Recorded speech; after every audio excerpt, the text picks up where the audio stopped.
observations are still valuable science. So a lack of color or a lack of structure associated with color is also valuable.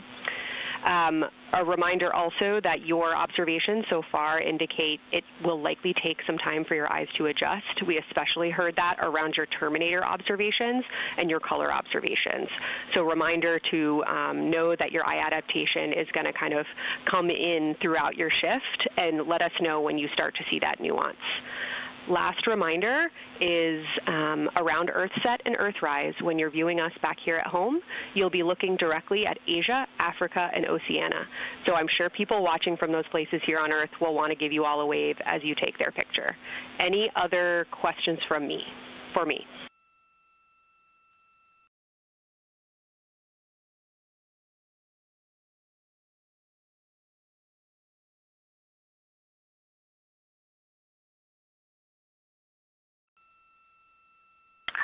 And Kelsey, hey, when you're talking window 2 left and right side, just can you say towards window 1 or towards window 3, and then we'll know that we are talking the same language?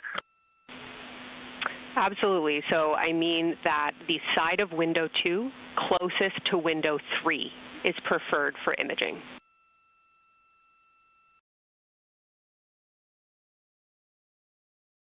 Okay, the side of window 2 closest to window 3 is preferred for recording. Stand by, we'll talk to the crew.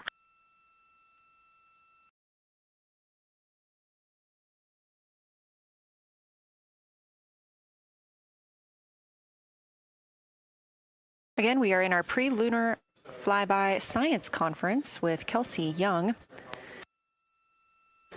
Kelsey Young is the Artemis Science Flight Operations Lead, speaking with the crew aboard Orion. They've been training for this moment for years, and this is their last opportunity to get some further pointers and information. Kelsey, for the T-shirt shroud, what window does the science team think will have the best view? Is it window 1 or window 4? The only time we're strongly recommending use of the window shroud. The T-shirt window shroud for the eclipse viewing, which window is primary for Z9? Window 1.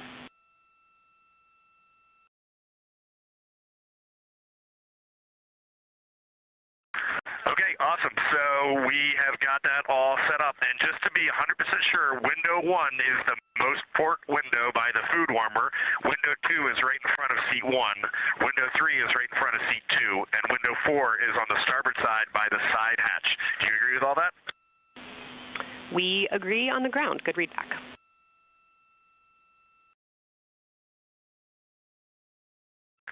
Okay, that's awesome.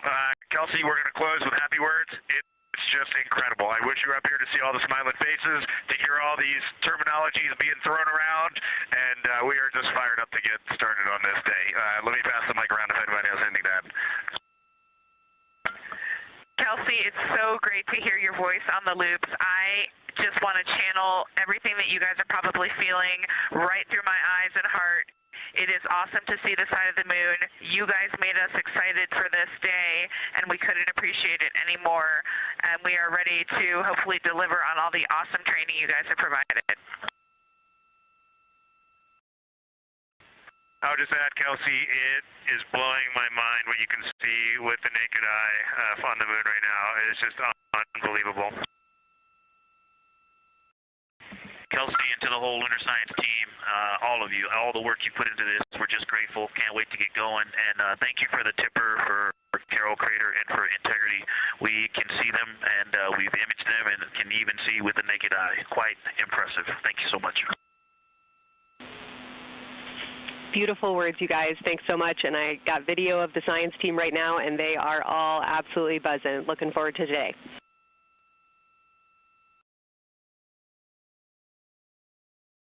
Okay, we're heading into the timeline. Cheers, guys.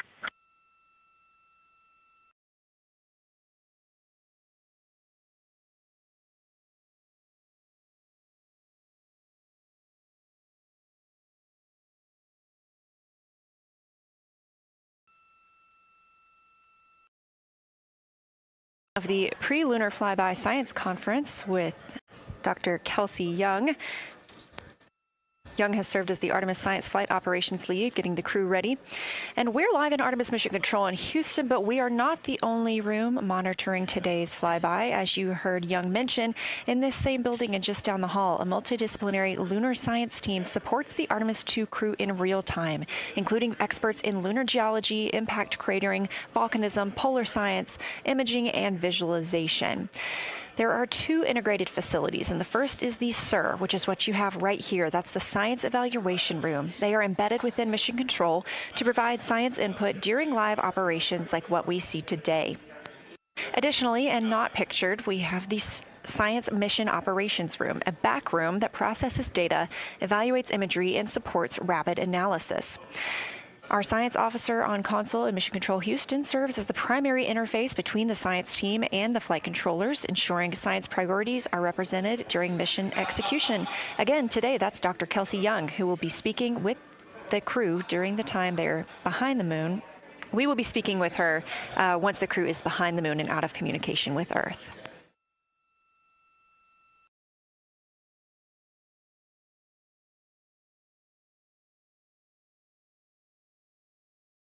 Back inside the Orion spacecraft on your left, closest to the camera, NASA astronaut Christina Cook. To her left, NASA astronaut Reid Wiseman. To his left, Canadian Space Agency astronaut Jeremy Hansen. And all the way in the back, NASA astronaut Victor Glover, our Artemis II crew.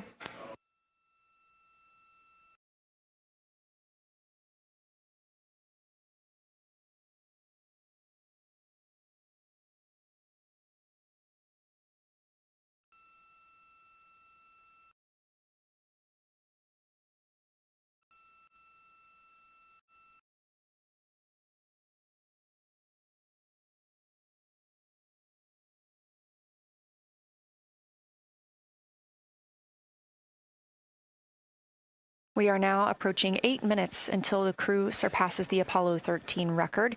Currently 12,599 miles away from the moon, 248,507 miles away from Earth.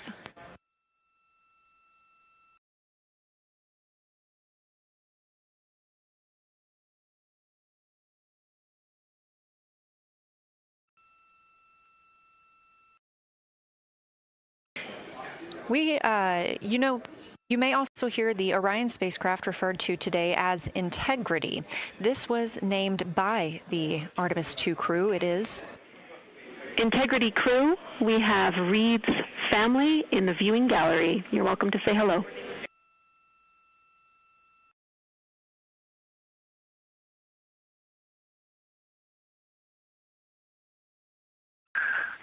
Well, whether you're being serious or you're kidding around, that is awesome to hear. Thanks, Jenny. And hello to Ellie and Katie. I don't know who else is there, but it's great to know that you're in Mission Control right now, following along. We are having a blast up here, and the view of the moon is absolutely amazing.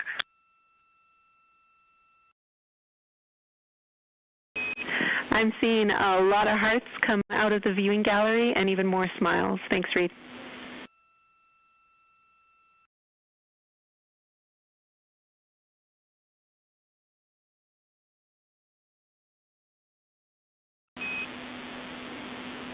Copy heart, copy bracelet.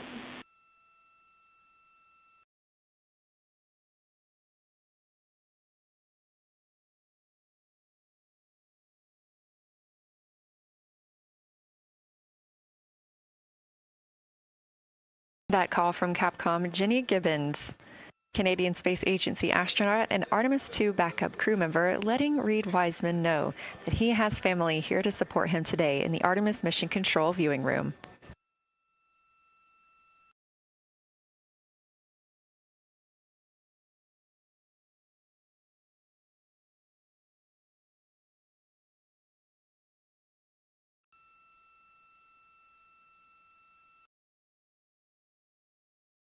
As I was mentioning, we have the Orion spacecraft flying today.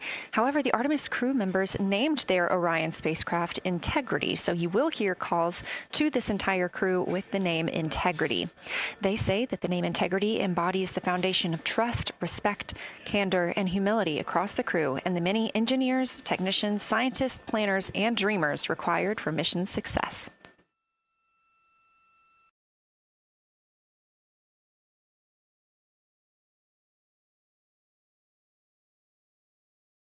This view live from the outside of Orion as we continue preparing for our lunar flyby, now less than 5 minutes from surpassing the record set by Apollo 13 astronauts for the farthest humans to travel from Earth. This will not be the farthest that Integrity travels today. They will continue until they reach approximately a distance of 252,760 miles. That would be about 4,105 miles farther than Apollo 13. However, these numbers are our targets, and we will get confirmation on those numbers as soon as we possibly can and share them with you all.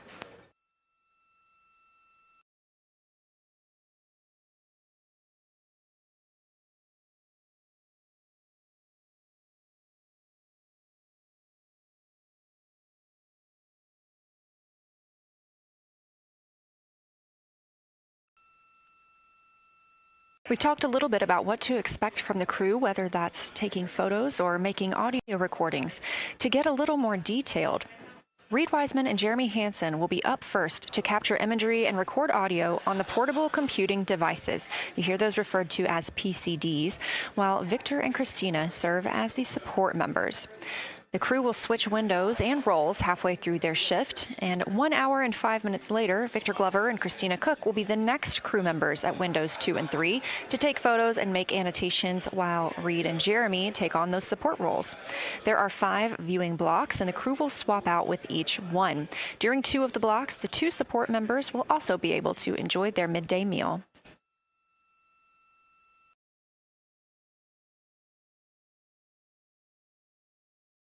At least 3 times per block is a science sit rep. Again, situational report. This is partially an operational status, reporting back if they missed any targets or gotten any specific ones, if they have issues with their camera or any other operational items. The other part is an actual description of the moon. This task is done by one of the support team astronauts, so that's not the crew currently taking photos or making annotations, but they do have windows 1 and 4 that they can float up and provide that information from. If you watch the entirety of the flyby, you'll also notice the crew will be photographing some targets multiple times to get observations in different lighting conditions. This is due to Orion changing their location throughout the flyby.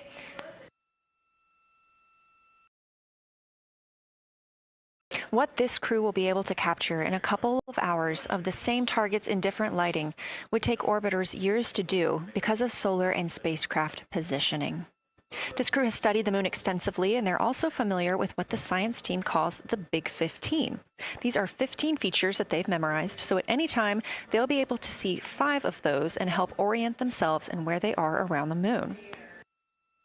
Those targets are diverse and complex in their geologic history, and observations of them could help answer some big-picture science questions.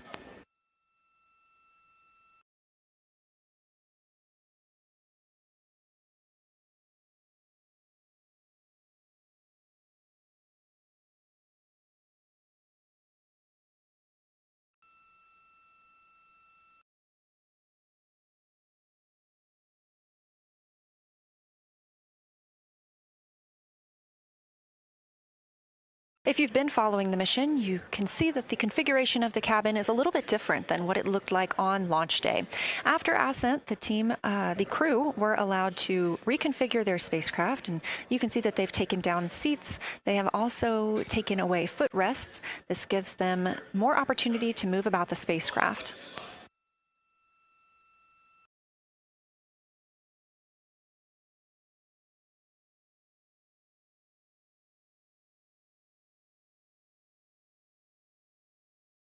Orion itself has 330 cubic feet of habitable volume. That's about the size of 2 minivans and is 60% more cubic volume than the Apollo spacecraft. We are standing by for the Integrity crew aboard Orion to surpass the Apollo 13 record.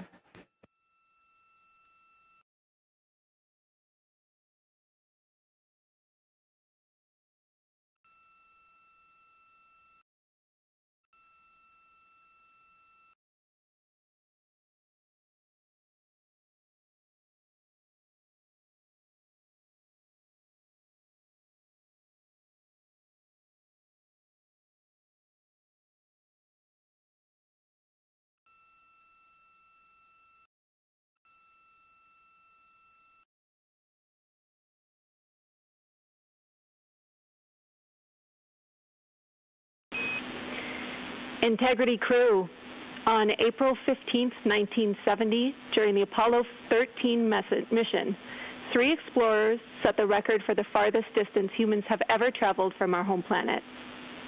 At that time, over 55 years ago, Lovell, Swigert, and Hayes flew 248,655 statute miles away from Earth. Today, for all humanity, you're pushing beyond that frontier. Integrity, over to you.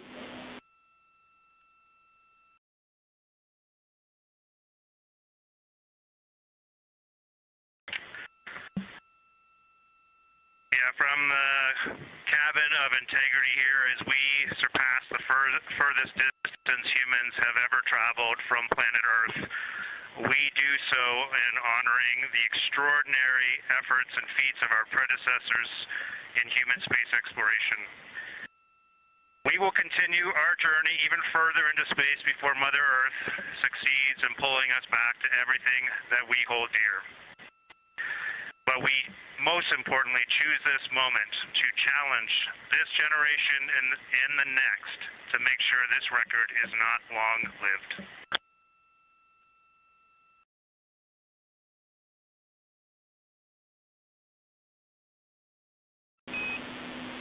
Thank you, Integrity, and congratulations to you and the rest of the Artemis II team.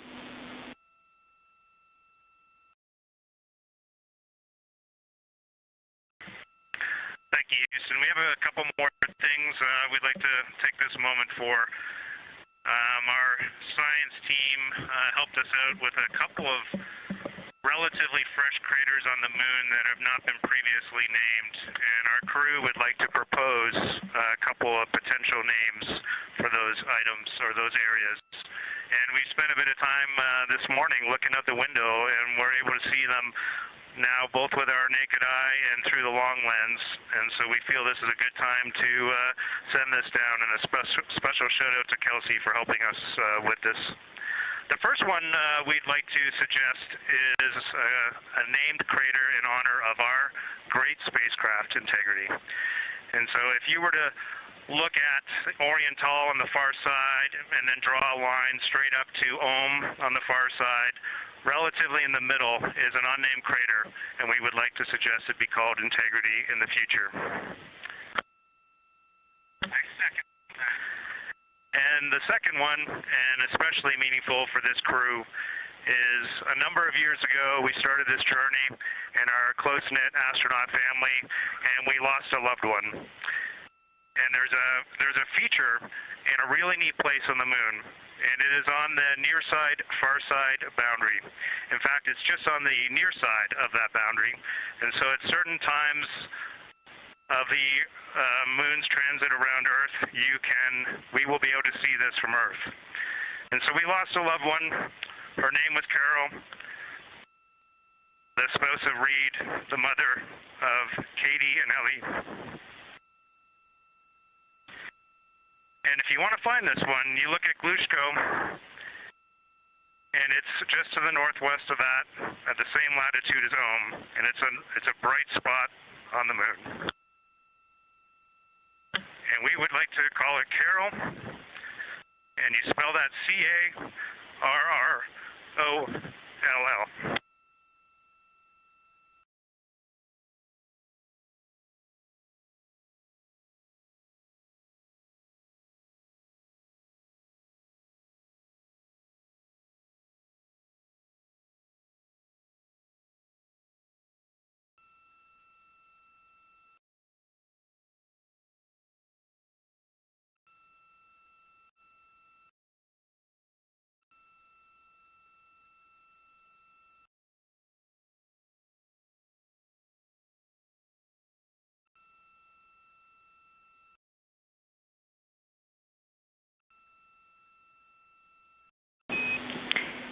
Integrity and Carol Crater, loud and clear.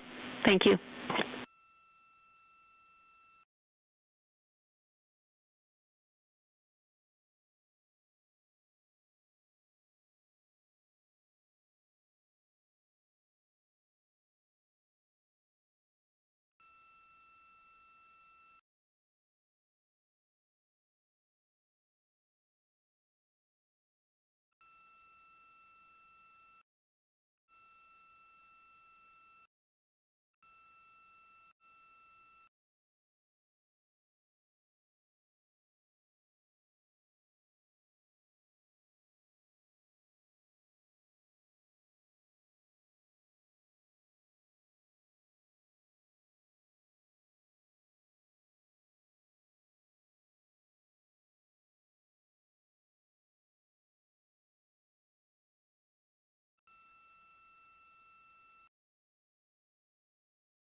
As the Artemis 2 crew passed the record set by Apollo 13 for the farthest humans to ever fly from Earth at 12:57 p.m. Central Time, 1:57 p.m. Eastern Time, Canadian Space Agency astronaut Jeremy Hansen shared. We're getting ourselves all put back together now, and we are going to dim the cabin lights and prepare for our science objectives ahead.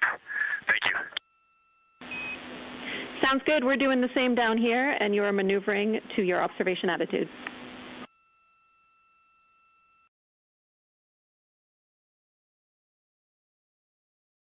As we pass that Apollo 13 record of the furthest humans to ever fly from Earth at 12:57 p.m. Central Time, 1:57 p.m. Eastern Time, the Artemis 2 crew shared some poignant words, specifically Canadian Space Agency astronaut Jeremy Hansen. The crew also called down 2 craters not yet named that they would like to name. One, Integrity, in honor of their spacecraft, which they have named. That's near the Ohm crater. Another near Glushko, which is a bright spot, named Carol, in memory of Reed Wiseman's wife.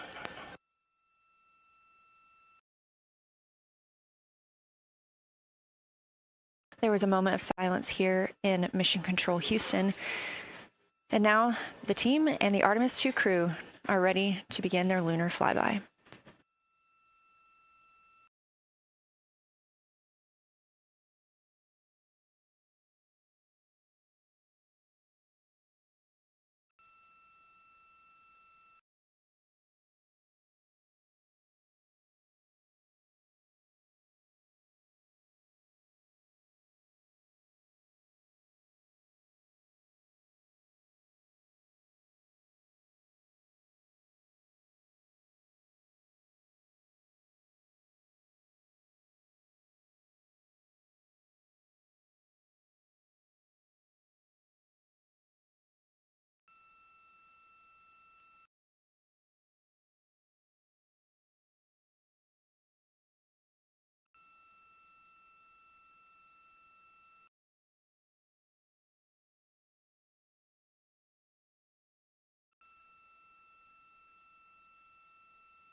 We are 4 days, 19 hours, 31 minutes mission elapsed time of the flight of Artemis 2, our 4 astronauts aboard Orion. Today is our lunar flyby day. The spacecraft is currently about 12,000 miles away from the moon, and you can keep up with the distance from Orion to the moon and Earth by visiting nasa.gov/track-Artemis, or you can just stay with us here because we're going to be telling you throughout the day. They are currently 248,834 miles away from planet Earth.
Coming up next on the crew's timeline today will be their cabin configuration portion.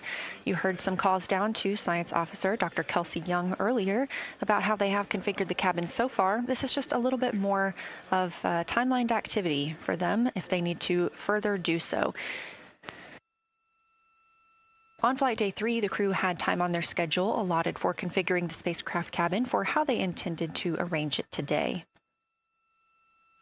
Of course, they had to take down that configuration for another test yesterday of their Orion crew survival system suits.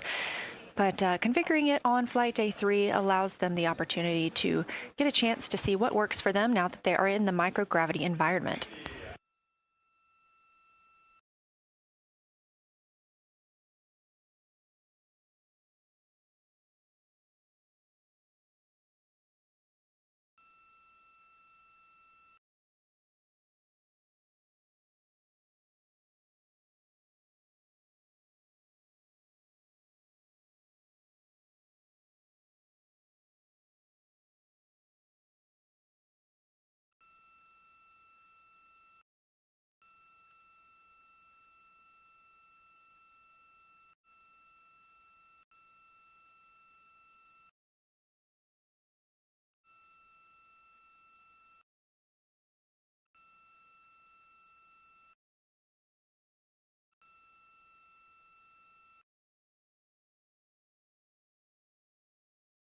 Again, the crew is about to begin their cabin configuration portion of their timeline, though they have been working that already, as well as potentially during their post-sleep period this morning. The official lunar flyby observations are slated to begin in just about 40 minutes. That's when we'll have the crew at the windows photographing the moon, as well as making calls down about what they are seeing.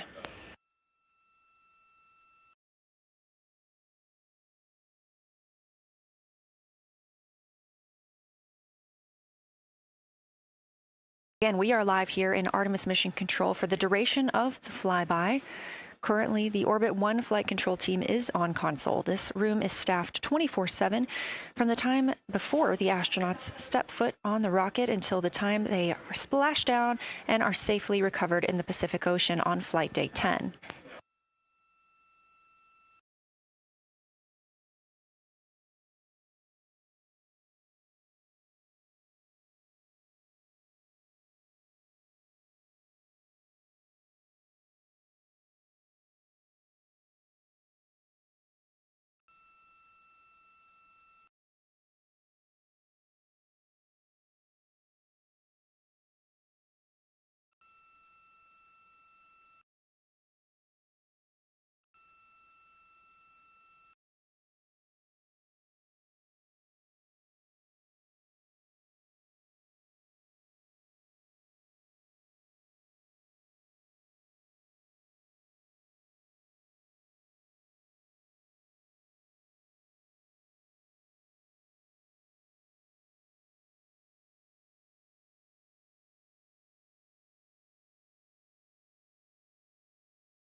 Again, this is Artemis Mission Control here in Houston.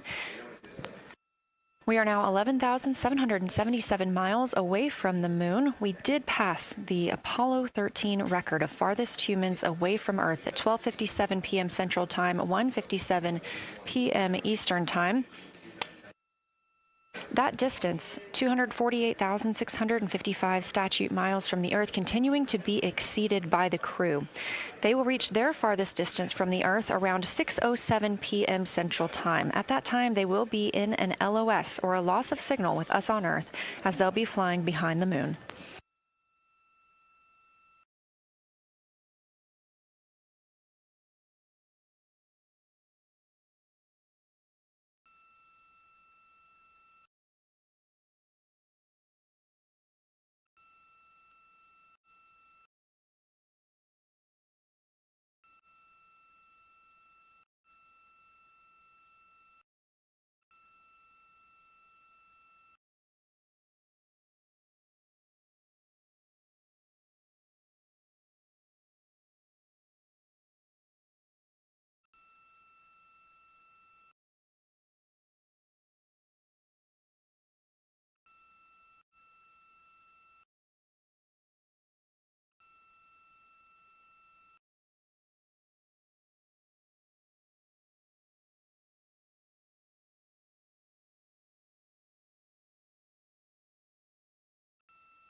As the crew gets into their cabin configuration preparations, we are joined by Dr. Sarah Noble, the Artemis Lunar Science Lead. Thanks for joining us here today. Yeah, it's quite a day. Yeah, we are very excited. I can only imagine how you guys are doing over there. So tell me a little bit about yourself and what your role is for Artemis 2.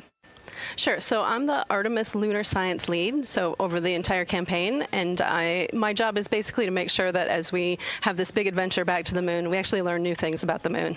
Fascinating. So why is the moon such an important destination today?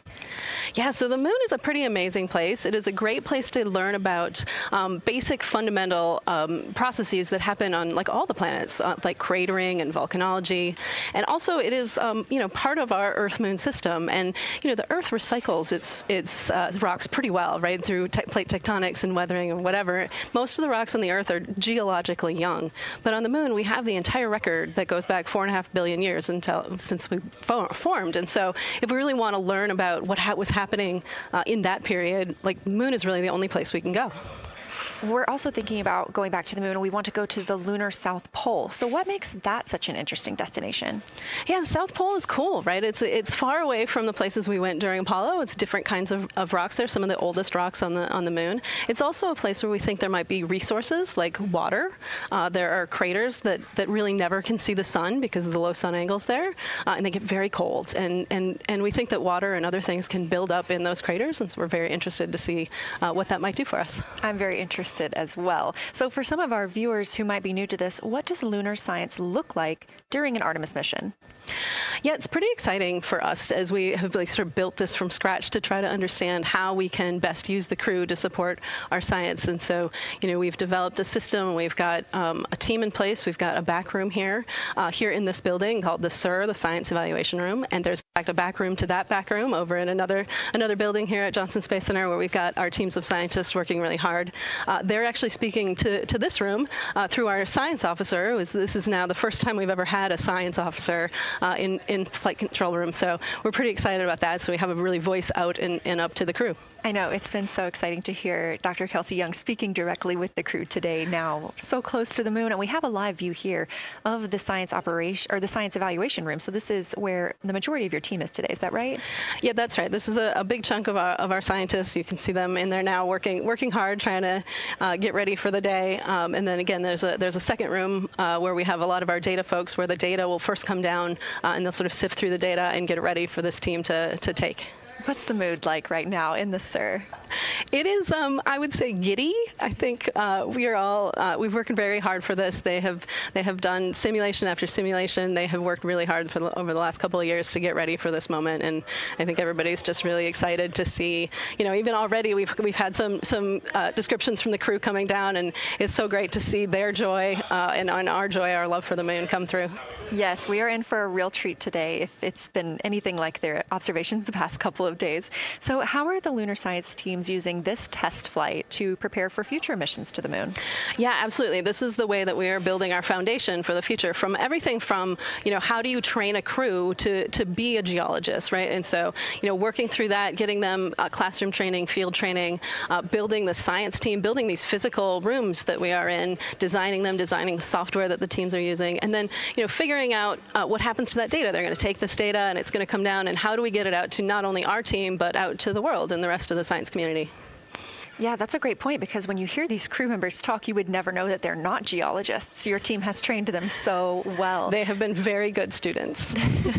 Who can blame them? It's a pretty great topic. One more question for you. How does the science that we're doing on Artemis help support long-term exploration and including our sustained presence on the moon?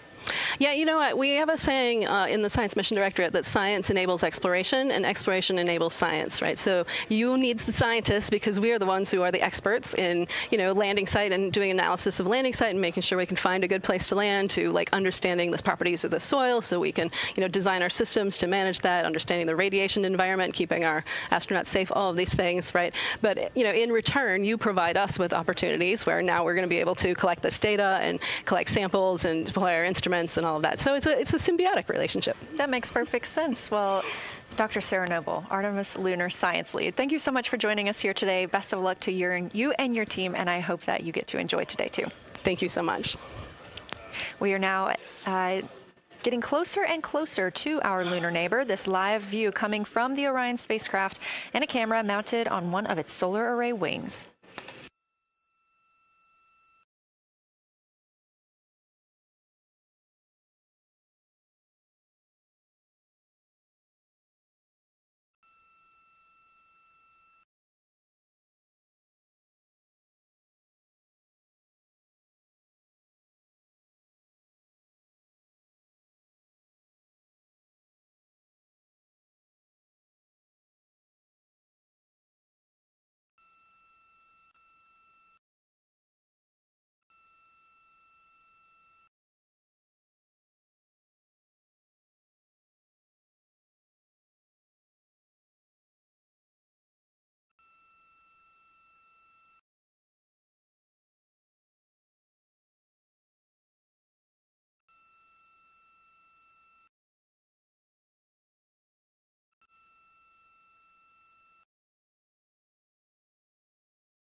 Houston, integrity for camera serial numbers.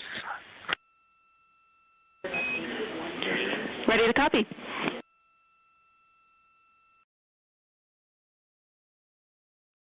Hey Jenny, these are card numbers for the various positions. For the long lens on the D5, we will have individual cards. Victor's 1008, Jeremy 1019, Reed 1012, myself 1015. For the Z9, we will have one card that is dedicated for today, serial number 1007. For the cabin camera D5, we will have one dedicated card for today, serial number 1022.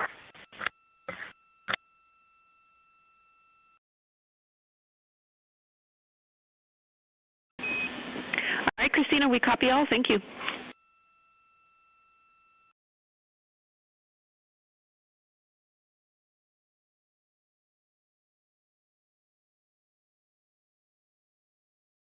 We just realized that we have Earth out window 1 and Moon out window 2, and Earth out window 4 and Moon out window 3, and it gives you the best idea of scale we have had yet. The Moon is about 3 to 4 times the size of the Earth, and it is almost full, and the Earth is just a small crescent out there. It's magnificent. I got a picture of it with the wide lens. Such a majestic view out here. Amaze, amaze, amaze. Thank you, Reed.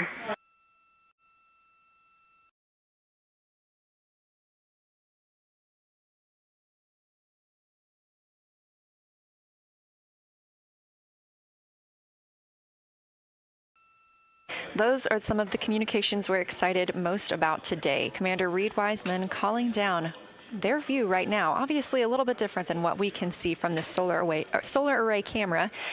They are looking through the windows of the Orion spacecraft, able to see at the same time Earth and the Moon. You also heard NASA astronaut Christina Cook calling down some of the cameras that they will be using today. The crew is in that cabin configuration portion, and we expect the lunar flyby observation period to start in just about 20 minutes.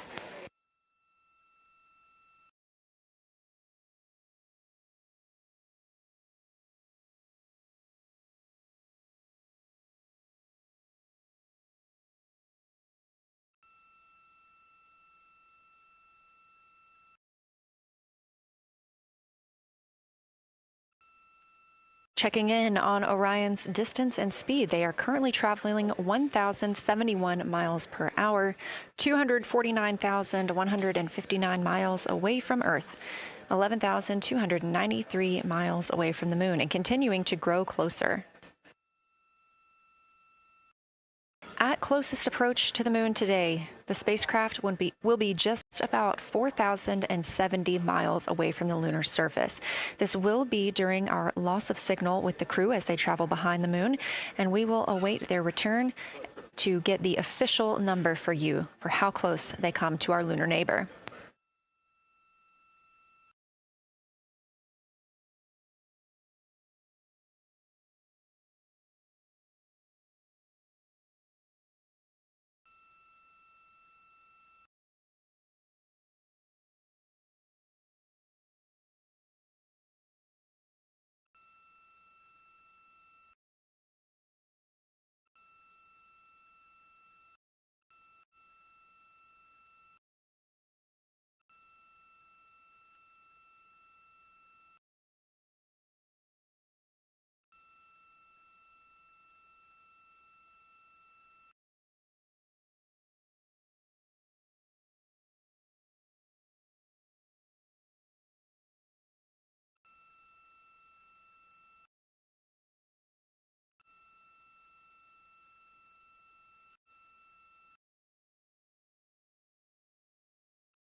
Inside the cabin today, the lunar targeting package is the primary tool guiding the crew observations and consists of two key components. The lunar geography review helped the astronauts study major lunar features in advance and help learn how to orient themselves during the flyby. Because, of course, the moon is not actually labeled like it appears here when we look at this map. The lunar targeting plan provides a detailed timeline of observation targets, background science context, and specific instructions for the pictures the crew should take, as well as the verbal descriptions that will be helpful to the science team reviewing them later. This is a screenshot from their lunar targeting package, and a screenshot specifically of that lunar. Integrity for attitude. Go ahead.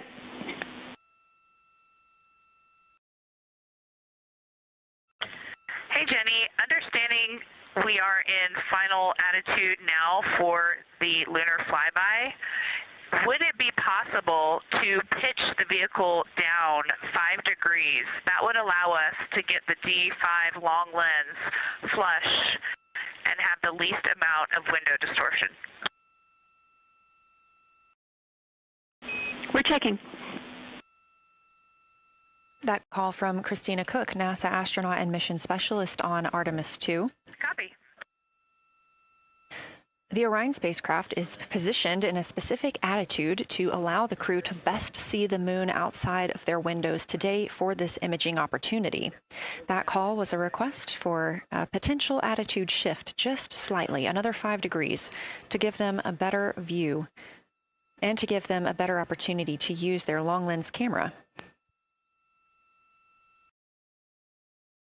They'll also be using that lunar targeting package we were discussing. I am following along with that real time, so I'll be able to share with you exactly what targets the crew is looking at and when.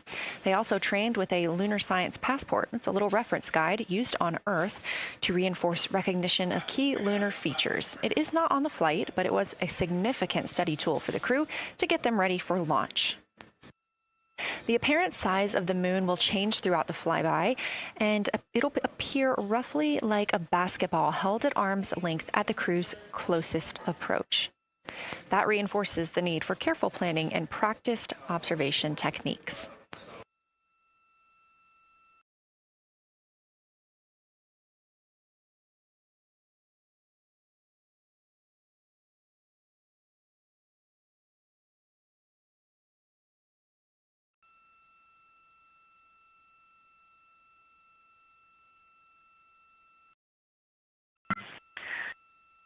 Houston integrity for timeline.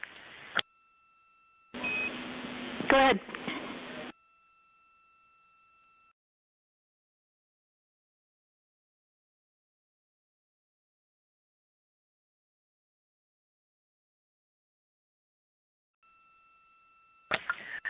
Hey, Jenny, just to make absolutely sure that we start observations when expected, we are showing in Artemis that observation time starts in about 15 minutes, and in LTP that our first target, discussion 1, starts in about 29 minutes.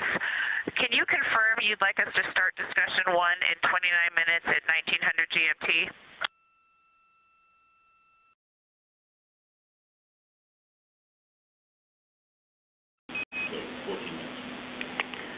Christina, we are tracking that discussion 1 should start at 18:45. That's 15 minutes from now.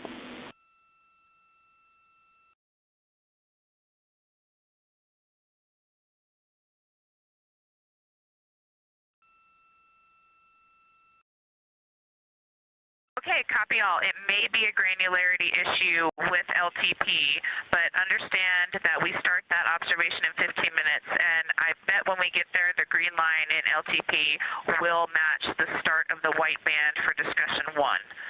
I think it's just a matter of the labeling and the granularity. Thanks for confirming. Copy, and we'll look into that a little bit more on our side as well.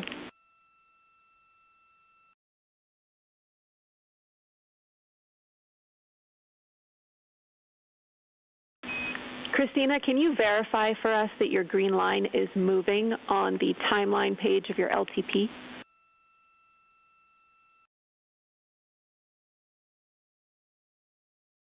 Affirm.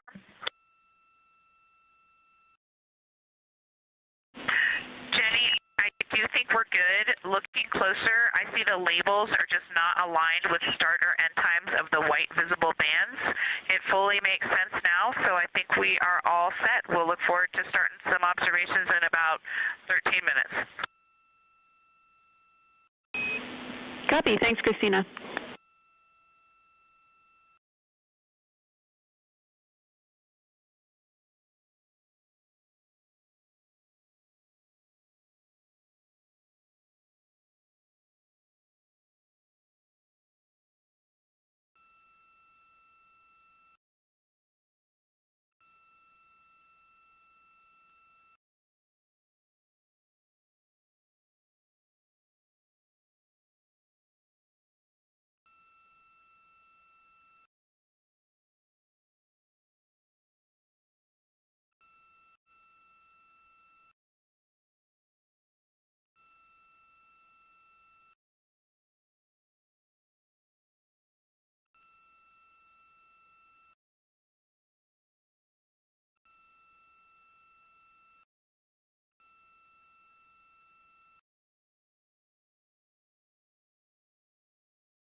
As you heard discussed, we are expecting the crew's observation time period to start in about 10 minutes.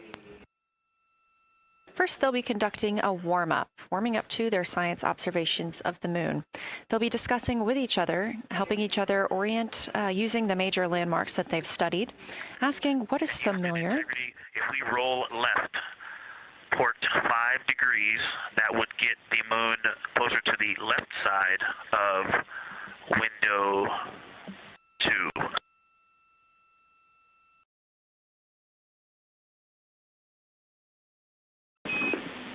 Copy, Victor. We'd like to know if it's pitch and roll or one or the other.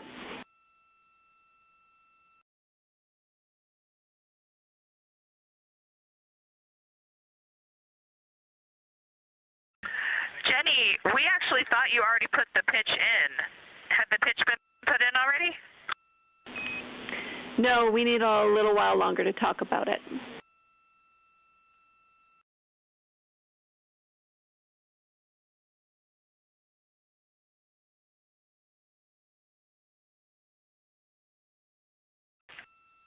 So, Jenny, I guess what's happening is just as our orbit's changing, where it is in the window is changing, so maybe these fancy little adjustments aren't worth it. It's going to continue to move in the window. Or is the spacecraft going to keep the moon at the same point of the window if we adjust the attitude? I assume the previous.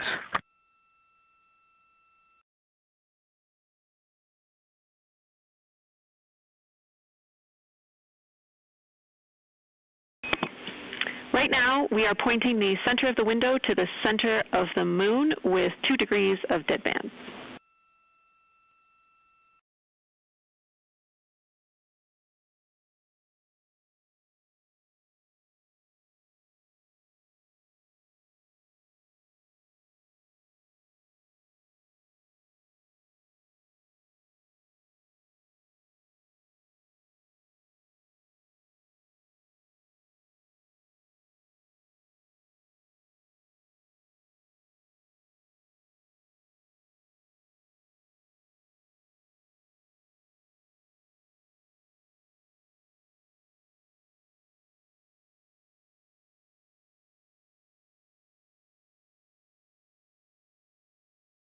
The conversation you hear happening now between the astronauts aboard Orion and Artemis Mission Control here at Johnson Space Center in Houston, Texas. They are in the center of your screen, seated at the CAPCOM, or Capsule Communicator Console.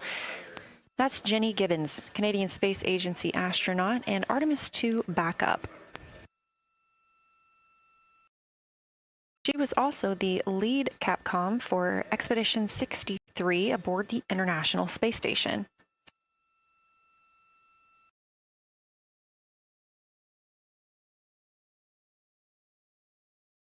The crew is requesting some attitude changes to the spacecraft to allow them to better image the moon, our priority for today.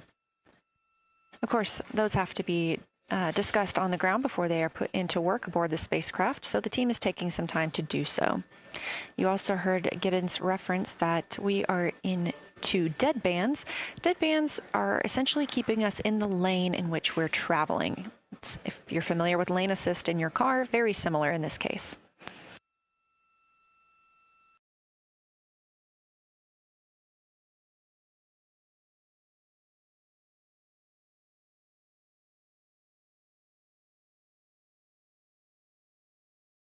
We are now 10,870 miles away from the moon, traveling 1,066 miles per hour and 249,390 miles away from Earth.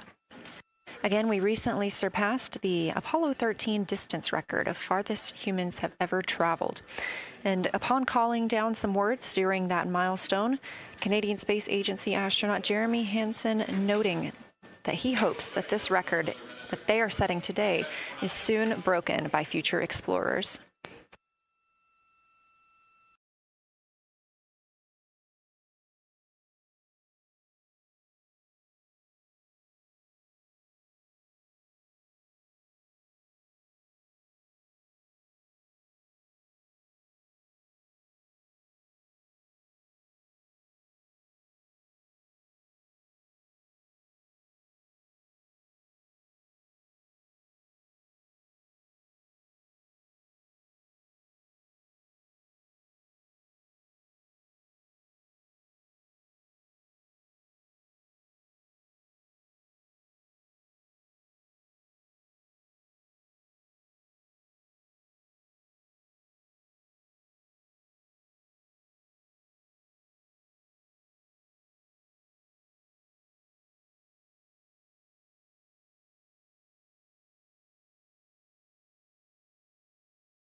This is Artemis Mission Control. We are standing by for the beginning of lunar flyby.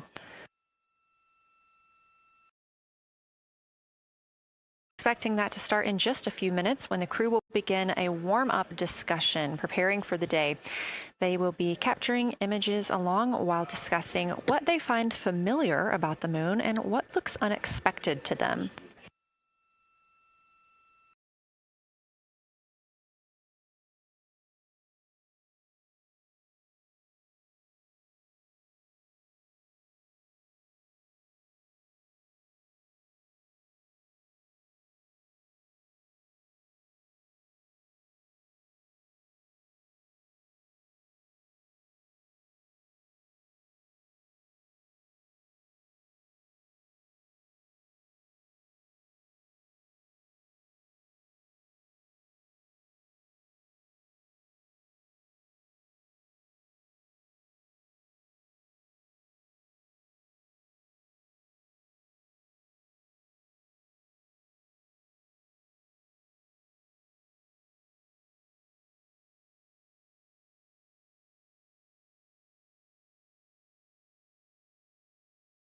Again, just minutes away from the official start of lunar flyby, or when it is timelined for the crew. We are currently 10,726 miles away from the moon. This view on the left side of your screen coming from the camera on one of Orion's solar arrays.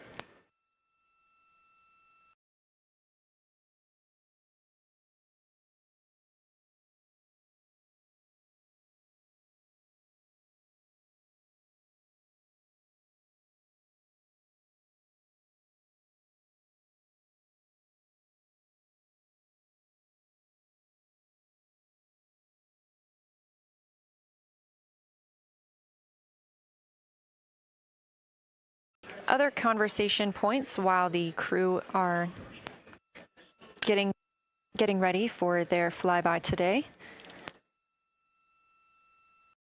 They'll be looking to orient themselves using major landmarks and annotating their observations along with their discussion. They'll have 10 minutes for that warm-up discussion.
Houston integrity. We have two folks at the window deep in discussion talking about all of the awesome features that they're seeing. We just had a huge moment realizing that Hertzsprung is about the same size as our incredible Oriental. We're really excited about this target that's kind of new to us. We're orienting on things like how we talk about albedo, finding some of the prevalent things that we're used to from all of our training, and just overall taking in this view. We also are noticing that the moon is still getting noticeably bigger as we go, even when you're watching it continuously. It's great to see these two guys get warmed up. We love the report, Christina. Thanks. And you nailed it on why we added Hertzsprung. As you'll see in the prompts, we're looking for comparisons to the comparatively much older Hertzsprung compared to the younger Oriental. Great words.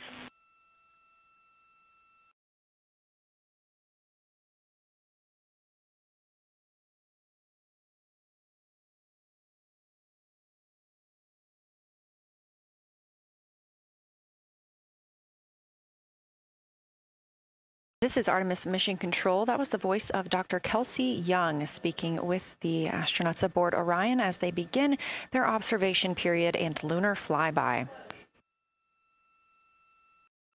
NASA astronaut Christina Cook reporting their view of Hertzsprung Basin. The team here is looking for centered images of the basin at a full zoom, and they're hoping that the astronauts can image and describe the inner and outer rings. This is considered a degraded basin with a floor, rings, and ejecta compared to a younger Oriental basin.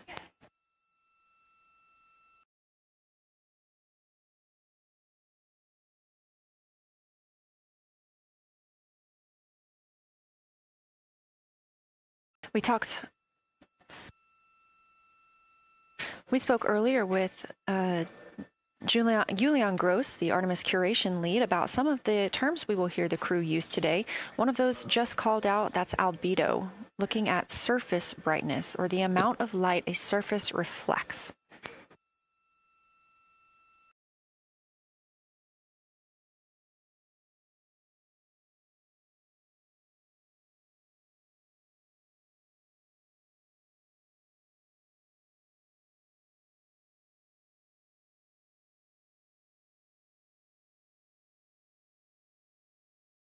A few more terms that we hope to hear today during the crew's sit reps or situation reports include embaying. This refers to one feature that surrounds another. That usually is a higher relief feature. Houston Integrity, one report from the crew at the windows. We can actually see the moon and Earth at the same time right now. It's interesting because the Earth looks way brighter, so the Earth itself seems to have a much higher albedo than the moon. We think this is independent of our eyes focusing because, of course, the Earth is much smaller than the moon in our view, so you could think that your eyes focus for the darker sky, and that it means that it only has apparent brightness more than the moon, but since we're seeing both in the same view, we do think that this can be inferred as the Earth as a whole has a higher albedo.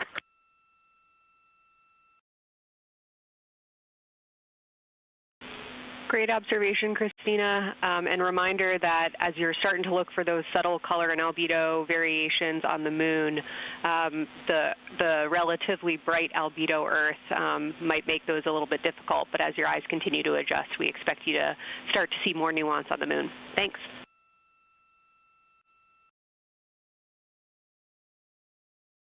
Great call. Thanks for the reminder. We're all going to be experts in lunar terminology by the end of the day. Another one we expect to hear is mare. These are dark regions paved or filled by volcanic deposits. You also can hear them called seas, oceans, lakes, or marshes, or other bodies of water.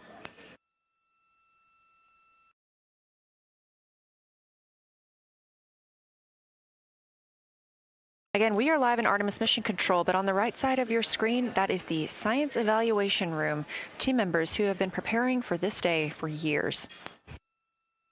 The crew has significantly darkened the cabin of Orion. This allows them better views outside the windows and fewer reflections from inside. They reported being able to see the moon and the Earth out the same window at this time. We are really hopeful to get those photos. Right now, this view on the left side of your screen coming from a camera mounted on one of the solar array wings on Orion outside the spacecraft. Crew is equipped with 80 to 400 millimeter zoom lenses.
The team continues their warm-up discussion. I should say the crew members aboard Orion continue their warm-up discussion.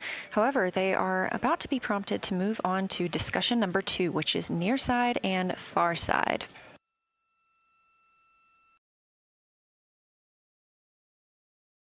Some of the things that they are looking to capture, the ground has prompted them to photograph anything that stands out to them and to compare the near side versus the far side mare in color, albedo, topography, and texture. They also want the crew to compare the appearance of rayed craters in the near side mare versus in the far side highlands. Of course, a reminder that some of the items that the crew, or some of the landmarks the crew are seeing today, is the first time that humans have ever laid eyes on those portions of the moon.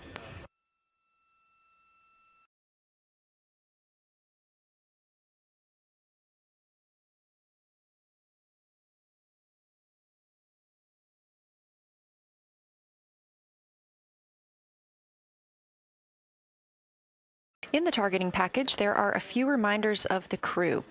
For the crew, there are time-sensitive observation reminders and science sit-rep reminders. Integrity. We have a sit-rep. The targets that are being discussed right now, it's the far side, near side comparison, and hearing some great discussion of browns and greens in the Aristarchus Plateau and how those disappear as you go toward the North Pole, and then over to the far side, you lose the color. You've got Jeremy in window 2, Reed in window 1, having a great discussion. Christina's under window, I'm sorry, Reed is in window 3. Christina's under window 1, documenting the discussion. And we've got the lights completely off in the cabin. There are some LEDs that we cannot put out that do provide some light scatter. But we have all of the internal lights off. And are letting our eyes adjust as best we can. The window 4 view, you only get about a third of the moon. Tycho is going to go over the horizon soon, and you can see Aristarchus, and then you start to lose the view as you go to the west in Oceanus and Procellarum. So far, the team is on the plan, and the long lens is being put to good use, and recordings are being made, and internal documentation of the configuration and the observations is ongoing. Science, do you have any questions for us at this time? Integrity Science, Victor, very glad that you provided the first formal science sit-rep, as these were indeed your idea. One follow-up question, any relationship between those browns and greens you described? Do you see them blending into one another, and do you see any topography associated with either color?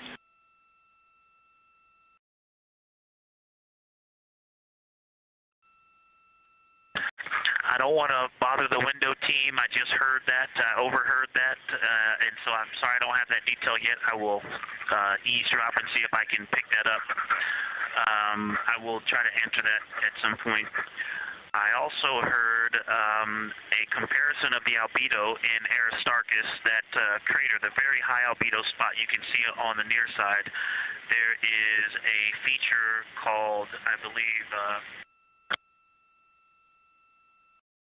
Burgess Alpha, that is equally or maybe higher albedo.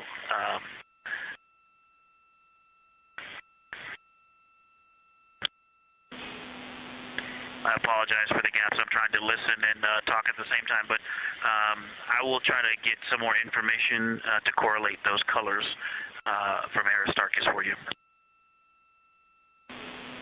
Understood, Victor, and good call to not bug the window team.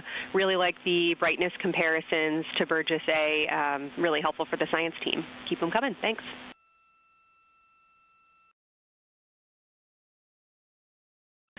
I also heard a discussion about the albedo of Grimaldi being a 10, and how many of us, when we were a little further away, saw that as the darkest albedo, and that the bigger Mare off to the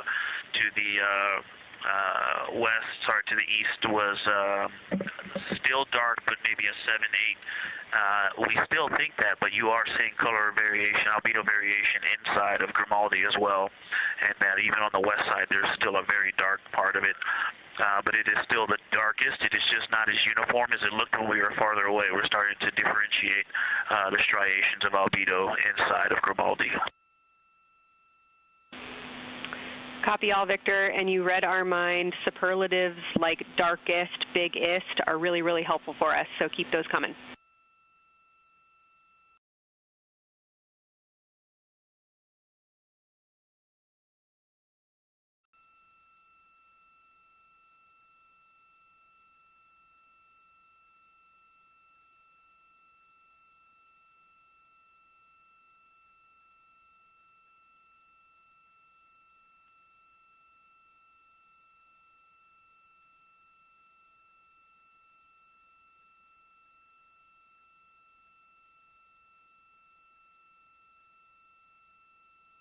As we were just mentioning, the crew is slated to perform these science sit reps. They are prompted to do so by an icon in their lunar targeting plan. That one coming down from NASA astronaut and pilot of Artemis 2, Victor Glover.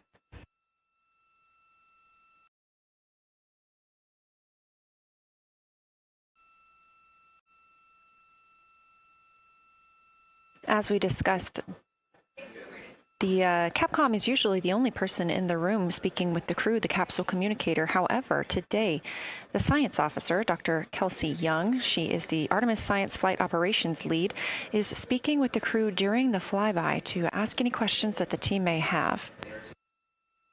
To her right is Trevor Graff. He is one of 3 science officers. Those would be Kelsey Young, Trevor Graff, and Angela Garcia, who will also join us later for an interview.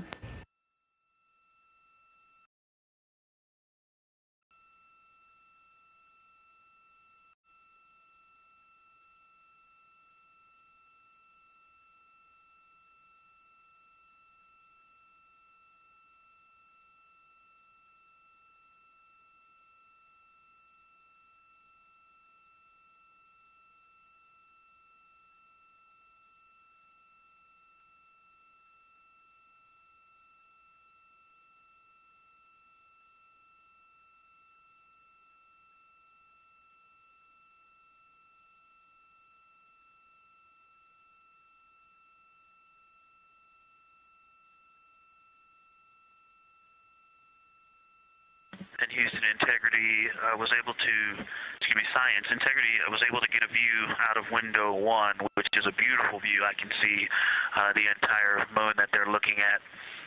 We left the T-shirt up there, so I was kind of peeking through the opening in the makeshift shroud there.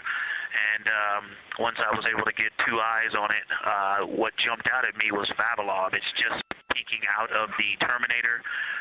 It's clear of the Terminator now, but it just really jumps out because it's still got the low light, the low sun angle. And so where the, Vavilov has that impact over the top of another crater, where the 2 craters on the eastern edge. So on the side closest to Oriental, where the two crater rings intersect, the shadow there is the highest peak in the interior of Vavilov, and so you can see that terrain is, there's some real variation in the terrain there, that there's a nice peak where those peaks intersect, where those rings intersect, and we'll get a picture of that.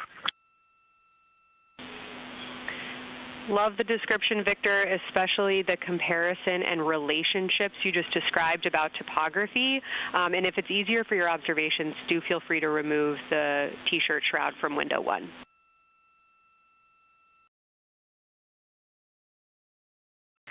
Yeah, absolutely, we will do. Thank you.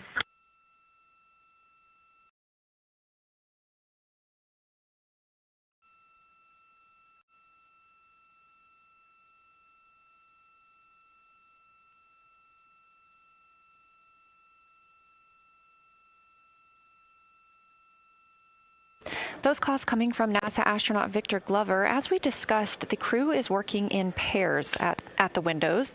Right now, taking photos are Commander Reed Wiseman and Mission Specialist Jeremy Hansen. Serving as their support team are pilot Victor Glover and Mission Specialist Christina Cook.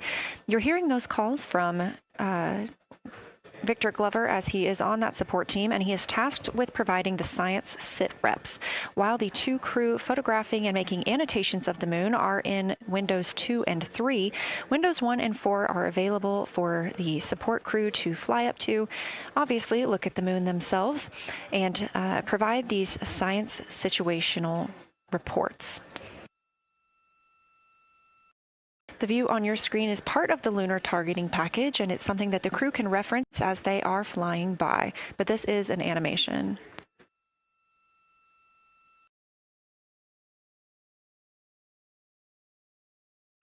You also heard Glover mention Oriental. Oriental is a major feature that the team is interested in today, and it's known as the Grand Canyon of the Moon.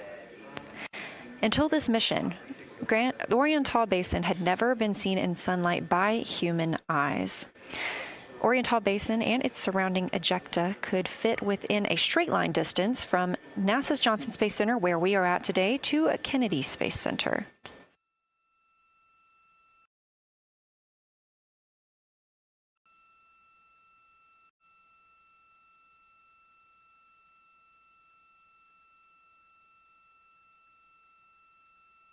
This a live view in Artemis Mission Control in Houston, Texas, where the teams are monitoring all systems, not just for today's flyby, but on the spacecraft themselves. Again, this is a test flight, our very first flight of humans on the Orion spacecraft. This team has been this team has been monitoring the entire time of the mission, as well as we have been live the entirety of the mission, and we will be continuing to do so all the way through splashdown and crew recovery from the Pacific.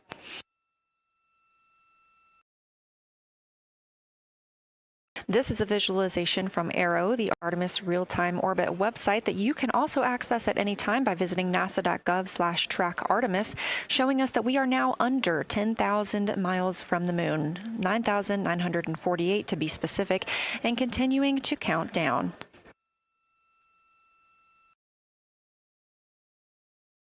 Again, our closest approach to the moon today should come about 6:02 p.m. Central, 7:02 p.m. Eastern. However, we will be out of contact with the crew at this time as they begin transiting behind the moon. At that time of closest approach, the distance from Orion to the lunar surface will be about 4,070 miles. Of course, these are estimates at this time, and we'll be sure to provide you with the official numbers once that closest approach has been reached.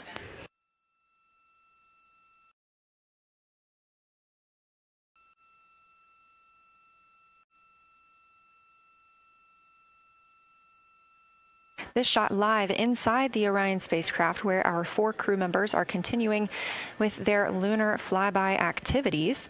They have just begun those activities really about 20 minutes ago, so we've got several hours of moon view opportunities. This is still a live view inside that capsule. However, you can see just how dark they have turned down the lights. Actually, they've turned them all the way off. There are a few LEDs that they cannot power off, but turning down these lights gives them better views outside of the spacecraft's windows while they photograph the moon. This also prevents any reflections from inside the spacecraft bouncing up on the windows and interfering with their photography.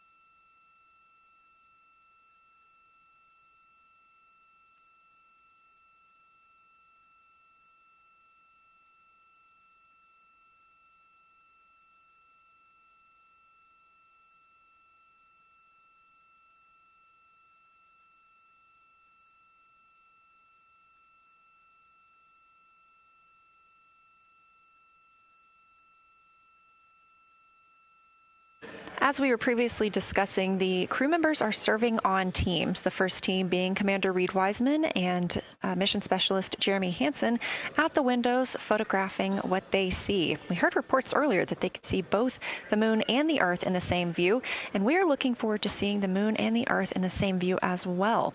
That Earth set coming up in just a few hours.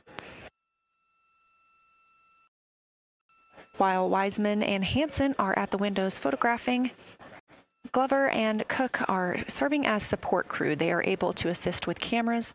They are also providing those situation reports, letting us know how the team is working inside the spacecraft, what they're seeing, and how they're feeling about it. Those first blocks of teams will last about an hour, and the crew members are approaching the halfway point into their first observation block. A reminder, we have 5 of those blocks today. So they're approaching this halfway point, during which the crew at the window will switch roles. One will begin taking pictures, and the other will be making annotations on their PCD, that's portable computing device. Both of those crew members at the windows are recording audio of what they see. They are putting on headsets and recording audio into their portable computing devices. Obviously, we are not hearing this right now. This is going to be sent down to the science team, and they will be able to analyze that at a later time. What we are hearing, though, and will continue to hear, are those science sit reps a few times every block. Once this block is complete, about 40 minutes from now, we will have the teams switch. That means pilot Victor Glover and Science integrity, looking out of window 1. I think I may have misreported earlier saying that it was Tycho going over the horizon. That was Copernicus I was referring to. Apologies. It was Copernicus is what is farthest bounding to the east, and that is now like on the horizon or just past it. And Korolev is now a few degrees from going over the horizon. And then, you know, next it'll be Aristarchus Plateau. And so on the west, we are getting a much better view of the Terminator. It looks like we have about 80% illumination of the moon. And Vavilov and 1 Vavilov diameter to the west is where the Terminator is right now. And so other features are starting to peek out there. The center of the illuminated part of the moon is, to the lower part is Oriental. And just around Oriental, a lot of light structure is starting to show up. A lot of high albedo, similar to the feature, I cannot remember, Burgess Alpha and Aristarchus type high albedo in the ring. So when you look at the interior ring and the external ring, it's almost as if the edges are starting to dry up and turn white. If it was something that was wet and got dry, the edges would be the part to dry first. You just kind of outline all the topography in the interior of that wall is like it was dusted with chalk or is starting to dry, or maybe dusted with snow. If this was the Earth, I would say there was snow dumped on some of the ridges on the interior of the rings of Oriental. Also, an interesting part of the discussion that I heard between Reed and Jeremy is that from Glishko to Grimaldi, there are two dark features there that look like commas, but in the wrong direction. But there's also a lot of interestingness, just a lot of geometry and squiggles and dots and lines that are starting to stand out as more small features come into view. And there also is a lot of variation in albedo. In some of those, the two dark features, for example, have on the southern edge of the larger one, the one that's further to the south, there's a very dark, the one albedo, like the southern and western part of Grimaldi. And the one to the north, closer to Glishko, is also that same dark albedo. And then around them there are some very high albedo spots just to the north of the southern one, and just to the west, the smaller one to the north, very high albedo, almost approaching the 10, a 9 or a 10, like Aristarchus. And lots of little bright spots are just starting to pop up on in this view. To the north, as you look up at the North Pole, there is a very distinct crater with a lot of a very defined central peak that is also 3 in albedo, and all of that area past it, going to the horizon, gets lighter and lighter, and is very, very high albedo. And I will go look and find the name of that feature if I can look that up. And then to the south, really getting some interesting geography and topography in the South Pole Aitken Basin. And the view of the South Pole is quite amazing. We've got some Terminator there, as well as the limb view, and there is a very distinct crater right at the South Pole. And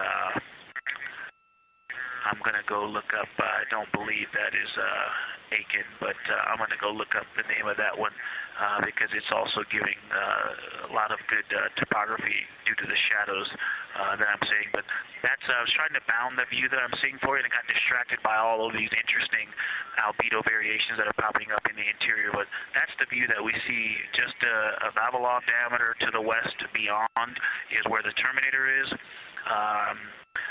Just beyond, I think Copernicus is the easternmost feature that we can see. A very nice ringed, very nice structure crater to the north with a great high albedo central uplift to the north, and the south is dotted by a very characteristic crater with a lot of terrain, shadow features, and I will go try to find some landmarks to put names with those. Any questions for the observation team? Integrity Science, love the descriptions. You're definitely looking odd up there. Appreciate seeing the training being implemented. Especially interested in your descriptions of the dark patches. You compared the comma-looking features to the albedo you see in Grimaldi and notice that you're starting to see those color differences popping out. Any observations you want to make, especially when you get on, the PCD in a little bit, would really help us tease out the differences in those dark Mare deposits. Great description, Victor. Keep them coming.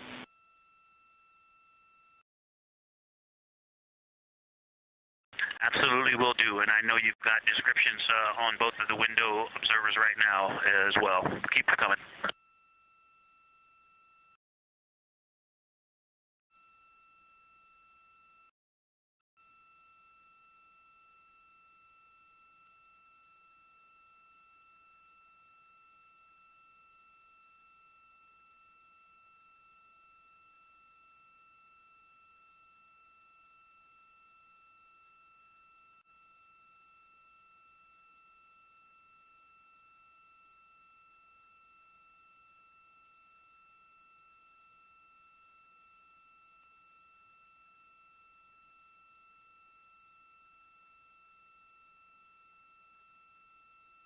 Great evidence of how well trained this crew is by the science team.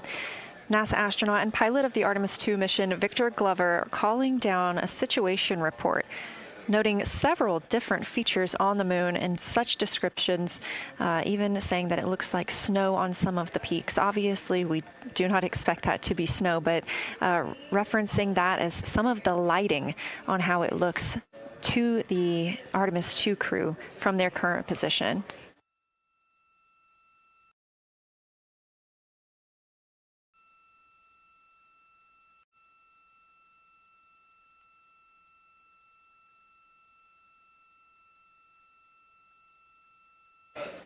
The team is slated to be switching their positions at the windows now. Both Reed Wiseman and Jeremy Hansen have been at windows 2 and 3, one taking photos, one making observations and annotations on their portable computing device. At this time, we also anticipate that they are looking at a crater duo. One of those is Glushko, and the other is Ohm. The team is looking to know the extent of Glushko's ray system and how its rays differ in the Mare versus the Highlands. They also want the team to compare the ray systems of Glushko to Ohm.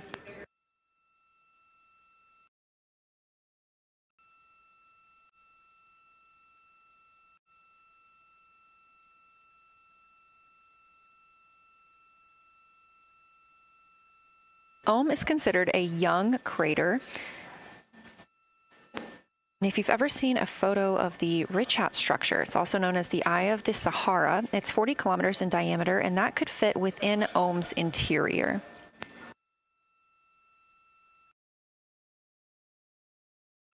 The team is specifically interested in descriptions of that ray visibility, including the color, albedo. Remember, albedo is the brightness or the surface reflection, and the reach.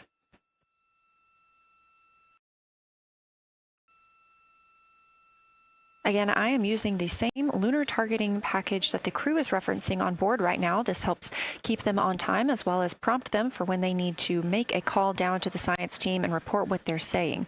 It also gives them reminders of when they need to swap positions at the windows. Additionally, I'm using the Artemis II Lunar Science Passport developed by Amber Turner and the Artemis II Lunar Science team. Now, this passport did not fly with the crew, but they used it extensively as a study guide here on Earth. So a lot of the descriptions and comparisons you hear today are developed directly by the science team.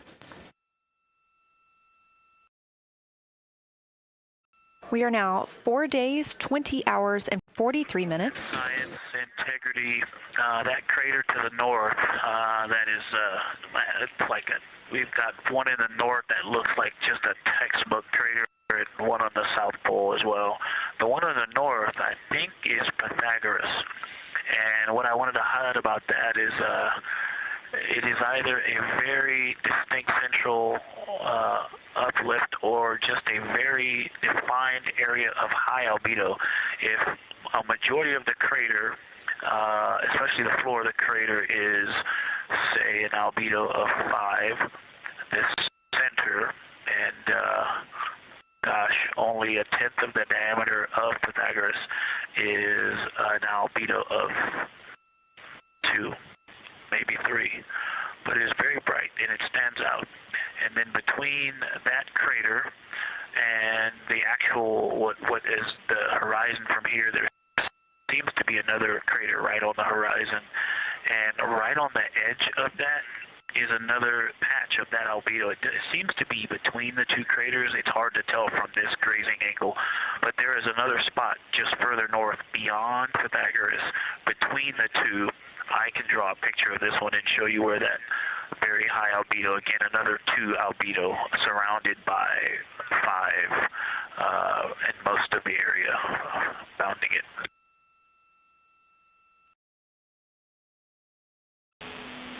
Integrity Science, thanks for that. We agree with the Pythagoras assessment.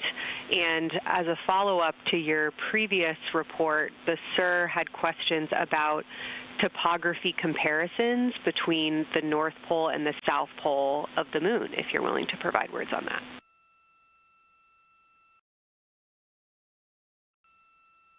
Topography comparisons, absolutely. And if you have any idea what, if you draw a line between Pythagoras and the western edge of the outer defined ring of Oriental, it intersects a beautiful textbook crater on the south.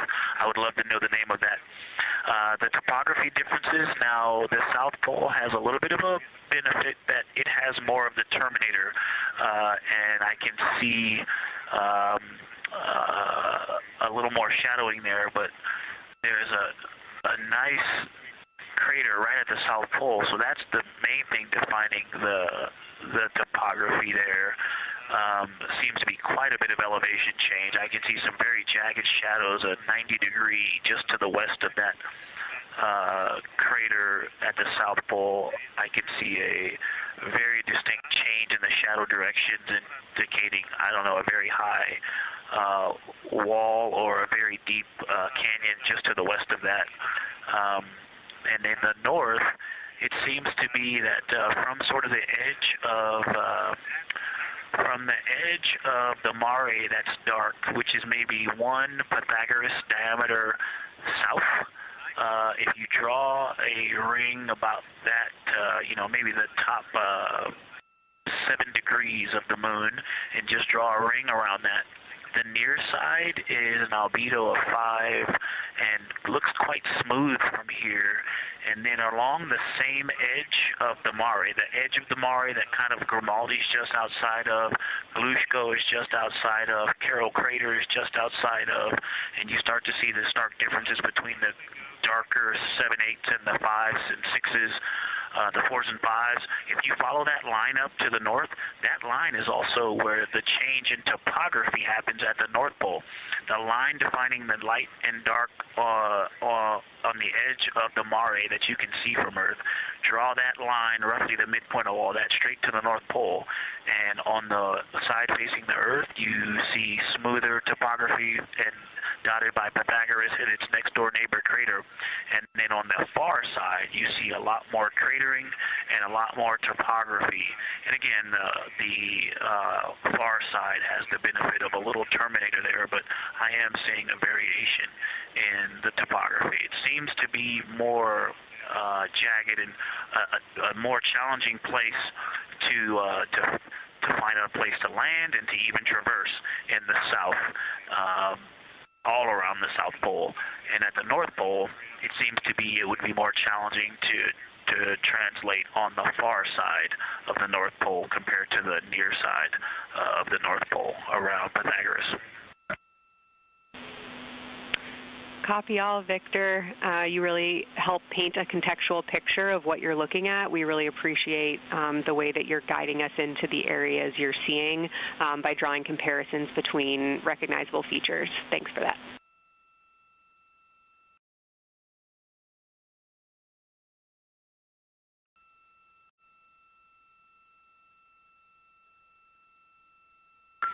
And Kelsey, another little science sit rep moment, something I just heard from the window team is the more I look at the moon, the browner and browner it looks. I thought that was an interesting observation. The 2 observers have been on timeline, no hardware issues. They did start to talk a little bit about another feature that you'll hear more about on the recordings that they call the handprint. That was at the end of their Glushko and before they moved into their current target. They thought that was worth chatting a little bit more about. And they're preparing to switch after this. Houston copies and concurs.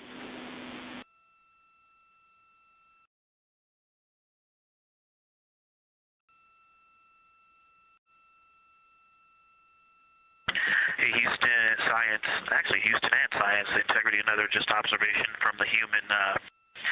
My eyes have shifted a little bit since I've been up here. I've been wearing my reading glasses to look at the PCD. Well, this is a very taxing event on the eyes, looking out the window and seeing the very bright moon, then coming back inside to the dark cabin and trying to work cameras and microphones and logistics and lunch and those kinds of things, and then looking at the PCD, which is dimly lit, it's just been an exercise. It is a difficult thing to manage it. I'm up and down on the glasses, and then having to wait as my eyes adjust when I come back in. As soon as I look back into the cabin from looking out the window, I can feel my eyes adjusting, and I just have to work through it as they adjust. Appreciate that report, Victor, and know that we are prepared to read you up targets from the ground if that would give you the ability to keep your eyes focused on the moon and not having to swap between that and the PCD. Just let us know.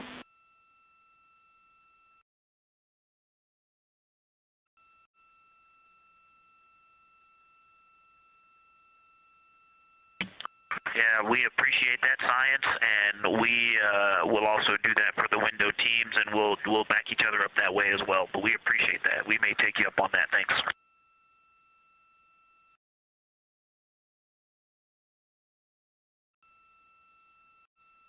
Continued detailed descriptions from the Artemis 2 crew aboard Orion.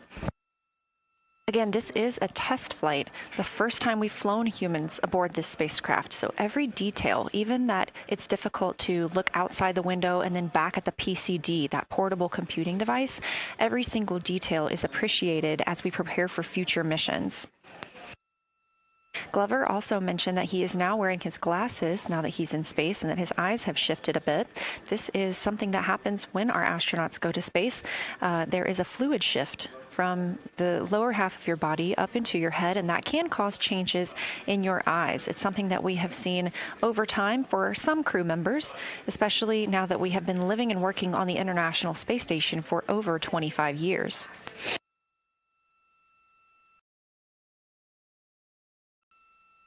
Again, it's clear that these Artemis 2 astronauts have undergone extensive lunar science training, including classroom instruction, fieldwork, and high-fidelity simulations.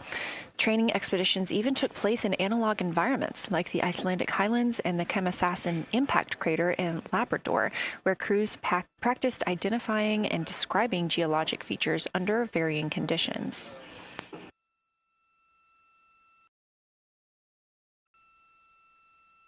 Additionally, here at Johnson Space Center, Orion mock-ups were used to rehearse crew choreography, including three-dimensional space management with an inflatable moon globe to simulate the flyby. And while on Earth, the crew also used that small lunar passport that I mentioned with descriptions, photos, and prompts to help them study the features we hope they'll see. Now, this is a view from their lunar targeting package at this time, helping them determine what they're seeing on the moon, as well as on the left, keep up with what their next target will be. As you can see, we have got a long list and an exciting day ahead of us.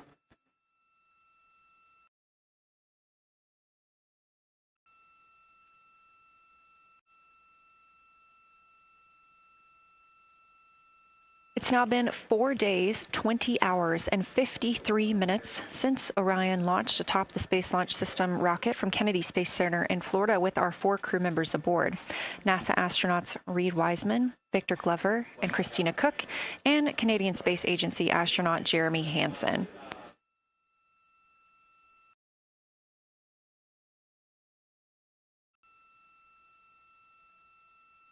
The Artemis 2 crew passed a major milestone today when they passed the Apollo 13 distance record at 12:57 p.m. Central, 1:57 p.m. Eastern. That Apollo 13 distance record was 248,655 statute miles from Earth. And Houston, another observation, whole moon.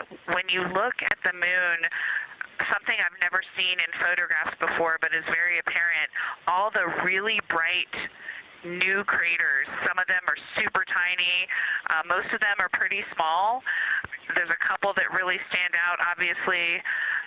And what it really looks like is like a lampshade with tiny pinprick holes and the light shining through. They are so bright compared to the rest of the moon.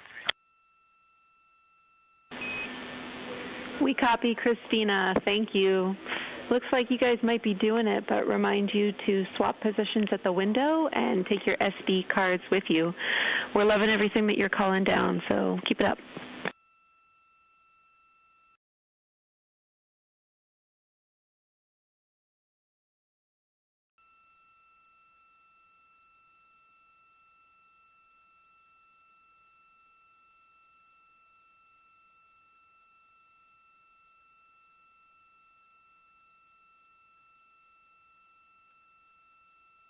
Again, Orion previously surpassed that Artemis, or the Apollo 13 greatest distance from Earth by humans. That was 248,655 statute miles from Earth, and Orion now 250,294 miles away from our home planet.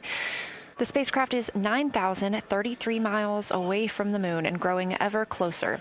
At its closest approach, it'll be about 4,070 miles away, and we will make sure we confirm what that distance ends up being. This is an approximation and an estimate ahead of that moment. We're anticipating them to make that closest approach at 6:02 p.m. Central, 7:02 Eastern, when they are in a loss of signal, transiting behind the moon. They will be the first humans in over 50 years to fly behind the moon and lose contact with Earth. We will regain that contact about 40 minutes later as they reconnect to the Deep Space Network, emerging from behind the moon, and we will look forward to seeing an Earthrise.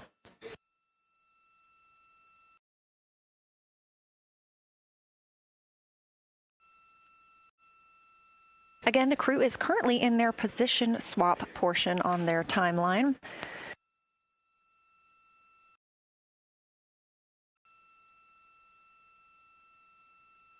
This allows crew members the opportunity and the experience of all roles necessary during today's flyby. Right now, those two crew members at the window have swap positions.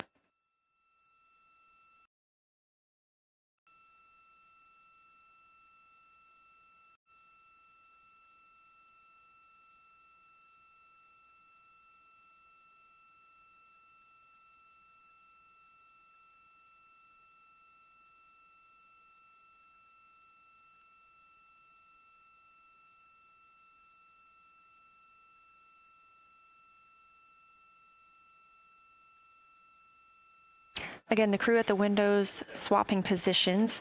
Right now, that crew is Commander Reed Wiseman and Mission Specialist Jeremy Hansen, while Victor Glover and Christina Cook serve as their support flyby crew members. That's why you are hearing Victor and Christina during those science situation reports. Those voices will change in about 30 minutes when they take a turn taking photos and making annotations while at the window.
Houston, integrity.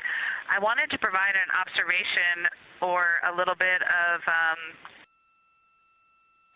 descriptive nature on something that we saw on the first day we had good moon views. This was when we saw more of the near side, and the ground helped me out with identifying Mare Imbrium.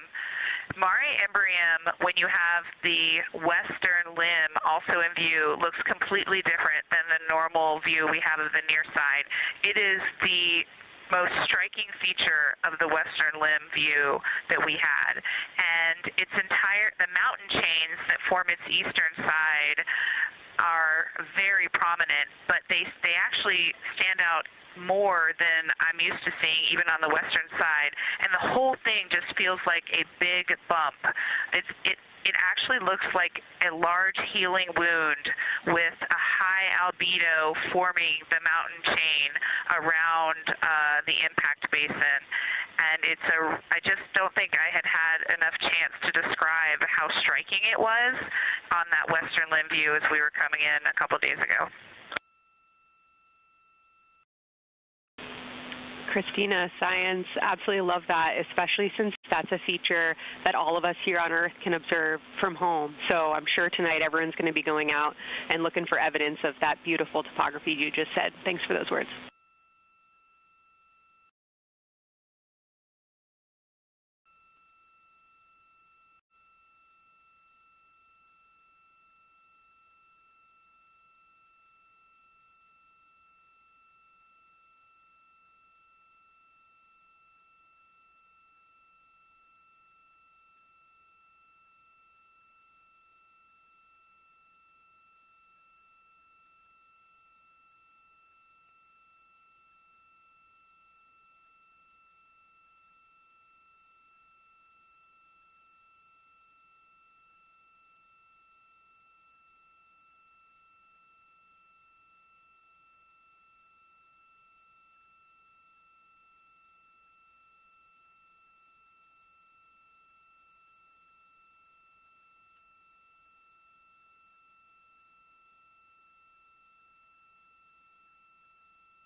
The view on your screen coming from Orion, a camera mounted on the spacecraft's solar array wing.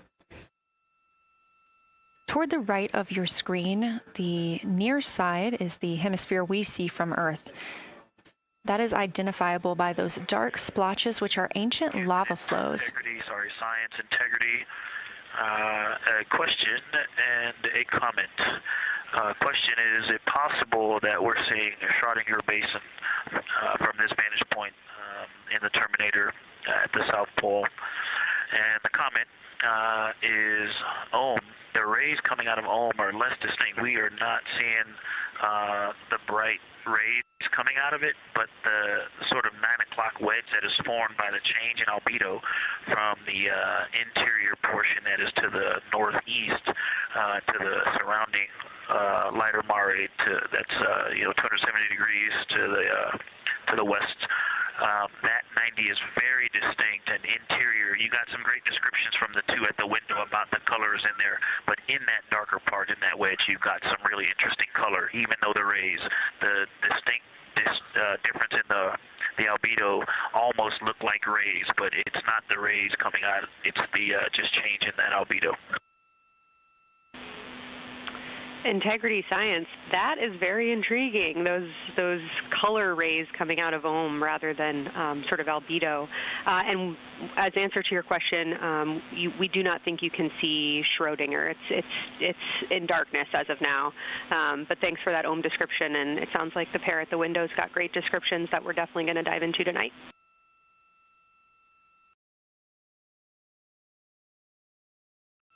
Okay. If you could help me, I would still love to know what it is. There's a very nice crater. You're going to likely have a lot of pictures of it. What would be right in the Terminator at the South Pole or close to the South Pole where it's intersecting the Terminator right now? Yeah, Victor, we're assuming you're talking about, kind of if you're looking at the Terminator, it's basically like 70% down from the North Pole. Is that where you're looking?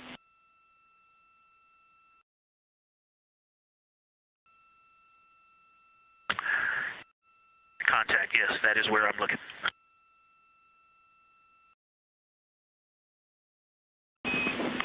Integrity Houston, that is an enabled caution for wastewater dump required. We have hit our limit. As expected, no crew action.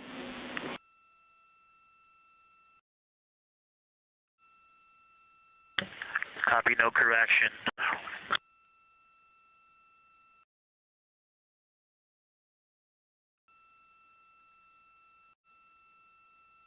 You are. And integrity science, we're trying to figure out what you're looking at there. Is it like right on the terminator, or is it in the eliminated portion next to the terminator?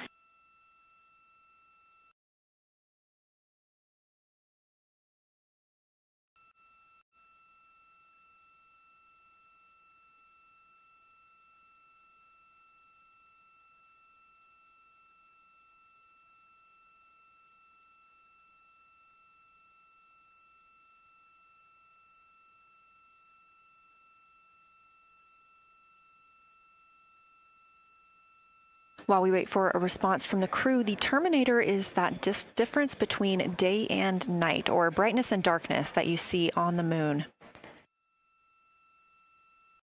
We see this from the International Space Station as well, looking down at Earth. And science from integrity, excuse my space orientation adaptation. If you draw a line between Glushko through the center of Oriental, and then another line from Glushko through the southern tangent of Oriental, that line would almost perfectly intersect tangentially the crater that I'm talking about, and it is on the terminator. So yeah, I think I'm not looking at the South Pole. I was a little twisted. That line description was really helpful. I have eyes on the SIR right now, and they are actively discussing lunar geography. We will be back with you shortly.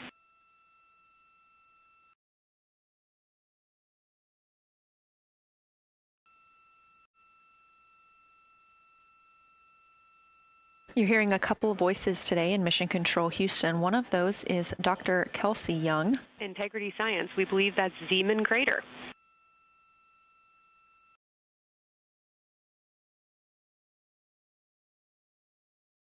Oh, I floated away from the speaker. Say it again, please. We believe that that is Zeeman crater.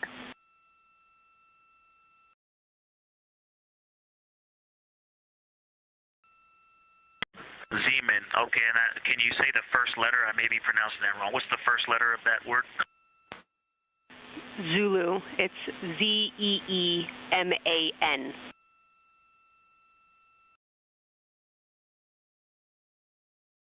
Copy. Thank you for that.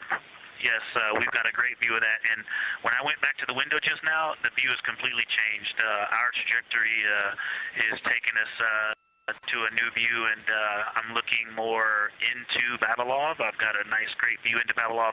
I'm actually away from the window right now, so I'm going to go try to give you some bounding words on the view that we're seeing. But I've got to get back to a window in a minute. Understood, Victor. You're defining new views of the moon in more ways than one.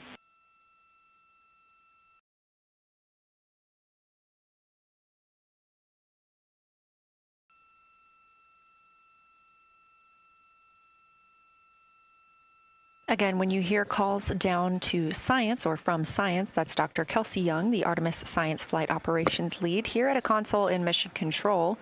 You also hear communications with the crew from Canadian Space Agency astronaut Jenny Gibbons. She is the Capcom for today. She is a backup Artemis II crew member. Those calls from pilot Victor Glover asking about a feature he was seeing, specifically a crater on the moon. Meanwhile, the team here in the science evaluation room was actively working together to determine what feature he was describing.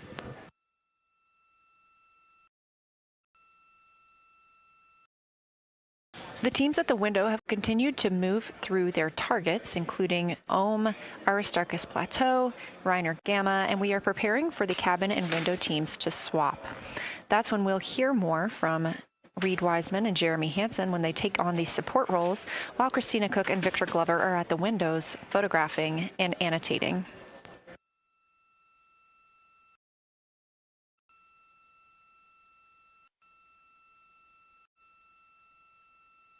As we briefly mentioned, if you look towards the right side of the moon, essentially,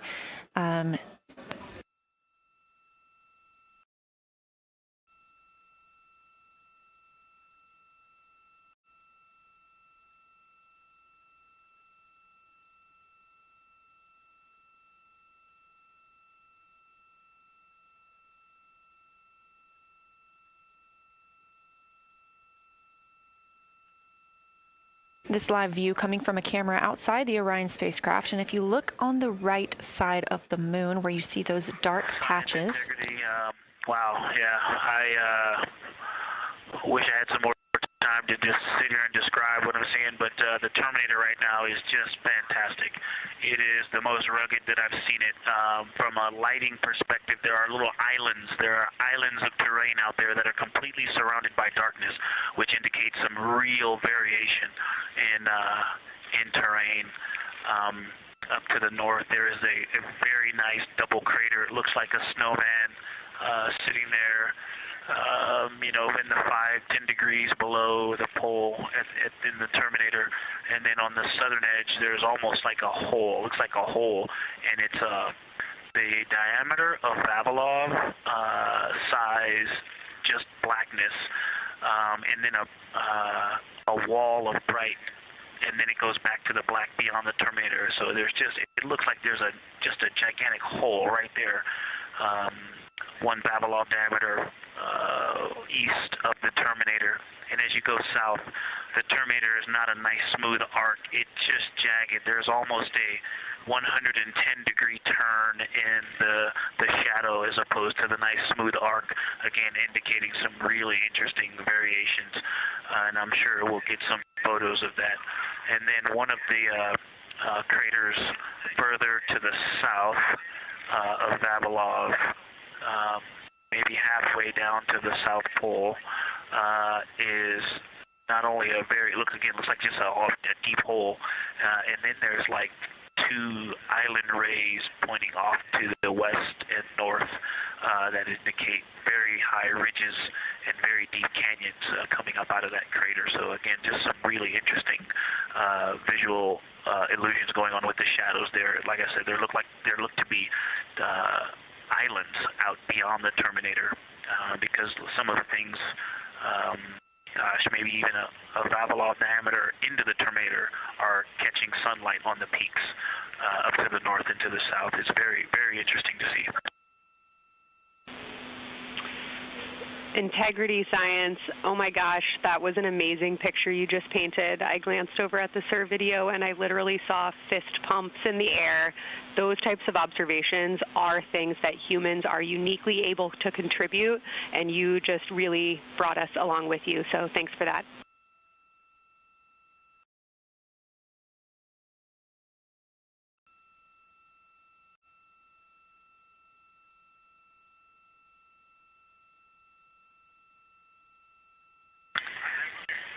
That's awesome, Kelsey. Did you get a SITREP updating you on a slight change in logistics for PCD use? Christina, this is Houston. We did not, but we will take it now.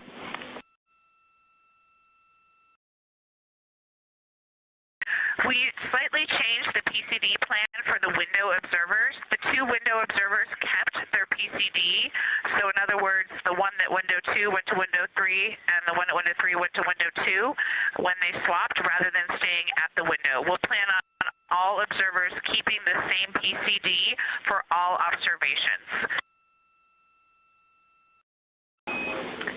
Copy, Christina. That makes sense to us, and good plan. We are coming up here on a cabin and window team swap. Let me know when you're ready for a quick vehicle status.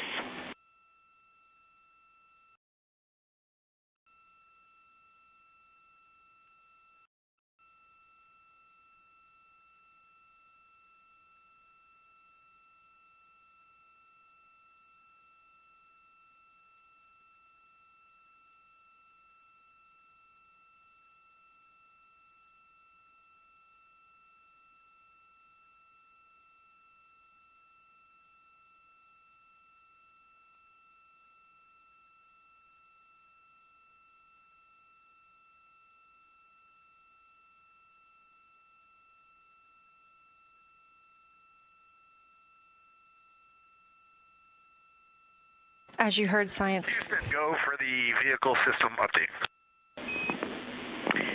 Howdy, Reed. We don't have much for you. We just wanted to let you know that toilet right now is no-go for use as we stick with the predetermined limit for now. All crew members, please use CCUs. Otherwise, Orion is looking very good. And you have 15 minutes in this handover time where we expect Victor and Christina to switch to the windows and you and Jeremy to be in the cabin assisting. Let us know if you have any questions.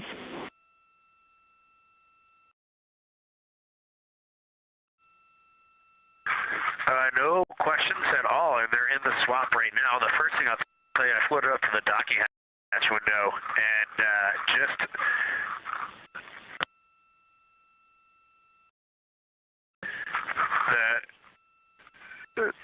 what I'm going to call the Mari around Oriental just looks so different out the docking hatch right now. It's quite a bit darker. It's the same darkness, if not a little darker than Grimaldi, but it's cool after just being in the 400 mil for the last half hour, looking up close. I got pictures of everything Ike was just describing on the Terminator. It really is a fascinating Terminator, and then Oriental just looks so dynamic right now. It's very three-dimensional out the docking hatch compared to what I was just looking at through the 400 mil. We love it.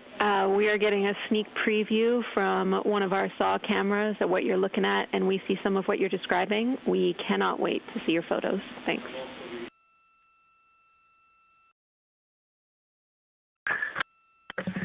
Yeah, Jenny, I wish you had some longer lenses on those solar arrays so you could see the whole moon, but man, it is, or the up-close moon, not the whole moon, but it is just fascinating here. It's so cool. All right, MPO and Inco, take notes. We want a zoom lens on those saws next time. Thanks, Reed.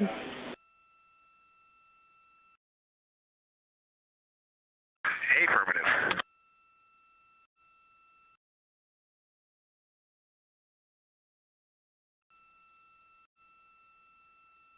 As the crew gets ready to switch positions from the window crew going back to the support crew and the support crew flying up to the windows, this view inside the room, Capcom Jenny Gibbons speaking with the crew, Canadian Space Agency astronaut. The crew has continued to provide excellent descriptions of what they are seeing on the lunar surface. In this picture, or in this live view actually, from Orion and a camera mounted on its solar array wing, if you look at the dark portion on the right side of the screen, those are visible from Earth. That's considered the near side. Those are ancient lava flows from a time early in the moon's history when it was volcanically active. And if you look towards the left, there's that dark, large crater that appears above, to the left of those lava flows. That's Oriental Basin. It's about 600 miles wide, and it straddles the moon's near and far side. And this mission is the first time that humans have ever been able to see this with their eyes in the daylight. Again, you hear conversation about that Terminator. You have a great view of that as well. That's the difference between light and darkness on the moon. Victor Glover explaining that as a very jagged looking Terminator due to the peaks that they're seeing and the craters that they're seeing as they prepare to cross over the far side.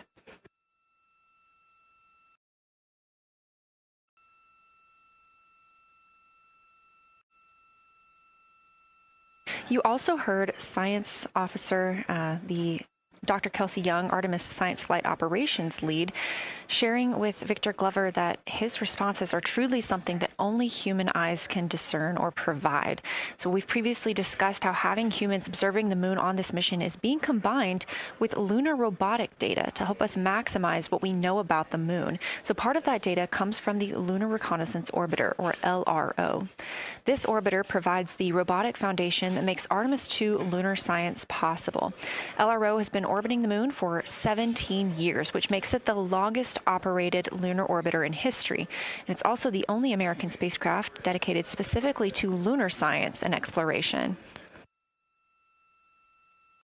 Artemis 2 lunar observations are designed to complement data like the detailed surface images from LRO. So while LRO provides those detailed high-resolution maps of the moon's surface, the Artemis 2 crew adds human observations that focus on regional context and relationships between features, giving scientists a larger geologic picture.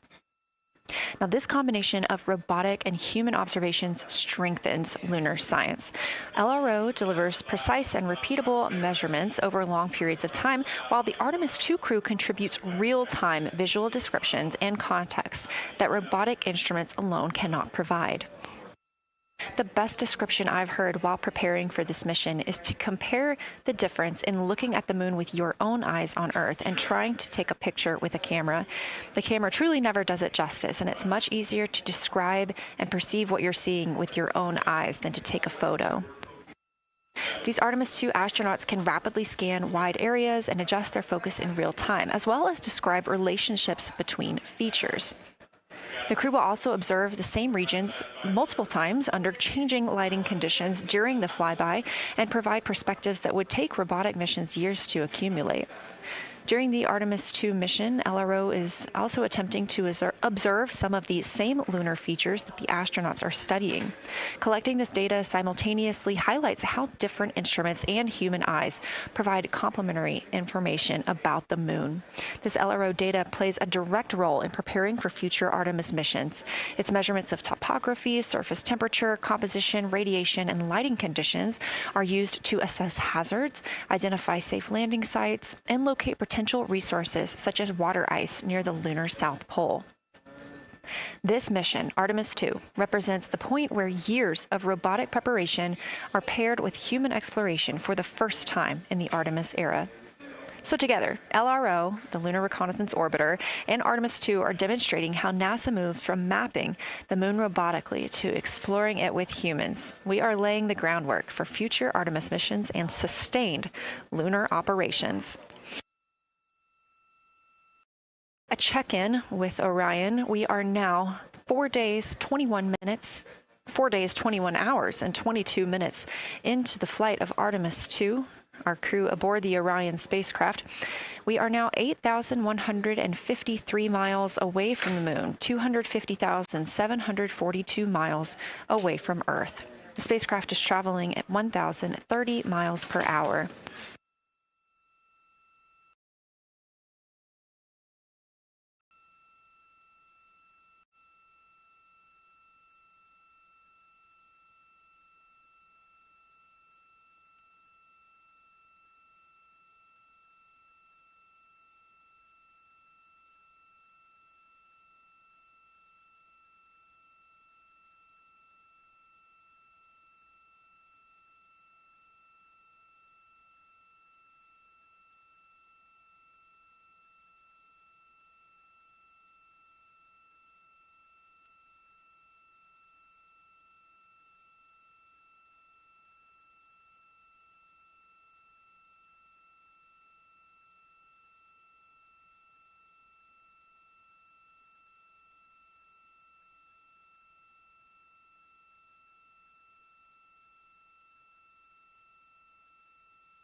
Hey, Houston, the professional science update giver is now in seat 2. That is where Victor is, and Christina is nestling into seat 1 with the long lens, and we're just getting ourselves oriented here.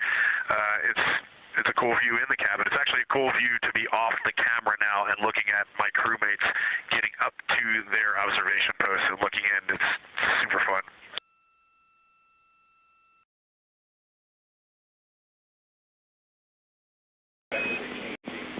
Copy, I'll read. We like it.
As we heard confirmation from NASA astronaut and commander of Artemis 2, Reed Wiseman, they are now switching positions of the support teams and the observation teams. So initially, Reed Wiseman and Jeremy Hansen were at windows 2 and 3 in the Orion spacecraft, taking photos and making annotations in their PCDs, portable computing devices. They were also giving audible descriptions into their PCDs, wearing headsets with microphones and providing recordings that the science team will be able to listen to later. We were hearing from NASA astronauts Christina Cook and Victor Glover as they made observations as part of the support team. Now, as these teams are swapping, we anticipate hearing more from Reed and Jeremy as they'll be on the support team, while Victor and Christina will be at the windows taking photos and making annotations.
And Jenny, for the science team, if they can mark this time, I just covered up window 4 to block out the ambient light from a very bright planet Earth. And it'll be interesting to see if in the data Victor and Christina see any differences from me and Jeremy with that window blocked. It's a lot darker in the cabin now.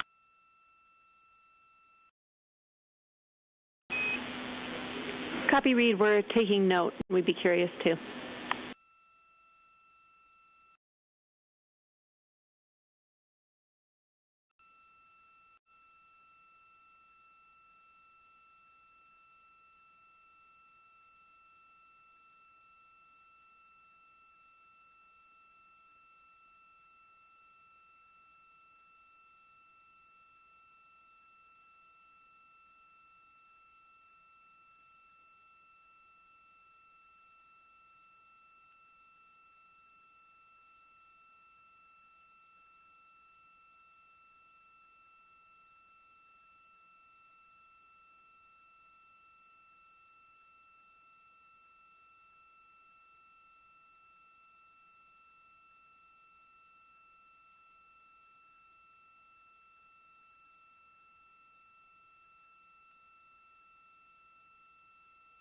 We are live in the Artemis mission control room during the lunar flyby of the Artemis 2 crew, the first humans to fly by the moon in over 50 years. Orion launched 4 days, 21 hours, and 30 minutes ago atop the SLS rocket, Space Launch System rocket from Kennedy Space Center in Florida.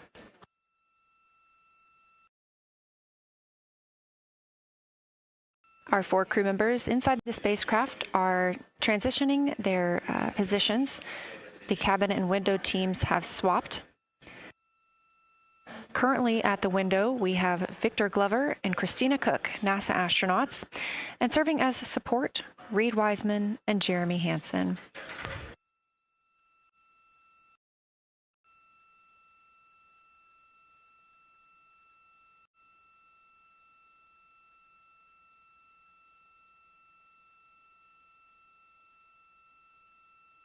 For our crews at the window, they are using handheld Nikons with an 80 to 400 millimeter zoom lens. There are also GoPros on each of the solar arrays on Orion, and that's where this view is coming from right now. We have an interior camera of the crew as well, but they have dimmed the cabin lights. They've actually turned off the cabin lights to allow them to better see outside of the spacecraft. This also helps prevent any reflections from lights inside the spacecraft reflecting onto the windows while they are photographing the moon.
We talked a little bit about the views and the cameras being used on the Orion spacecraft.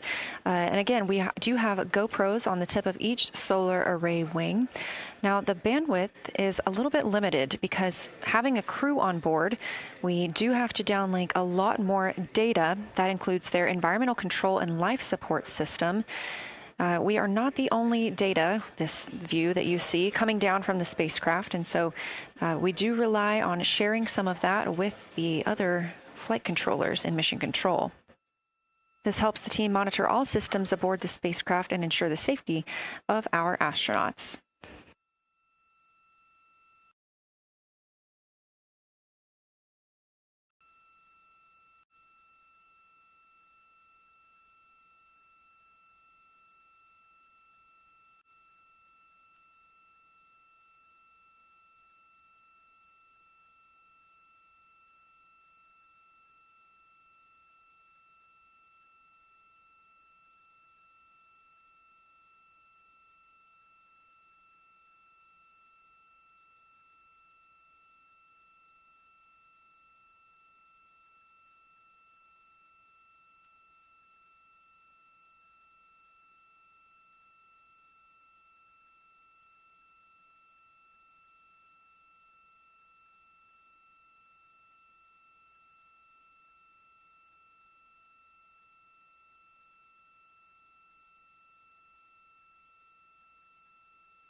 We are standing by for a situation report from the crew aboard the spacecraft. They've been imaging the whole moon. There is now a new crew at the window. That would be Victor Glover and Christina Cook. And so being it's their first time since they have moved up to the window positions, they have a chance to orient themselves and describe and take pictures of any color or albedo variations across the surface. Reminder, albedo is the brightness or reflectiveness. Integrity science for a science sit rep when you're ready.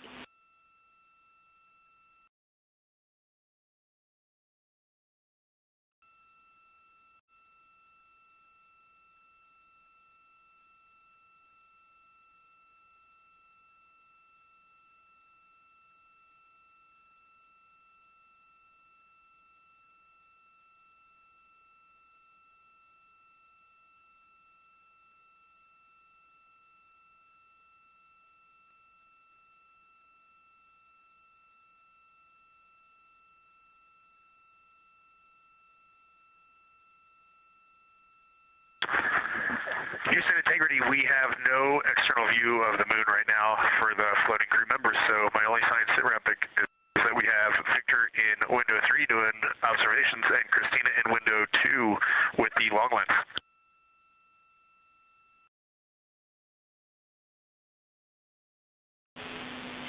Integrity, we copy. Are the shrouds still on windows 1 and 4?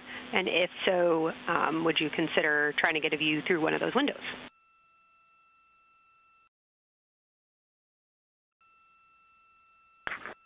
We cannot take the shroud off of 4 because the Earth is too bright and it's impacting Ike's peripheral vision. And then I can get a grazing glimpse out the docking hatch window. I can see Oriental south down to the South Pole. And the primary thing that I see from Oriental right now is just the long trenches that come out. And, you know, when you come out the north side of Oriental, the ejecta kind of boulders across the northern half of the far side.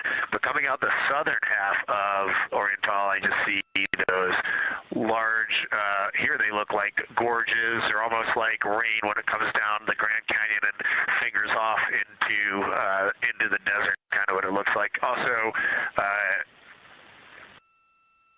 Burgess Alpha is extremely bright. It's the brightest thing that I can see. Even brighter now than Aristarchus, which is heading off to the Terminator. It's almost impossible now to see Aristarchus, the thing that Jeremy and I looked so much at. I can just barely see the crater rays from Ohm, and I would say for albedo right now, I would go back to Grimati is still extremely dark, especially in that southwest corner, and there are parts of Oriental and the outer ring of Oriental that reach that same level of darkness, especially the rings of Oriental reach the same level of darkness as Grimati. And then south of Grimati, Jeremy and I were noting a few other just really dark areas of cratering, Mare there, and those have that same darker albedo, but Burgess Alpha is the brightest, and Grimati is the darkest. Integrity Science, that was a great description. Thank you, and thanks for the docking window geometry to give us that description. Any comments before you go on the annular ring in Oriental?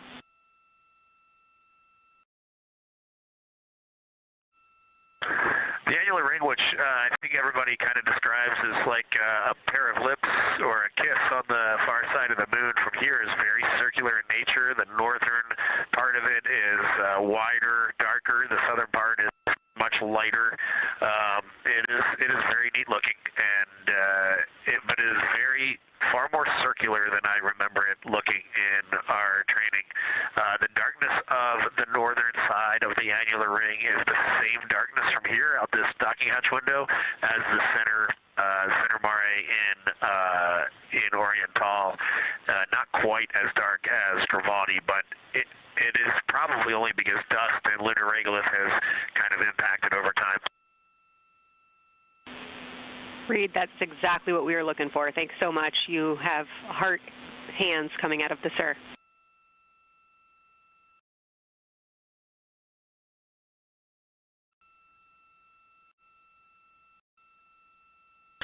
Say that again. Kelsey? Just saying that the SIR was really excited about that. That annular ring was something we were really eager to hear about, so thanks.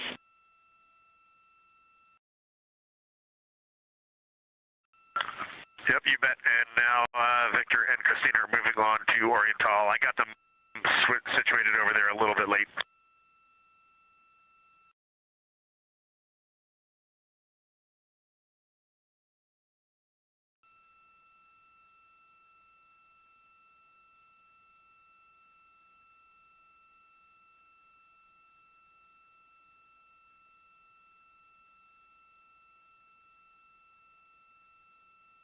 That was NASA astronaut Reed Wiseman, now providing a science sit rep as he is away from the windows most of the time. He is working as the support person along with Jeremy Hansen in the spacecraft, as Victor Glover and Christina Cook are now at windows 2 and 3, able to photograph the moon.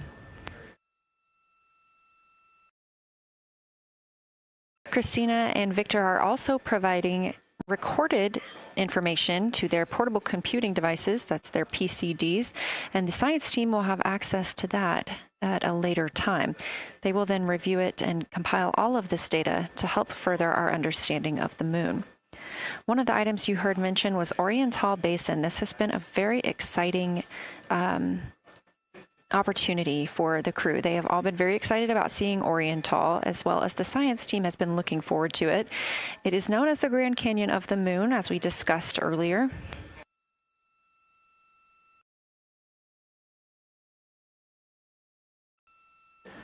From the pictures, the science team is hoping that the crew will take centered images of the entire basin and surrounding craters in a single frame, but also use those 80 to 400 millimeter zoom lenses to create a mosaic entire basin.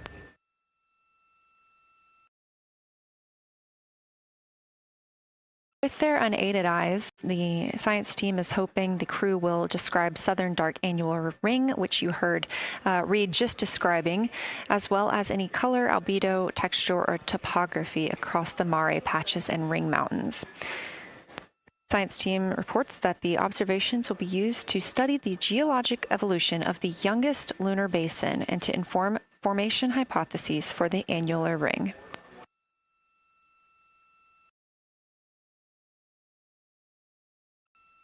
And again, another fun fact about Oriental is the diameter is the same distance between Johnson Space Center, where we are today, and Kennedy Space Center, where the crew launched on April 1st.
This live view from the Orion spacecraft on the Artemis 2 mission, now 7,373 miles away from the moon, 251,130 miles from Earth.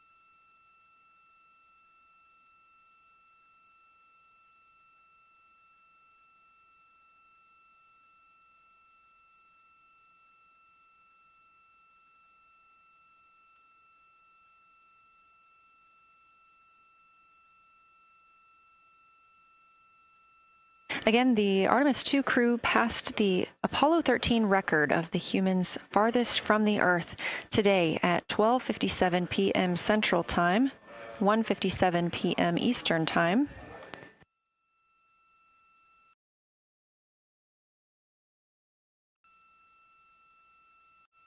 That distance set by Apollo 13 was 248,655 statute miles. We have clearly passed that, and we expect to pass that by about 4,105 miles. That will be when the spacecraft reaches its farthest distance from the Earth. It could be around 252,760 miles, but again, these are approximations and our targets, and we will make sure to report back the final numbers once we have them.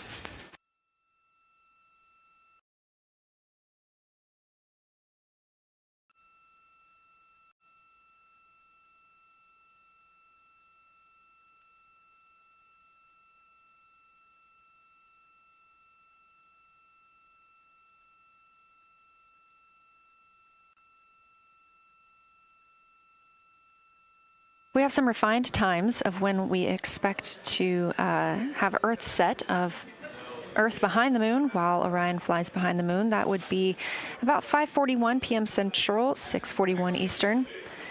The spacecraft would make its closest approach to the moon at 6 o'clock Central, 7 Eastern, and that would be about 4,066 miles. And then at 6:02 p.m. Central, and the spacecraft will reach its farthest distance from the Earth. We anticipate that'll be about 252,755 miles, which would be 4,111 miles farther than Apollo 13. We would see Earthrise again at 6:21 p.m. Central Time, and a few minutes later, regain communications with the crew.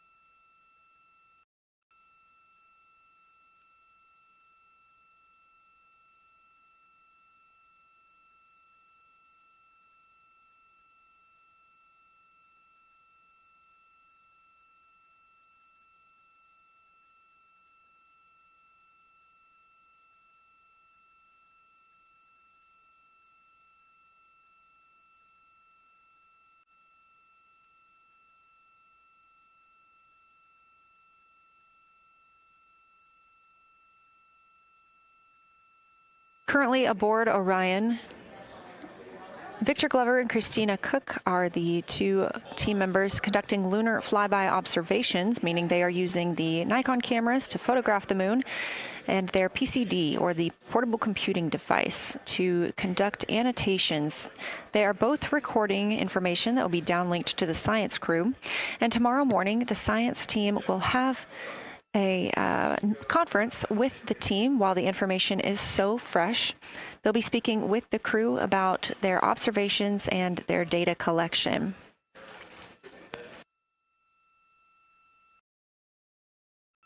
Otherwise, most of tomorrow, flight day 7, is considered an off day.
We are on flight day 6 of the Artemis 2 mission, the first time in more than 50 years that humans will observe the moon directly, providing a critical opportunity to practice how lunar science will be conducted during future Artemis missions.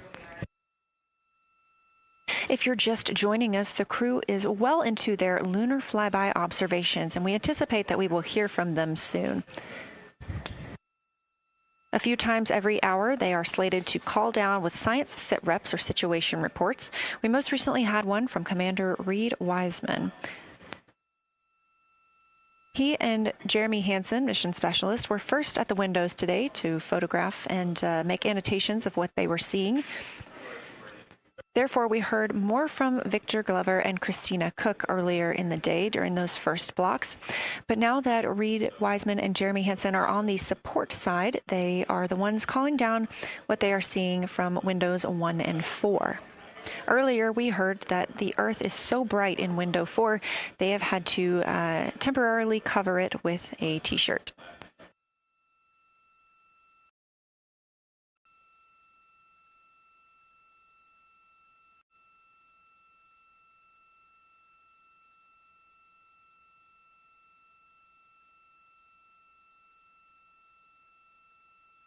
The moon preserves a near-continuous record of solar system history that has been erased on Earth because the moon doesn't have an atmosphere. So things that we experience on Earth, like weather or plate tectonics, don't really apply. So the lunar surface retains evidence of ancient impacts, volcanism, and solar activity that scientists can study today. And studying the moon helps scientists understand how planets formed and evolved, how the moon influenced our own planet Earth's history, and how the sun shaped conditions across the inner solar system. The moon also serves as a unique platform for studying the broader universe. Artemis science is designed around questions best answered by humans, working alongside robotic systems, combining decades of robotic lunar data with real-time judgment, context, and adaptability that only humans can provide. This mission, Artemis 2, is serving as a proving ground for lunar science operations, which allows NASA to test how science is planned, executed, and supported during a crewed deep space mission ahead of our future Artemis flights.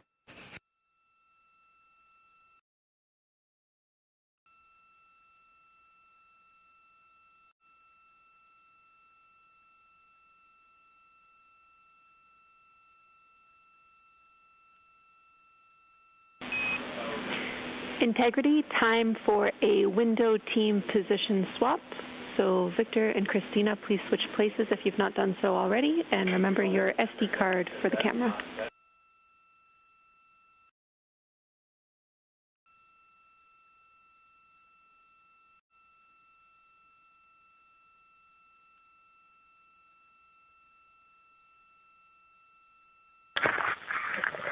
We're in the swap right now. They're wrapping up their last comments, and they'll switch over and change guards in the long lens.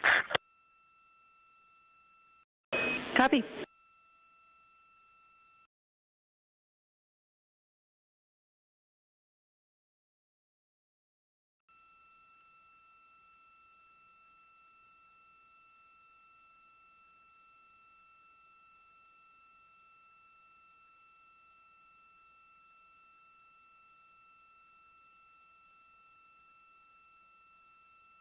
As you heard in that call, it is now time for the team members at the window to swap positions.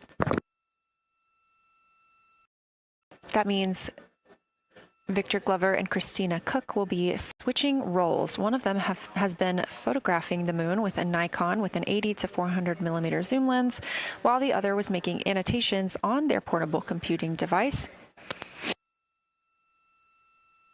And both are recording audio that the science team will be able to listen to.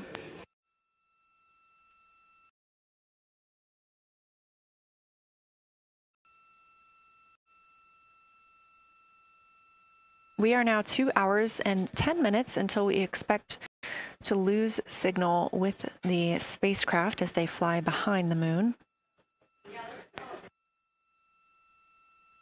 And the next target for the crew is considered a crew choice event.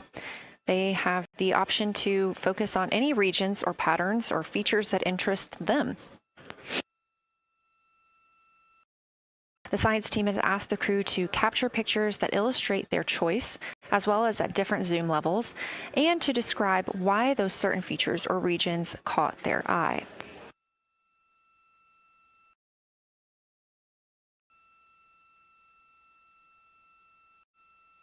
Those recordings are part of what are being saved on their PCDs, portable computing device, that will be sent to the science team for analysis.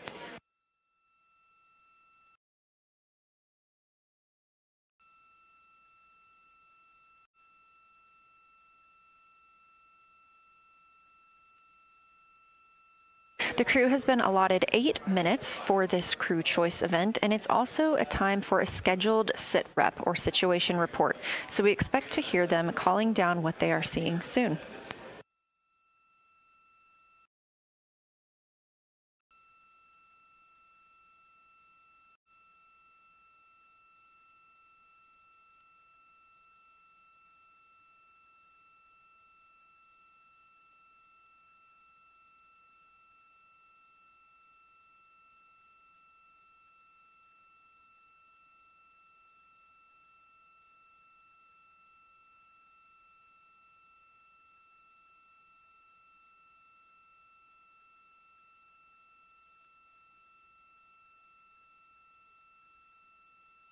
Something that the crew or that the science team has used to help prepare the crew is a cue card.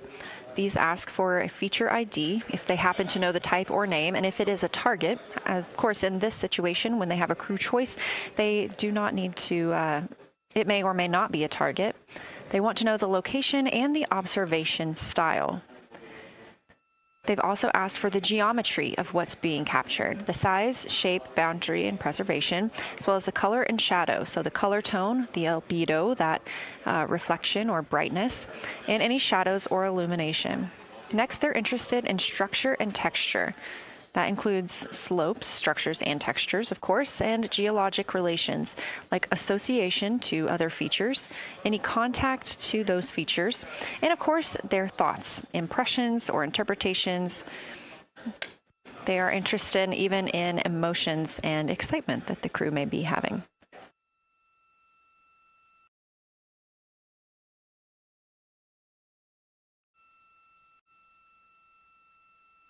This flyby day has been practiced in many ways, even in sims here in Mission Control Houston.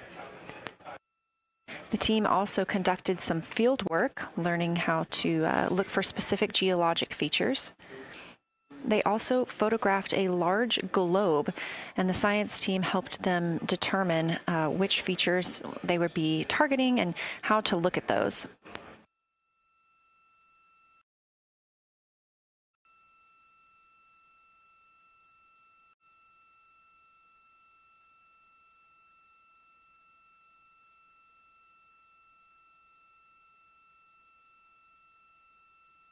We have a few more minutes that the crew would be photographing their crew choice. Again, this is NASA astronauts Victor Glover and Christina Cook at the windows.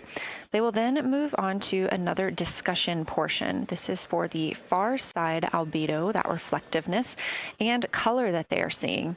We heard earlier about some browns seen on the moon, which is very interesting, especially here from Earth, where we are just seeing whites, grays, and maybe even black at some points. When they get into that discussion for far side albedo in a few minutes, the theme is looking to know how that color and albedo is, what those variations look like across the far side.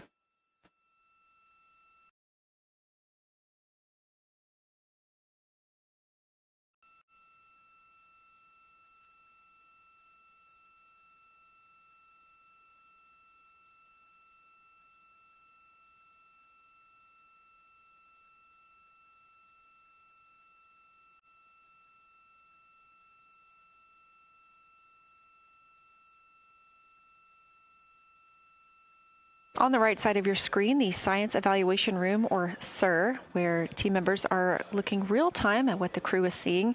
And even earlier, we're... Houston Integrity, you ready for a science zero? We'll take it.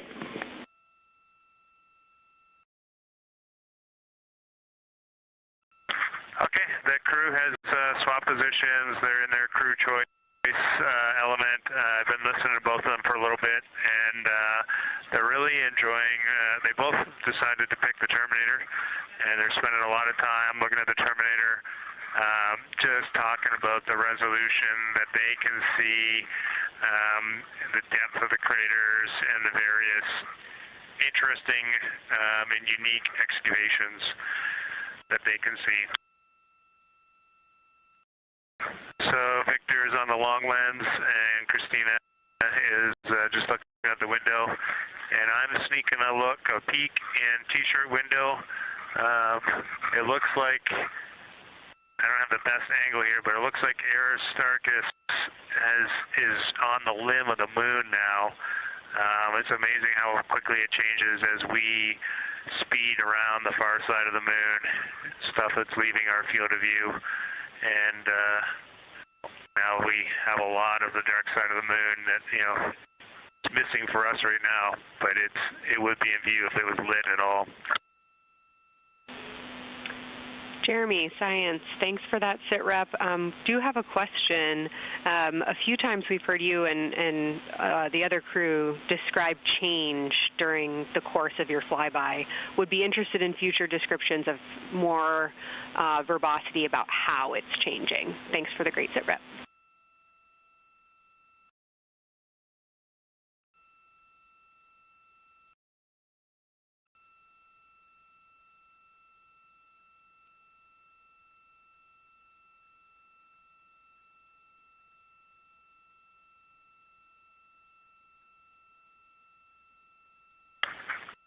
Yeah, Kelsey, sounds good. We are definitely keeping an eye on that. My eyes are just not readjusted. The moon is so bright when you come back to the window. I was just in the interior of the cabin. I've come back to T-shirt window, and it's just overwhelming brightness.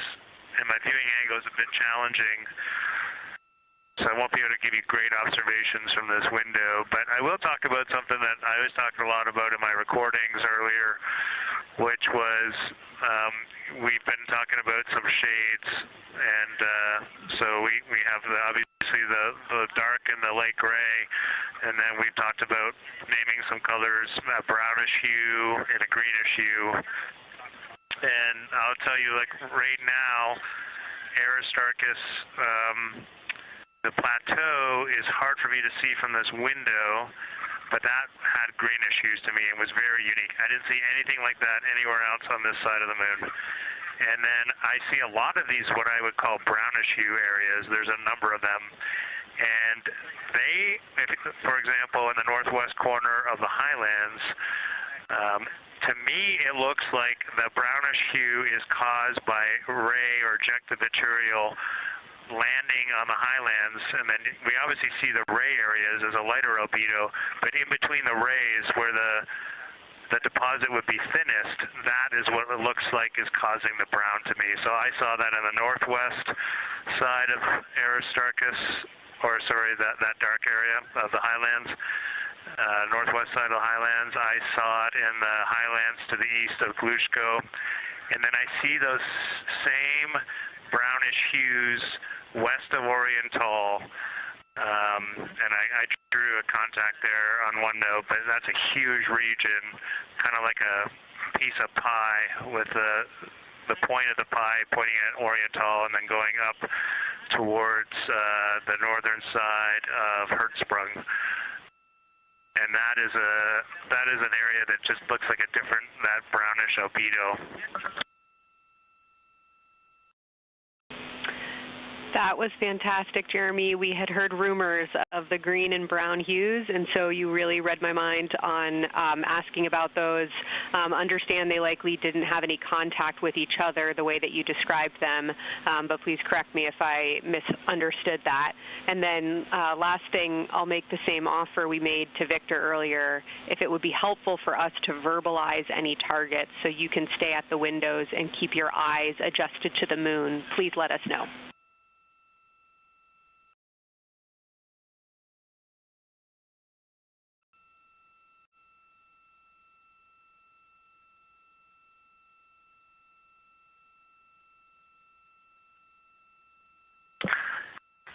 If you got something you want us to look at, Kelsey, you can send it on up.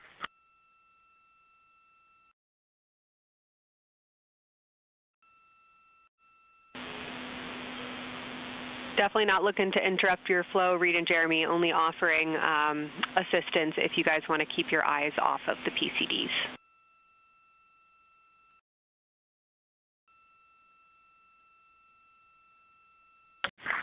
Oh, I see what you're saying. Okay.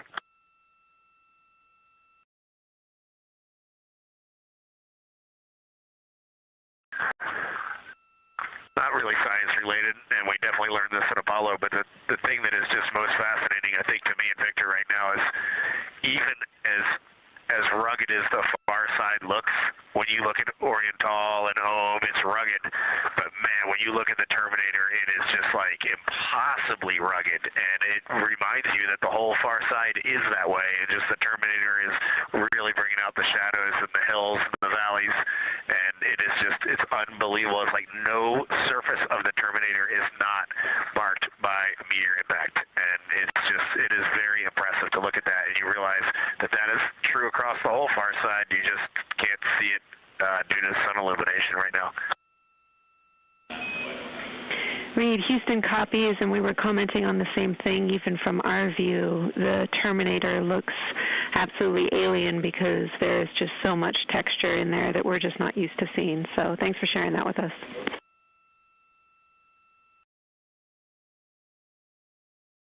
There's also, I don't know the name of it, coming out the south-southwest of Oriental, right on the southern Terminator, is just a massive crater. I don't know the name of it. Maybe you can look on the solar array wing video and tell me it's right. It's the southernmost crater you see on the Terminator right now. We're looking for you.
We're loving that picture. Thanks for showing us.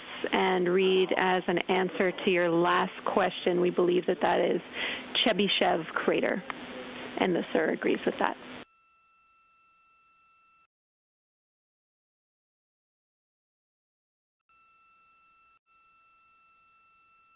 Okay, that picture I was just showing you is an 8X iPhone out the docking hatch for the high grazing angle. It's just amazing.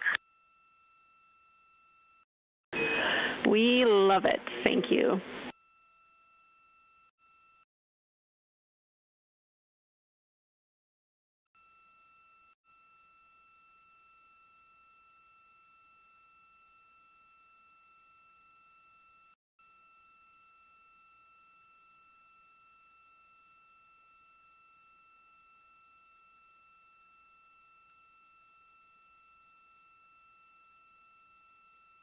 This is Artemis Mission Control in Houston, Texas. Mission elapsed time, 4 days, 22 hours, 12 minutes into the flight of Orion.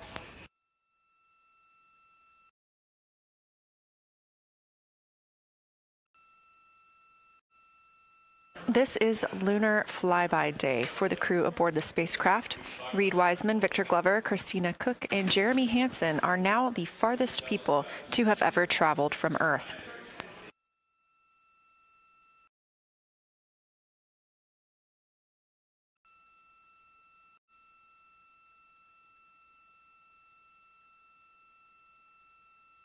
This a live view from inside the spacecraft. They have turned off the lights so they're able to see outside and photograph the moon better with no reflections from inside. And for a very brief moment there. Integrity Science, thanks for those iPhone views. It's helpful to see what you're seeing.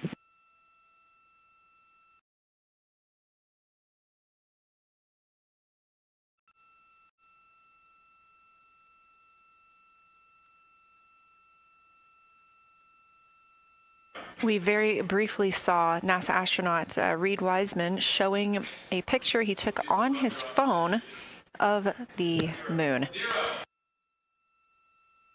We do expect to get all of the photos that the crew is taking today, and we cannot wait to share some of those with you. But pretty cool in the meantime, just to see one quick shot from what the crew is seeing.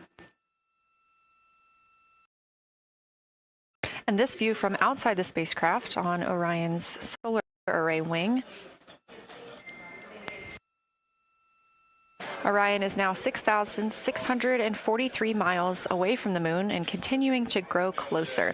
Again, their closest approach will be about 4,066 miles. The best comparison is if you held a basketball at arm's length. That's about what it would look like to the Artemis 2 crew at their closest approach.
This view showing at the very top a camera coming from Orion, continuing their flyby of the moon.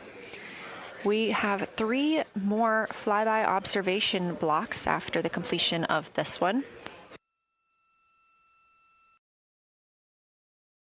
Down on the bottom left of your screen, that's the SIR, the Science Evaluation Room, where team members are continuing to work through all of the targets that the crew is photographing today, and they've helped identify some of the craters and some of the other items that the crew has seen on the moon's surface.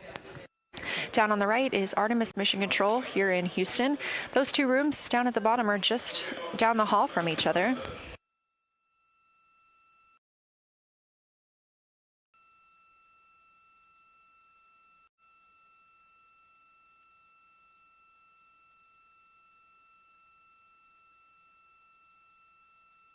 And we are just a few minutes away from the next cabin and window team swap. That means Victor and Christina, who have been at the windows, will fly to the cabin, the background essentially, and be their support crew for Reed and Jeremy. Reed and Jeremy will move back up to the windows.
The crew is continuing their discussion portion of the flyby in the lunar targeting package, where it says far side albedo/color. They are looking. The science team is looking to get a good understanding of what the crew can see on the far side at this point, and its brightness as well as any colors. We did hear earlier Canadian Space Agency astronaut Jeremy Hansen reporting that they could even see browns and even greens on the moon. I'm really looking forward to seeing those photos.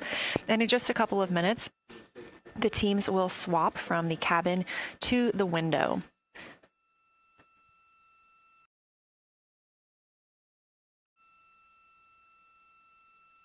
Another rundown of just how this flyby is choreographed inside the spacecraft today. So these activities have been timelined, and there are these 5 blocks of time during which the crew is going to be observing the moon from Orion's windows. Now we are just coming up on the end of the second block, and we'll start the third soon. So at any time during those blocks, 2 members are at the windows working in a pair. One is taking photos from window 2 and has a blue shroud over the window to help prevent any reflections from inside the spacecraft. They are also using an 80 to 400 millimeter zoom lens. And the other astronaut on the window team will be in window 3 using their portable computing device to make annotations. Now, again, both of those crew members are making audio recordings of what they are seeing, and we are not hearing that right now. Those are going to be downlinked later to the science team, who will evaluate them and use that data to inform our understanding of the moon. Those 2 crew members at the windows swap roles. Integrity Houston, it is time for another swap between the cabin and the window teams. So we have 15 minutes of handover time, and then we will expect Jeremy and Reed at the windows and Christina and Victor at the cabin. I have no new vehicle updates for you, but I do have a photo location for some photos on Ike's PCD, and I want to let you know that Jeremy's family have arrived in the viewing gallery.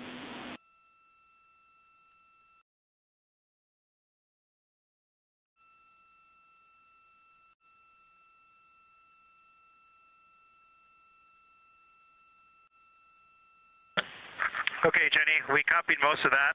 The only thing we're missing is what you meant about the photo location on Victor's PCD. And hello to my family. I think that must be Catherine and Devin that are there. And I'm glad they made it into the viewing room. And we copy it's time for crew swap. The A team's coming out of the windows and the B team's going in. Okay, copy. All I meant to pass for Victor's PCD is that there are some late load photos that were requested that are now in his favorite photos folder. And you're exactly right. We have Catherine and Devin here. They give you a big wave, and they're super excited and happy to see part of what you're seeing.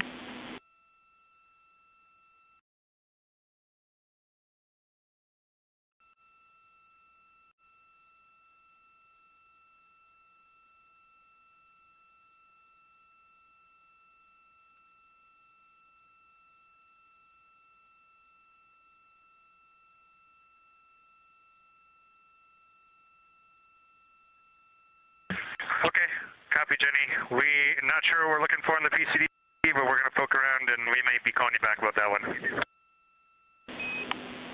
All right, that's no problem, and it's unrelated to flyby.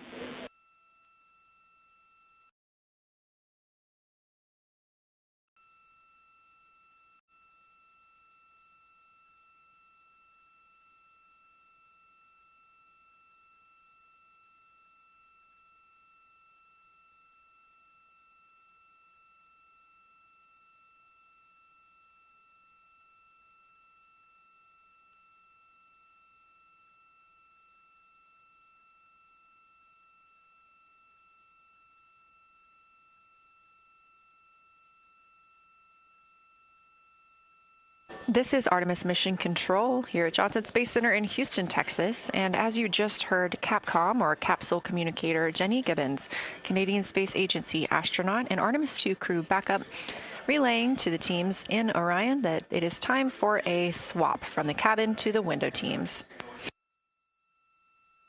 We're now at the tail end of the second lunar flyby observation block. Again, we have 5 of these today. Most recently, Victor Glover and Christina Cook were at the windows photographing and making annotations, while Reed Wiseman and Jeremy Hansen were in the cabin providing support, whether that is SD card help, but also science sit reps calling down any situation reports for what they are seeing on the moon or anything about the vehicle status. With that call to make a swap, Reed and Jeremy will be back at the windows, making observations for what they see at the moon and taking photos.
Again, you're watching live coverage of NASA's Artemis 2.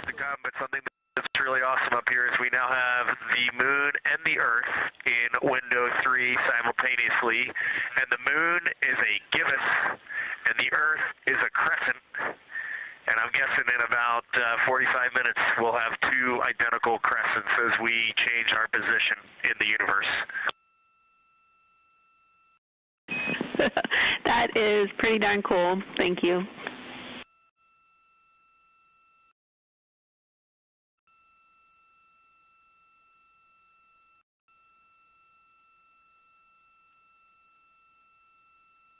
That's the Artemis 2 crew, the first astronauts to fly by the moon in more than 50 years, reporting that when they look out of window 3, one window, they're able to see both the Earth and the moon at the same time now. Now, obviously, our view is from a camera on the solar array wing pointed at the moon, and we hope to see that view of both the Earth and the moon soon.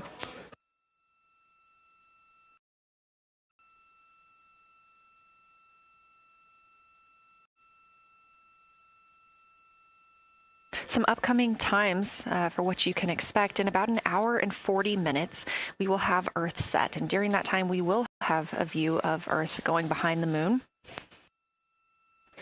Shortly after, just a few minutes later, we will lose signal with the Orion spacecraft. This is tracked as it is going behind the moon and out of reach of the Deep Space Network. At 6:00 p.m., the spacecraft will make its closest approach to the moon at a distance of about 4,066 miles. At 6:02 Central, the spacecraft will reach its farthest distance from Earth at about 252,755 miles. Of course, these are approximate, and we will make sure to provide you with the final distances once those are confirmed. At 6:21 p.m., we will have Earthrise from the Orion spacecraft, but we will not have communications with the spacecraft until 6:25 p.m. Central, when we expect to acquire signal with them after they've emerged from behind the moon.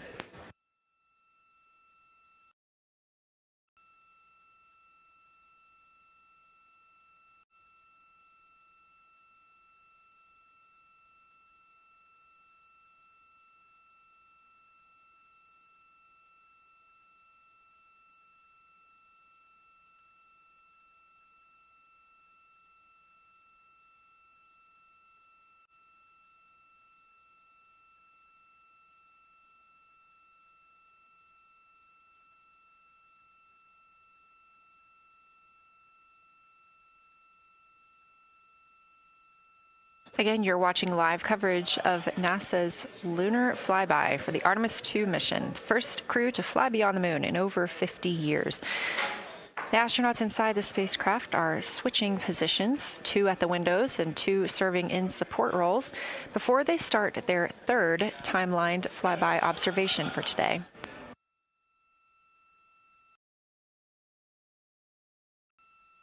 We've heard great calls from the crew so far describing what they're seeing, all well trained by the science team here on the ground.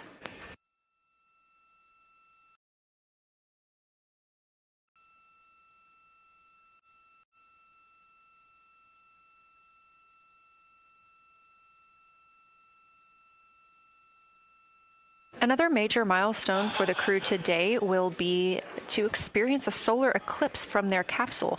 No one on Earth will experience this solar eclipse.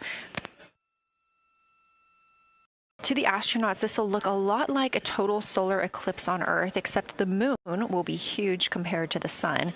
Whereas if you're standing on Earth and looking at a solar eclipse, the moon and the sun appear to be about the same size in the sky. As the moon begins to cover and then uncover the sun, the astronauts will see a partial solar eclipse, so that's before and after totality, and during that time frame they will have to wear eclipse glasses so they can safely view this phase. They also intend to capture images of the sun's corona during the eclipse. This is a rare glimpse at the innermost corona that will only be captured by the astronauts' cameras. During the eclipse, we also look forward to the crew members describing what they will see, which includes unique light features like the shape and size of the corona and potentially even lunar dust. At the same time, Venus, Saturn, Mars, and Mercury will be near the sun, so they may be able to identify what part of the sky they're looking at. This can help train future Artemis astronauts on what part of the sky they're seeing, which is useful knowledge in challenging situations when they may need to rely on that information instead of instruments for navigation and orientation.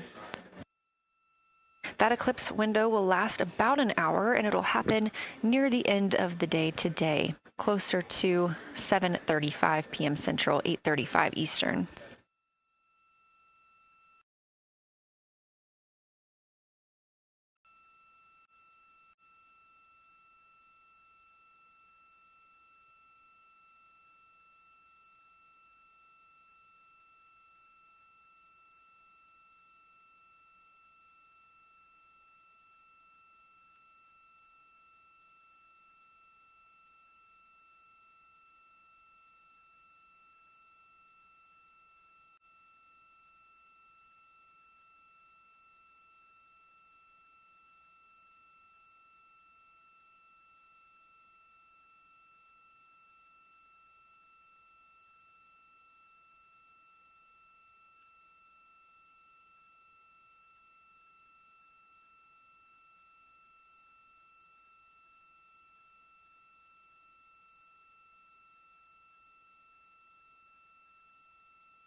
As you can see in this live view from Orion, the spacecraft is maneuvering around the moon, and the views of the moon have changed since we started our broadcast.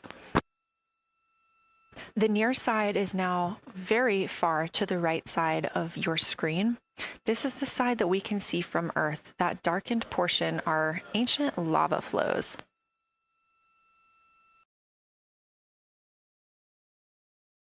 The crater down towards the bottom of the moon is Oriental, and this is a crater that was previously never seen before by human eyes until this mission.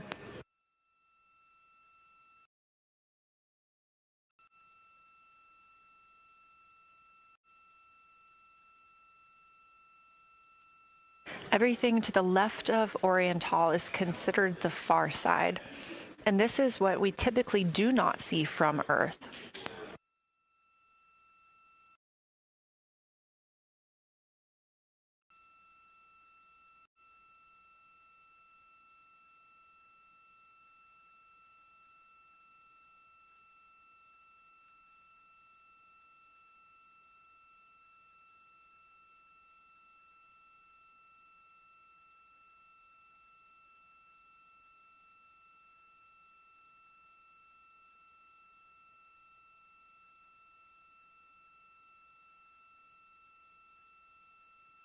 Just a reminder about this view. This is coming from a GoPro camera mounted on the tip of one of Orion's 4 solar arrays.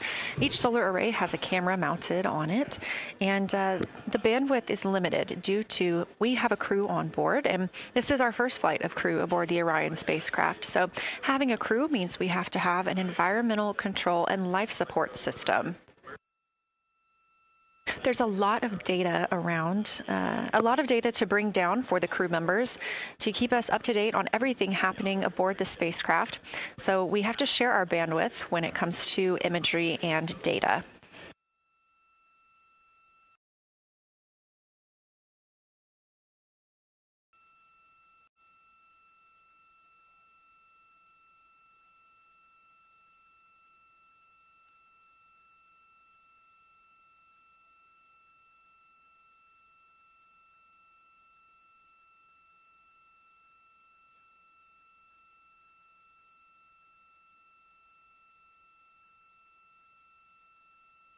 Inside the Orion spacecraft, the astronauts have completed their cabin and window team swap, meaning we have moved into the next block of lunar flyby observations. Jeremy Hansen and Reed Wiseman are now back at the windows, taking photos and making annotations. About halfway through this block, they will switch positions at the windows and will be prompted by the ground to do so.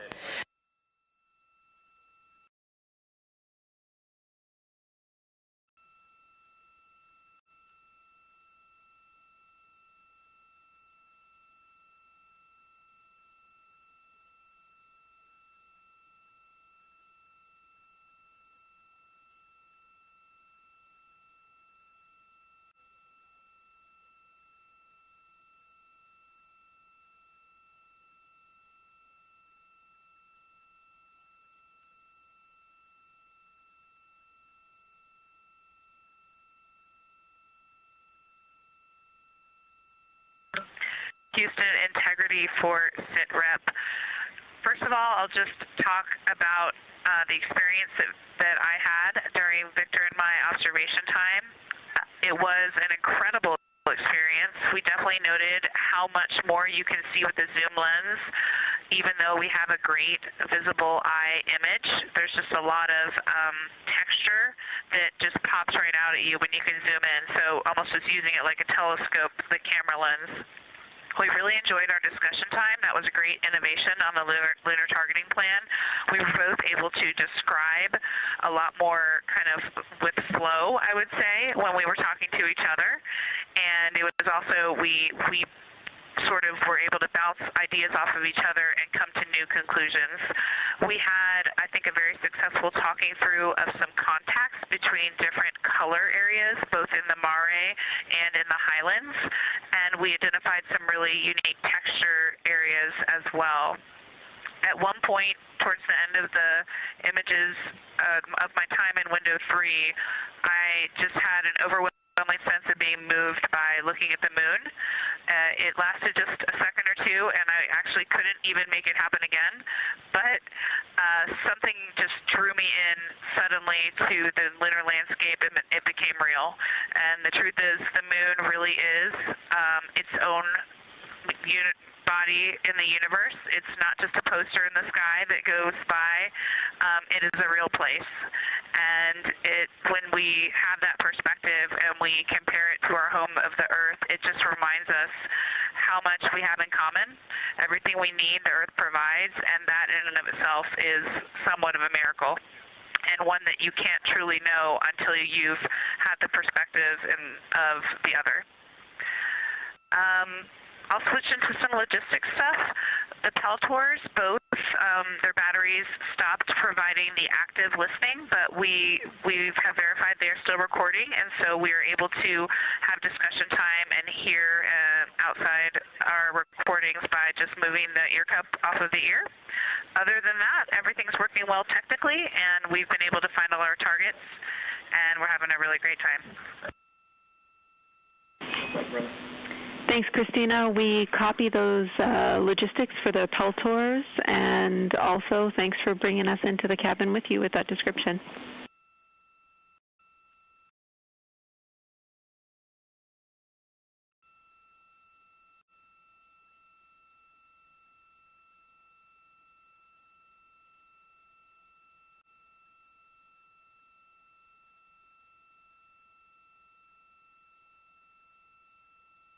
Right on time.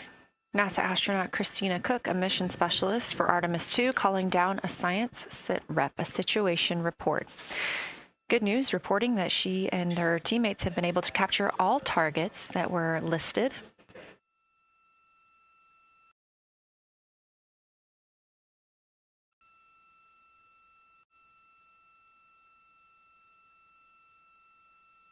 Christina also gave a vibrant description of just how it feels to be there and to see the moon up close and not just something passing in our night sky.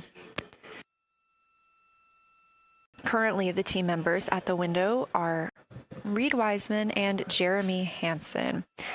Meanwhile, Integrity cabin team for window shroud.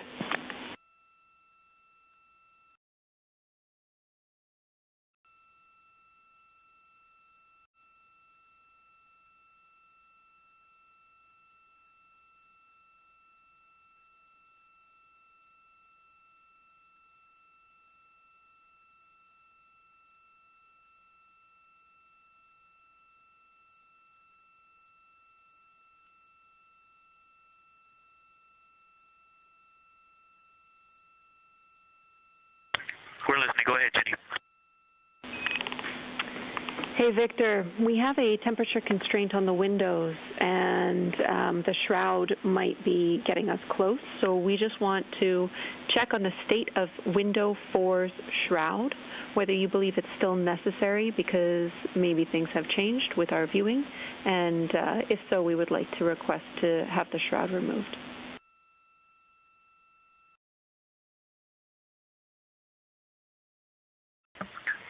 Houston, we believe it is necessary. We pulled it off just as a corner. It is very bright. It definitely would affect our night vision and maybe comfort. But is there a time? Can you tell us when we would have to take it off by?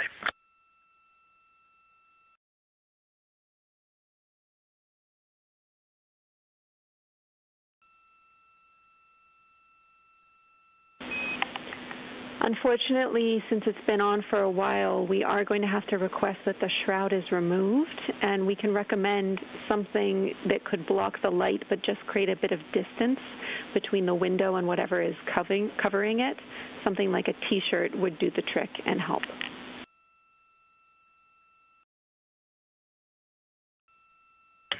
Okay, we're removing the shroud, and we will we'll make it work. Thanks.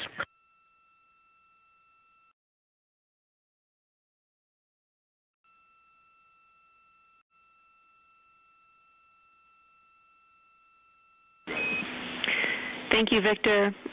We know it's pretty bright in there now with that window uncovered. We will also offer that airflow on the window would be helpful. So if you want, you can also retrieve the condensation hose, which should be friction fit onto one of the diffusers. And that on the window would also help.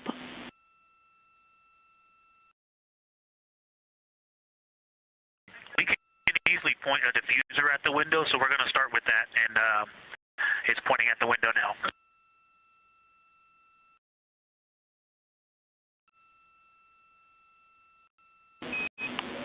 Okay, we'll take that, Victor. Thank you. Please keep us updated.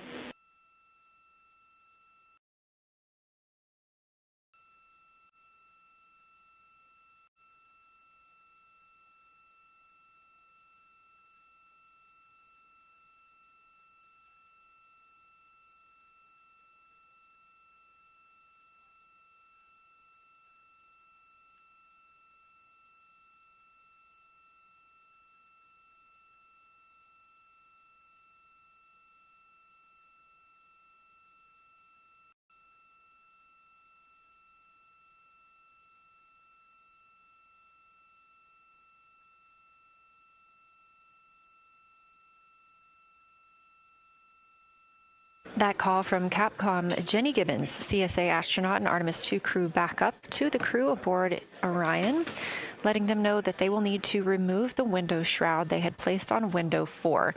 They initially placed that shroud there to block out some of the light from the Earth. It was extremely bright coming in the cabin and interfering with some of their viewing opportunities out at the moon.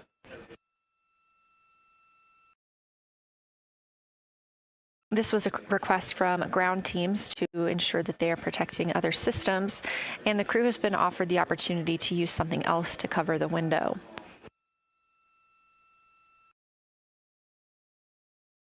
Meanwhile, Reed Wiseman and Jeremy Hansen continue with their lunar flyby observations. They have just looked at Glushko crater. That's about when we heard that call down from Christina Cook with that description of everything she had been seeing during her observation period and what she was seeing at that time.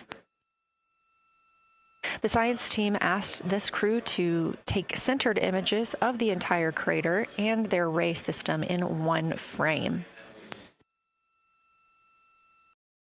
They're also interested in knowing the brightness, texture, and extent of Glushko's rays and how they differ in the mare, or that sea area, versus the highlands.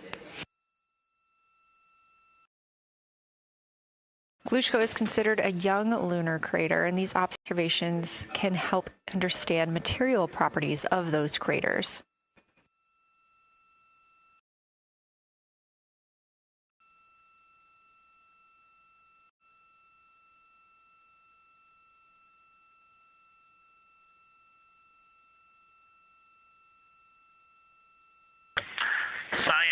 Integrity.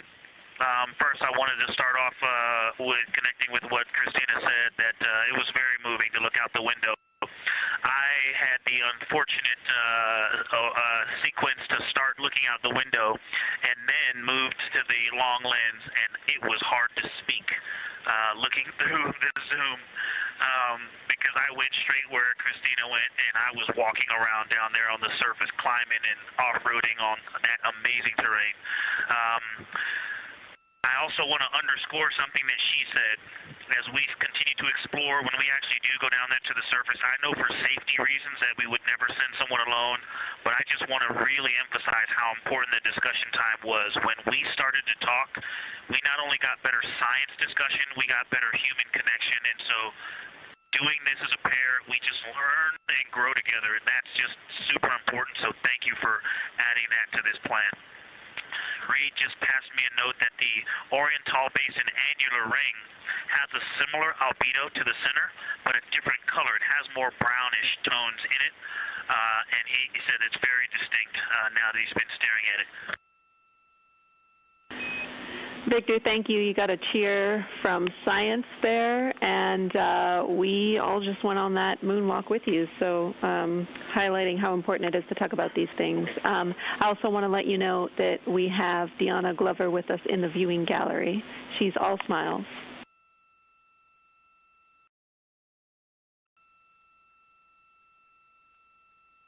Well, you just got a bunch of cheers up here. Hey, babe.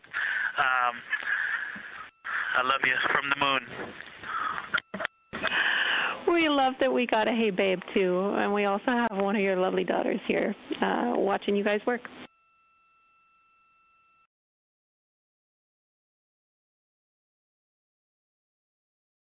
Thank you guys for doing that and for supporting them through this.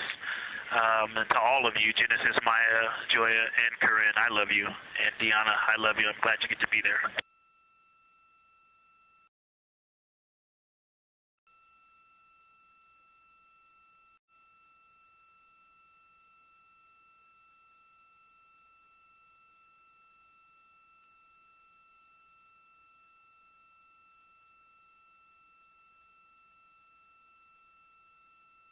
We've had some really sweet words from the crew members aboard Orion today, as their families have been able to filter in and out of the viewing room here at Artemis Mission Control at Johnson Space Center in Houston.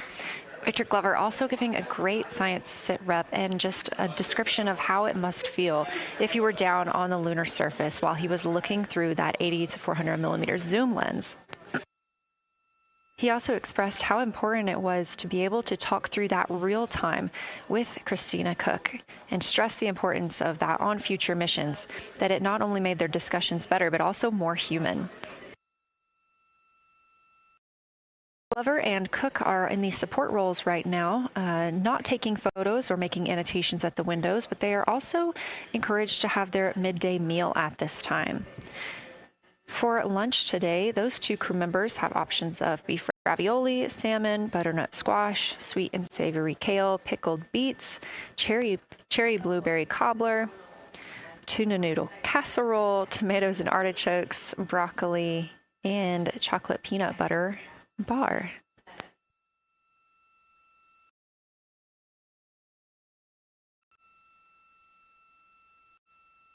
Once Glover and Cook return to the window portion of their flyby today, Reed Wiseman and Jeremy Hansen will get into their midday meal.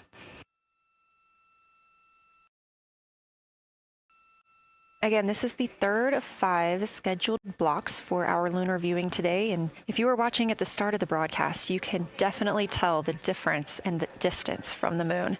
We are now 5,518 miles away from the lunar surface, and again, expecting the crew to get about 4,066 miles away. They are currently 252,050 miles away from Earth, and every mile is a new record, having surpassed the Apollo 13 milestone for furthest distance earlier today.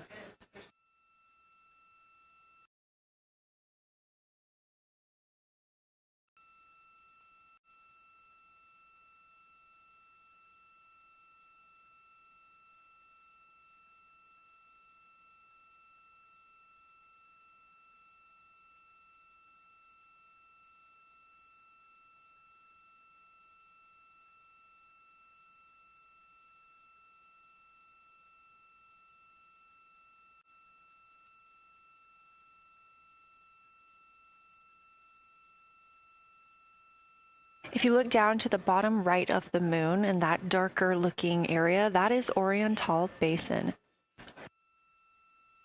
We have continued to lose views of the near side. It is just barely visible over towards the bottom right side of your screen. And then you'll also hear later about that terminator. That's the line between light and darkness while on the moon. It is really exposing some of those craters at this time.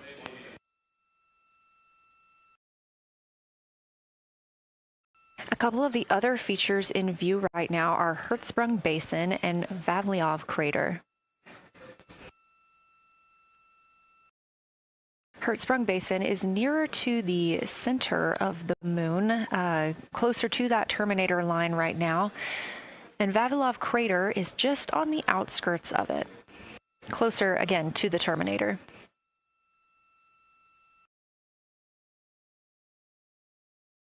Towards the bottom of the moon and to the left of the terminator line, or currently shadowed in darkness, is Apollo Basin.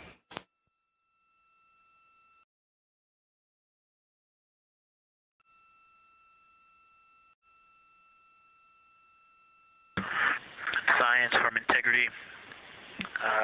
Let me find out how far we are from the moon right now. But our view is about a third of the moon is in eclipse. That beautiful terminator is out there calling to me. We're 4,691 miles from the moon. And what looked like in the terminator, about a third of the way up from the southernmost part of the terminator, looked like a dinosaur print. If one was running to the northwest, now is clearly a crater with a bunch of craters around it. And that terminator, I can only see about half of it. I'm looking through the docking hatch window right now because we have the Z9 in window 1. But that terminator has moved. I guess I've been using Vavilov the whole time, so it's gone 2 more Vavilov craters to the west, and so a few more features are starting to peek out into the sunlight there with that low sun angle, and so you still have ridges and valleys showing up very clearly, a very jagged terminator, and a few islands of light out there with some high elevation shining in the sunlight in that darkness. And on the eastern side of the moon, let's see, Grimaldi appears to be one of the farthest east features, and that is maybe 5 degrees from being right on the limb and going off over the horizon. It is interesting, just looking at Oriental, that my first impression of it is all of the dark areas appear lighter, which I think makes sense because it is now facing, well, it's still relatively the same to the sun, but my angle to it is different. So I'm looking at it from a little more, even further to the side as we pass it. But all the darker features appear to be just a little bit lighter from this vantage point. The darker ring structure in the outer and inner ring and the interior, as well as the annular ring portion, everything seems to be just a smidge lighter at this point. Thanks for that description, Ike. Any additional words you can provide on Oriental would be wonderful, as that is such a high priority target for us. And while I have you, as we get closer to target 15, which is the Terminator target, if you can find Zeeman Crater again that you were looking at earlier, everything to your left of Zeeman would be getting into the South Pole Aiken area to help you orient yourself.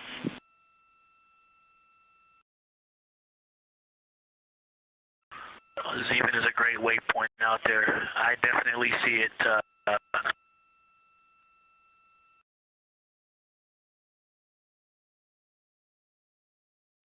Yeah, Zeeman is very easy to find, and that is awesome. Thank you for pointing that out. Feel free to do that as often as you think of things.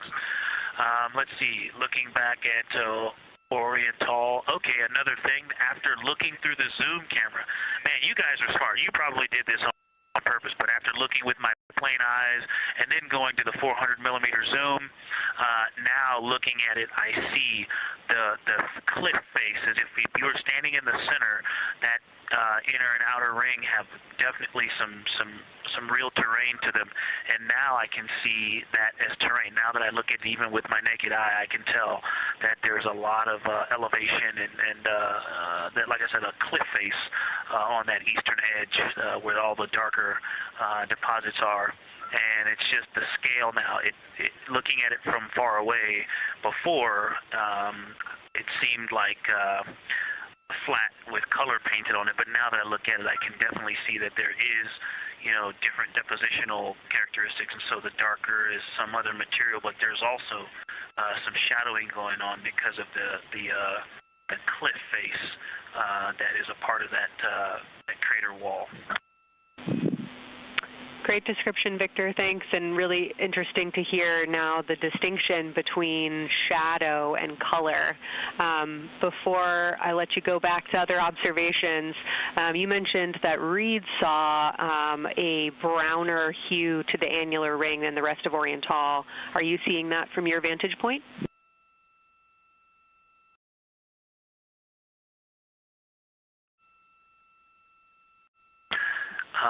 The way that I'm looking at Oriental, again, I'm still in the docking hatch window.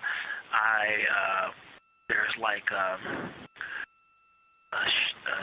thermocouple right here in the center of the window, and it is the orange Kapton tape color, and so it is unfortunately, it's like trying to look at stars, next to a metropolis. I think it's drowning out any color that I could pick up from the moon. I am not able to see that color, but I have not looked at it through one of the forward face, from one of the windows 1 through 4. I think when I get away from this Kapton tape strip that I would be able to see the variation that Reed's talking about. That is great feedback operationally. Thanks, Victor. I'll leave you to it.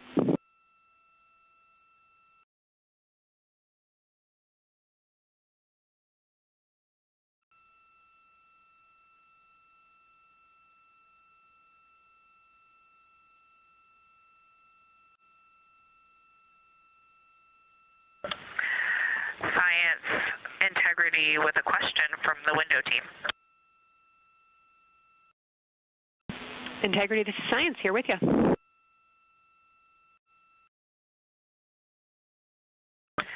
Yes, they have a question to help inform a theory that they're sort of tossing back and forth. What is older, the Mare seas of the near side or Oriental?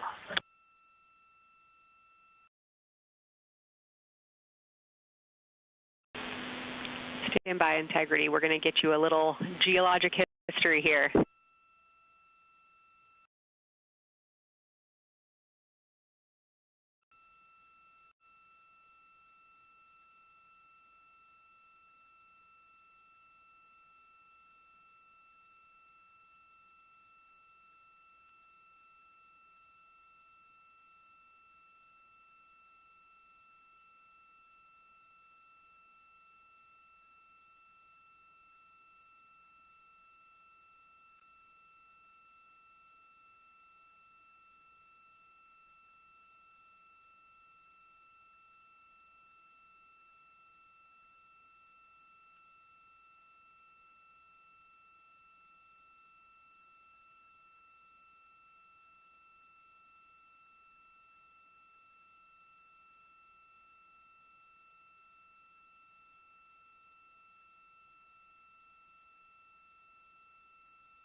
Integrity Science back with you for some lunar volcanism when you're ready.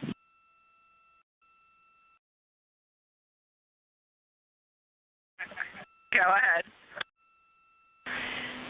You're making our day down here getting to talk about lunar volcanoes. Oriental, as far as Mare go, is younger than almost all of the Mare on the near side.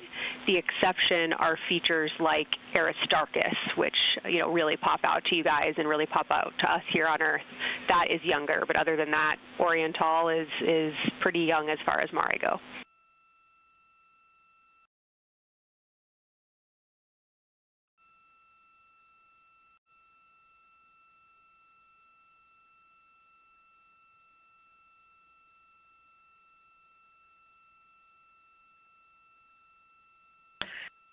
And Kelsey, thanks for that. We love lunar volcanism too. How about when the actual crater was formed?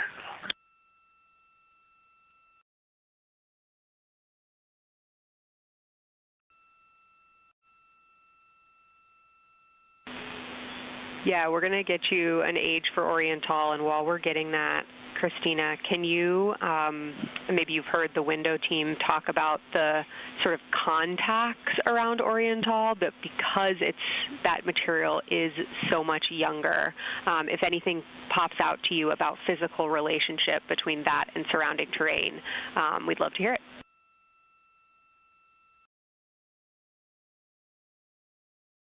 Yeah, definitely. They are discussing a contact relationship that could explain some of the color that they're seeing in certain areas. And so it was really about the ejecta of the creation of the basin and understanding the superposition of its ejecta and Mare on the near side or other features. So thank you. We'll take the insight when you have it.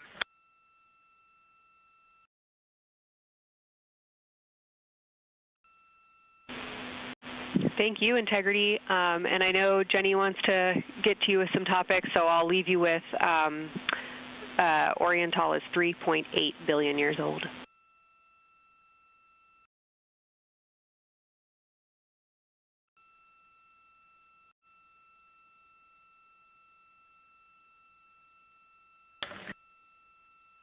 Copy that. So that's on the older side. The actual basin is very old. Correct. As is the case with a lot of mare, typically the big basin formed, and then the volcanic eruption was able to punch through the crust where it was weakened by that basin formation.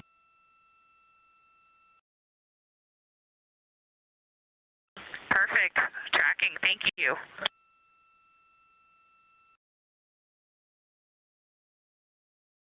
NASA astronaut Christina Cook calling down some questions to the science team on console. The voice you're hearing with those answers is Dr. Kelsey Young. She is joined by Trevor Graff on console today. Christina asking about the age of Oriental and specifically the mare regions. Those are those dark regions that you see. They are paved or filled by volcanic deposits.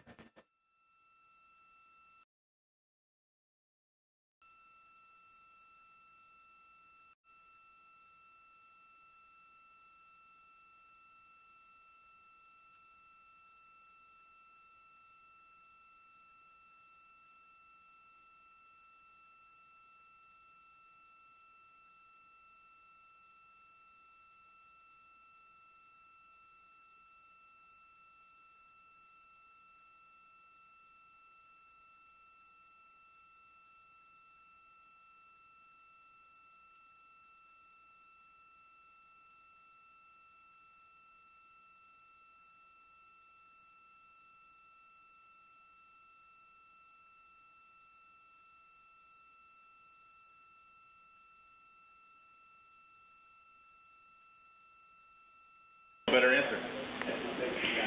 Integrity, it's about time for a position swap at the window. So we will ask Reed and Jeremy to swap positions. And I'll remind you again about your SD cards. And Victor or Christina, I have one window task for the cabin team when you're ready.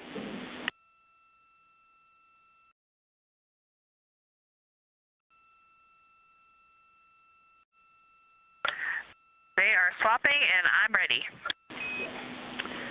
All right, Tina, we found a way that we can reinstall the shroud on the window. We understand it's pretty darn bright compared to everything that you're looking at. So in order to reinstall it, we will ask that you retrieve the condensation hose and you install it on a friction fit on the cabin air outlet port. That's right by one of your diffusers.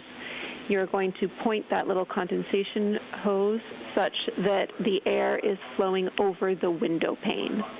Let me know when you're ready for the stowage location.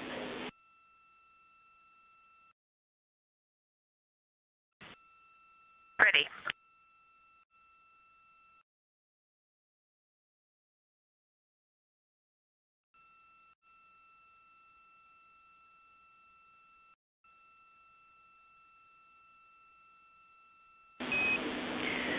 Christina, the hose is in locker A1.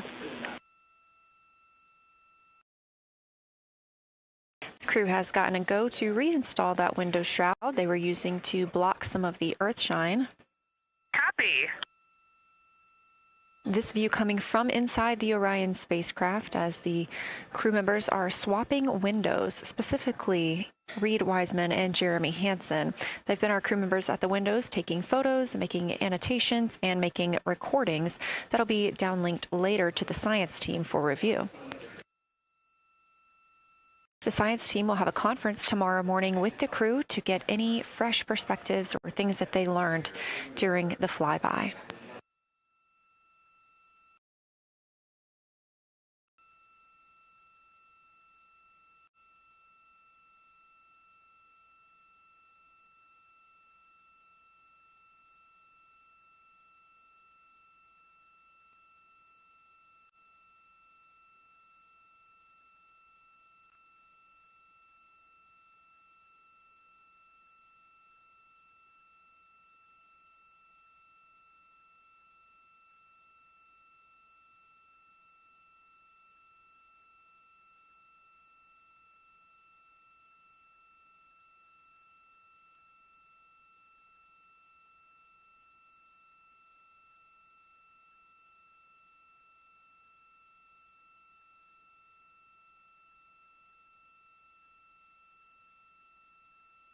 Again, we are now in the third of 5 observation blocks for the crew scheduled for today. During this flyby, Orion is passing around between 4,000 and 6,000 miles from the moon and providing the crew with a full view of the lunar surface. It's a higher vantage point and much farther than Apollo's lunar orbits on average. So from this view, astronauts can observe both the North and South Pole and large-scale geologic features in one single view.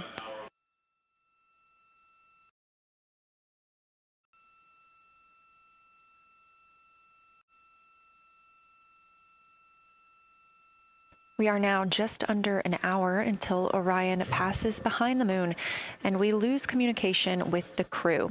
They will be out of reach with any of our deep space network antennas.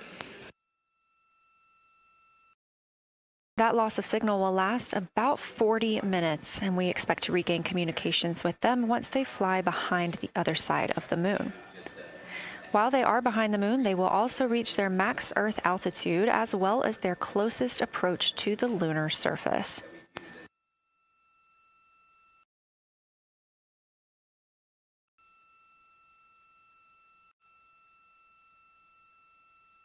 The view you have right now is a live stream from a camera on Orion's solar arrays. You are looking at a live view of the moon, and 4 people are inside that spacecraft taking pictures of it, telling us everything that they are seeing. The first humans to do so in over 50 years.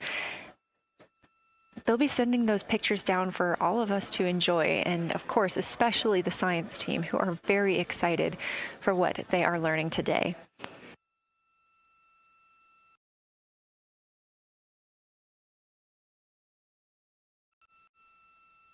It appears the Artemis 2 spacecraft, Orion, is now under 5,000 miles away from the moon. Again, we expect their closest distance to the moon be about 4,066 miles.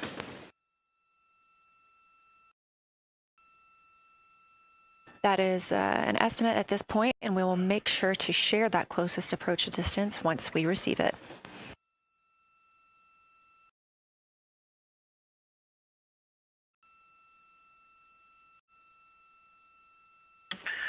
Houston integrity question, did you just want us to cool the window with the condensation hose, or did you want us to put the shroud back on and cool the window at the same time?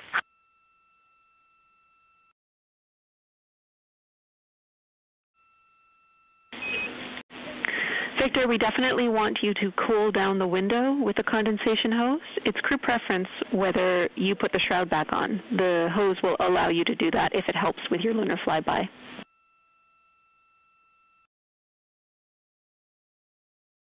Okay, copy. We're going to do both at the same time. Thank you. Houston copies.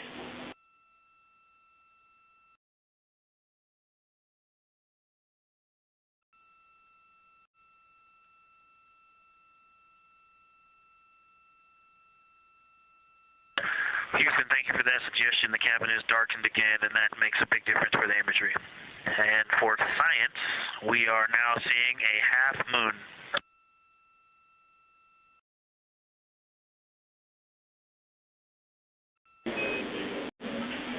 Thank you, Victor. We're happy to hear it, and we see half moon, full moon joy still.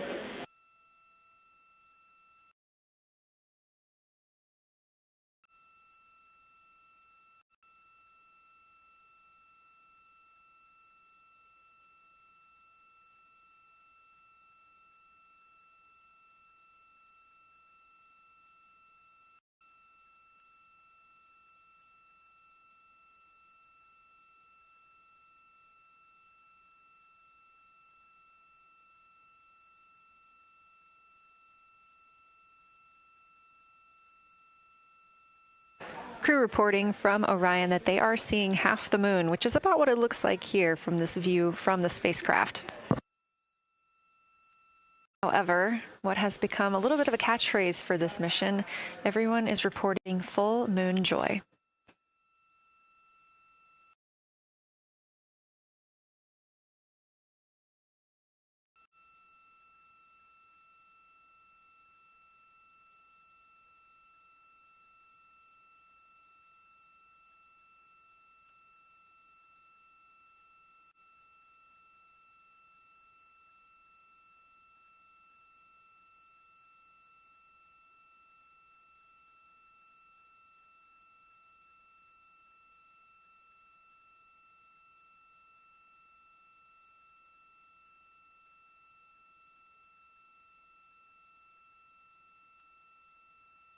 We are keeping up with which targets the crew is tracking through their lunar targeting package. They are just wrapping up their second. Science integrity, another observation the window team commented on and Christine and I discussed a bit is in Hertzsprung.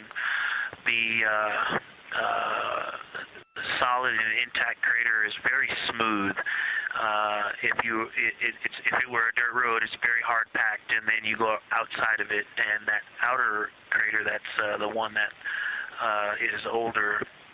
It is a little rougher and more jagged, and starts to get into more loose-looking terrain, and the smooth interior also causes the craters that are inside of the larger crater, the smaller craters, to have really sharp edges, sharp, distinct edges. And just a general comment on that area, Hertzsprung, that whole area, the average albedo there is darker. That is, I would say, 3. And the average albedo around Oriental and between Oriental and Ohm, excluding the wedge, the darker wedge, is more on the 6-7.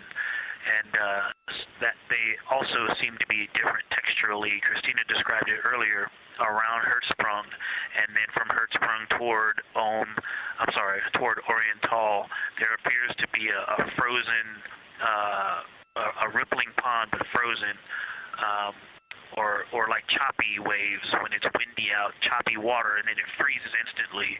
That's the texture. If you walk down there barefoot, it looks like it would be hard on your feet, like lava. After it's cooled, it would be pokey. Except for right there in the center of Hertzsprung, it looks paved, like a paved road, nice and smooth.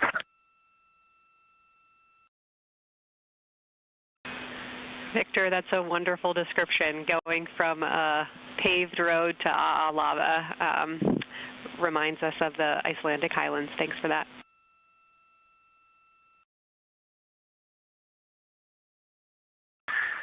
In science, another in the interior of the very intact, the interior of the intact crater at Hertzsprung is albedo variation. I think I heard one of the window crew maybe say color variation, but definitely albedo variation. There's lighter patches and slightly darker patches. It's not swirling, it's just patchy. It just has spots that are lighter, and I would say a predominantly darker average area. Great descriptions, Victor. Thanks. Not swirly, just patchy is really helpful for us.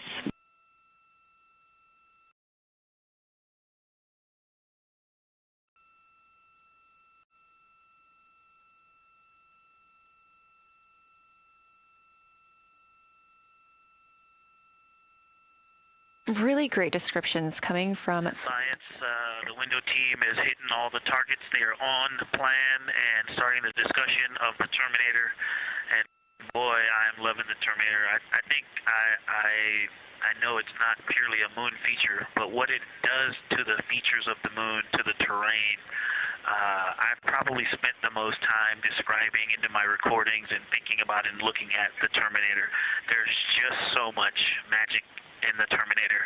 The islands of light, the valleys that would look like black holes. You'd fall straight to the center of the moon if you stepped in some of those. It's just so visually captivating that the Terminator is the most striking thing that I've seen so far. We've been loving your evocative descriptions, Victor. You really are bringing us along with you, and we're following along with visualizations that pale in comparison to your descriptions. Thanks.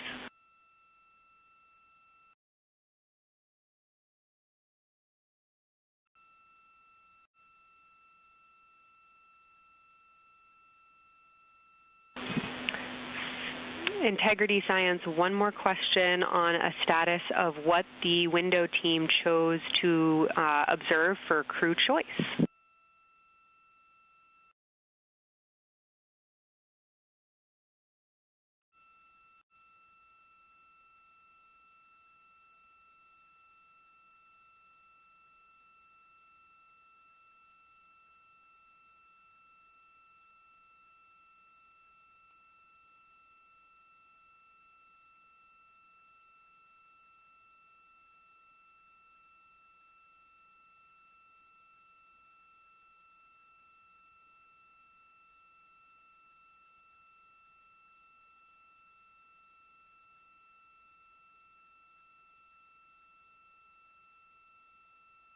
Window 2 talked about Vavilov, looked for suspended dust, and the Terminator. And window 3 about the experience and about the three-dimensionality of the moon this close. Wonderful. And another observation about Oriental, I would say, is the features going off to the southwest, the two large, almost look like scratches in the surface. I don't know if they're rays or canyons or collapsed lava tubes, but two distinct features that are almost parallel going off southwest from Oriental Basin. They are the first things that made me notice parallax of our trajectory looking out at Oriental. That and in the inner walls of the east side of the crater rings, you really get a sense that we're flying over something with elevation and terrain, and they look different from this orientation. Love to hear it, Victor. And you had it that those chains are actually crater rays, secondary craters formed from the formation of Oriental.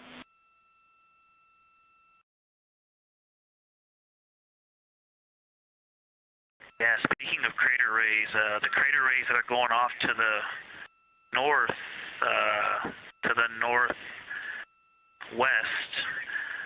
that run off toward Hertzsprung and I believe toward Vavilov. I'm not looking at it right now, but those crater rays are very interesting. They're all very small. I know you've imaged this, but they're all small and they look like, you know, a big impact launched rocks and things that made smaller impacts down the way. But something very interesting, and again, you can see this in imagery, but some of them are parallel, and then some of them converge toward the center of Oriental. And then I think I even saw some that maybe diverge, which not diverge, but that are convergent, which indicate multiple large impacts that created a lot of secondary impact crater rays. Fantastic, Victor. And I'll note that we can infer that you're looking down at your freshly named Integrity crater, which is near the end of one of those beautiful crater rays from Oriental. Thanks for the description.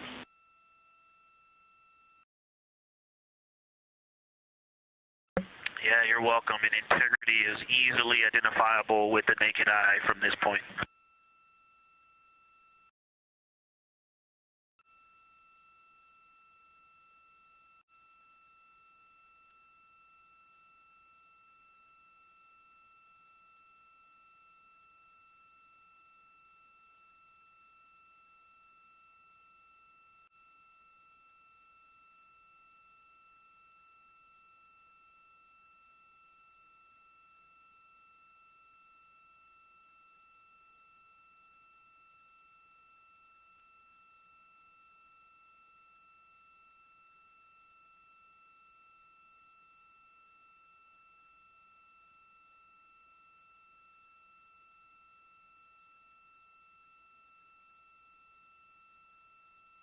We've been hearing some great situation reports from Victor Glover, the pilot of the Artemis 2 mission, calling down to the science team, letting them know what he is seeing. And one of those things is Hertzsprung Basin.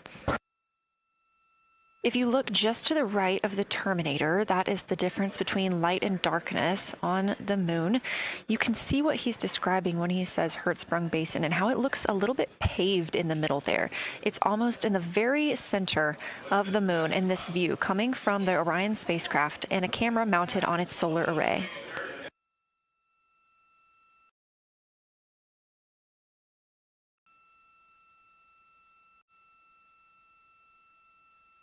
We are now 4 days, 23 hours, and 23 minutes into the flight of Artemis 2, and we are standing by for their lunar loss of signal in about 43 minutes. Again, the spacecraft will fly behind the moon, and during that time, we won't have communication with them. They will be out of reach of our deep space network. However, we will regain communication with them approximately 40 minutes later when they come around the other side of the moon.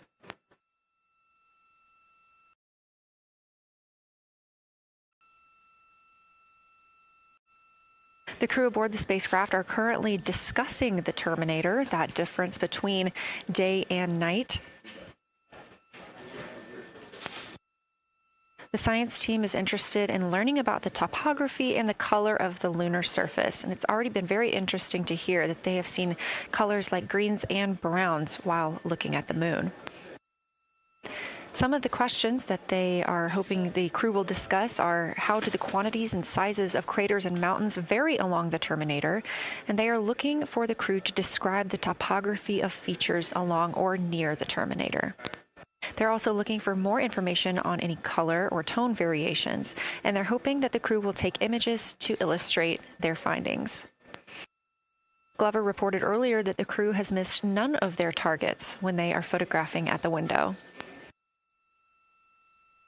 We aren't hearing the conversations that the crew is having right now, but these are being recorded to their personal computer devices, PCDs, and those will be sent down to the science team.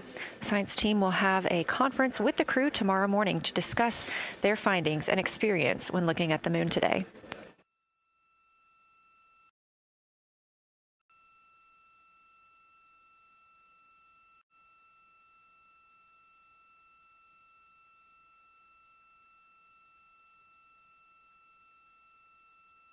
We have a few minutes left while the crew is discussing the terminator. And if you're just joining us, you're looking at a live view of the moon, our moon, from the Orion spacecraft and a camera on its solar array. Inside that spacecraft, 4 astronauts, Reed Wiseman, Victor Glover, Christina Cook, and Jeremy Hansen, the first 4 people to fly around the moon in over 50 years.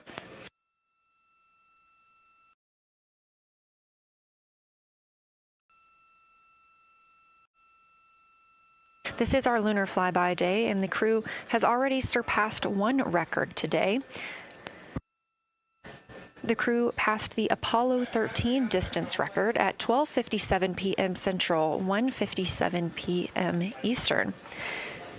Canadian Space Agency astronaut Jeremy Hansen calling down that he hopes it's a record soon broken by other explorers.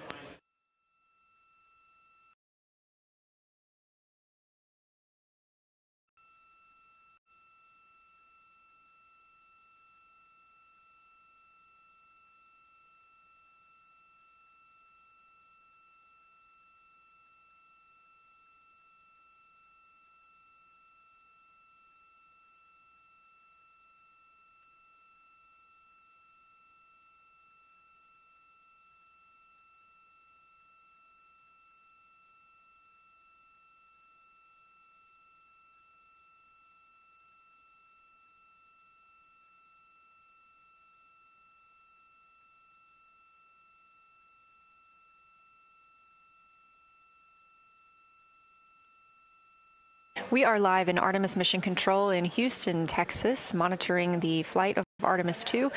All of the flight controllers here, each monitoring a different system aboard the Orion spacecraft. Integrity Houston, we are ready for our cabin and window teams to swap again.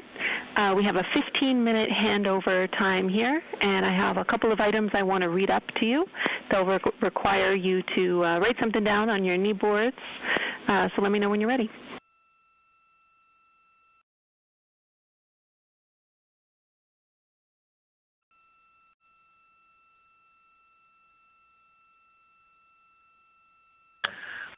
Okay, Houston, we are ready. Copy, Integrity. First of all, once you start this next shift here, during this lunar observation shift, we will begin our lunar LOS, so you can expect a call from me a few minutes prior reminding you. And second of all, FIDO just sent us updated altitudes and METs for lunar closest approach and max Earth altitude. Let me know when you are ready to write those down. They differ slightly from Optimus.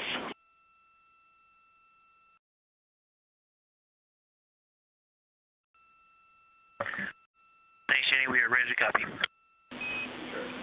Lunar closest approach will be at MET 5 days, 0 hours, 25 minutes, 34 seconds. And the altitude will be 4,067 statute miles. Maximum Earth altitude will be at MET 5 days, 0 hours, 27 minutes, 39 seconds, with an altitude of 252,756 statute miles.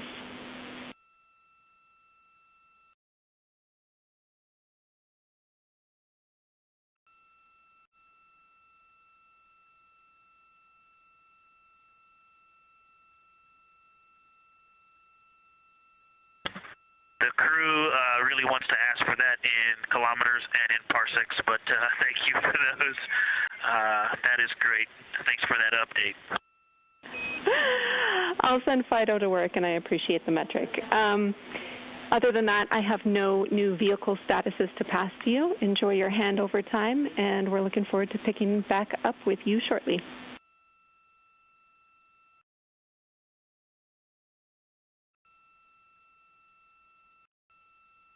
All right, we'll talk to you shortly.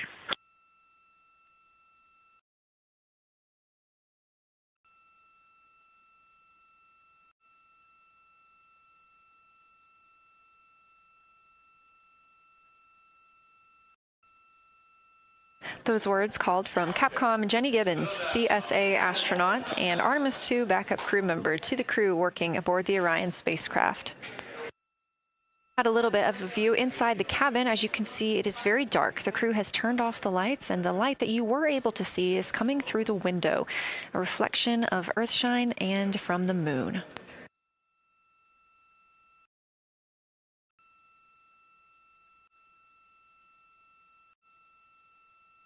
The crew is moving into their next observation block, meaning they are taking time to switch cabin and window teams. We've had Reed Wiseman and Jeremy Hansen at the windows taking pictures and making annotations and recording some audio files that will be downlinked later to the science team. Meanwhile, Victor Glover and Christina Cook were in the background serving as support. They were also timelined to enjoy a little bit of their midday meal.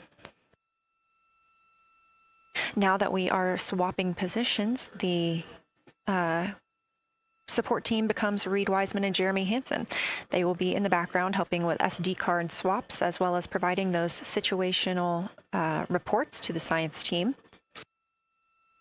Victor Glover and Christina Cook will be the astronauts at the window, photographing and speaking into those PCDs, portable computing devices, about what they're seeing on the moon. As you heard Capcom Jenny Gibbons call to the crew, this block is also when we will lose communications with the crew. That LOS, or loss of signal, scheduled to be less than 35 minutes from now. We anticipate to be out of signal with them for about 40 minutes, and will regain that communication once they've flown around the other side of the moon.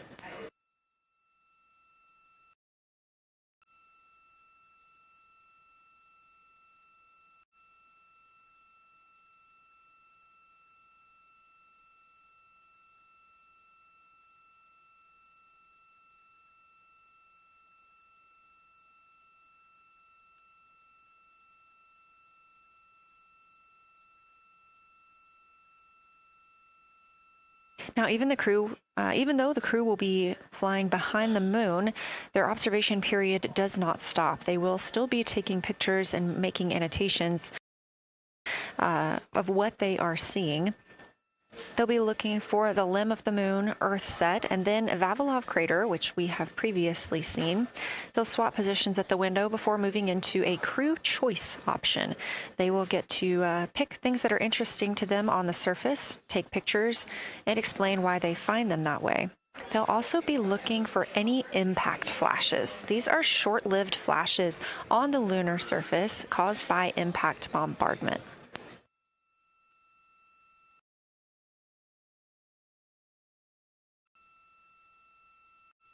Just before Earthrise, the crew will be looking for lofted lunar dust.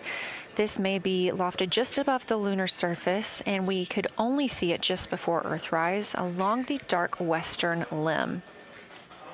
Any Earthshine would illuminate potential lofted dust. but once the crew is all the way around the Earth, the brightness of the Earth will wash out any of that dust they might be able to see.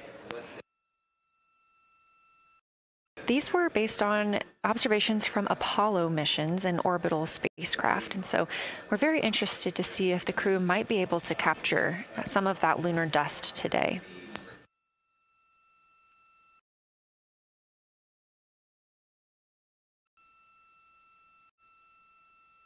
Following that lofted lunar dust target, the next will be Earthrise.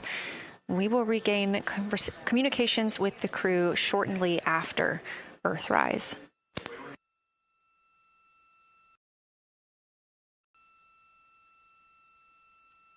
There will be a short observation break period where the moon is not in view.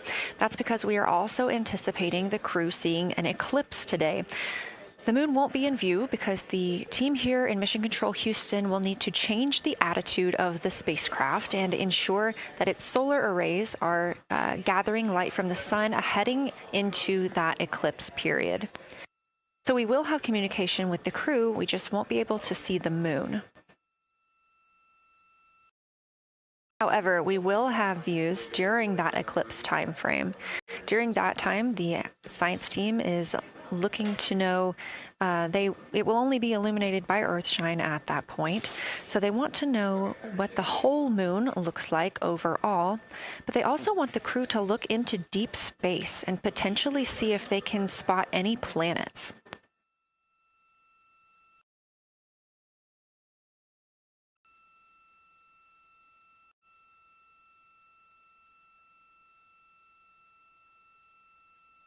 Once the eclipse is over, the lunar flyby period will have ended. We are live through the whole thing, and even once flyby is over today, we remain live 24/7 on NASA's YouTube. Integrity, you got a moment? Go ahead.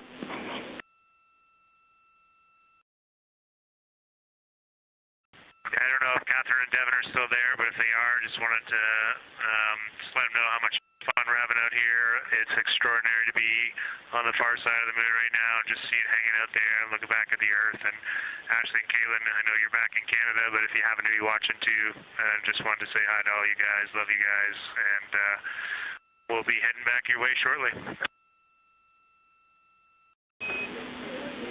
Thanks, Jeremy. I hear they are watching and your family is still here. So thanks for passing that along.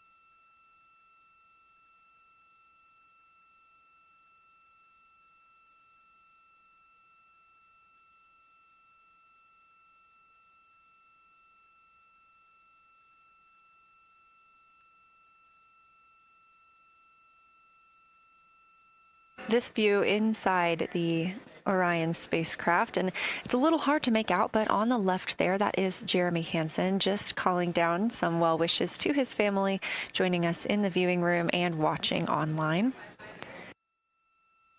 Currently in the window are Victor Glover and Christina Cook. They are taking pictures outside of the window as they are now in their flyby observation block. At this time, Reed Wiseman and Jeremy Hansen are serving as support crew members, and they are also going to have an opportunity to enjoy their midday meal at this time.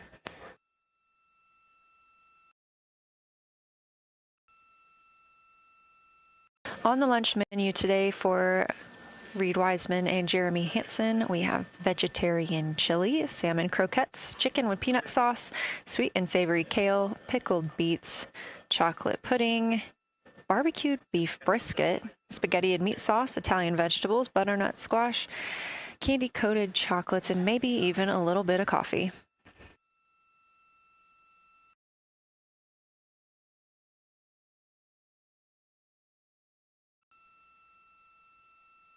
And if you look closely, you can see it looks like they are getting into some of their food for the midday meal. All of the food on the spacecraft is rehydratable. We don't have an option for fresh food as there's not a refrigerated section of the Orion spacecraft. So all of this food can either be rehydrated or eaten straight from the package. Just depends on what the food actually is. And for food that needs to be rehydrated, there is information on each package of how much water needs to fill that bag and what temperature it needs to be.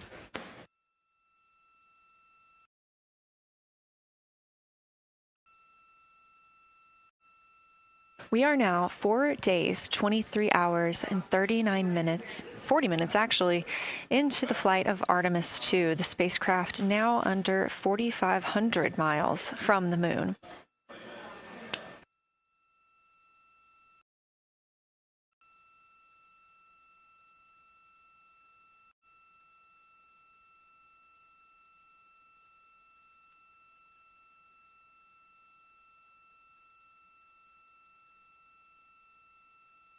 We are now also under 30 minutes away from loss of signal with the astronauts. We will regain that communication about 40 minutes later. They will still be photographing the moon and documenting what they're seeing while they're behind the moon. And we especially look forward to potential Earthset and Earthrise views.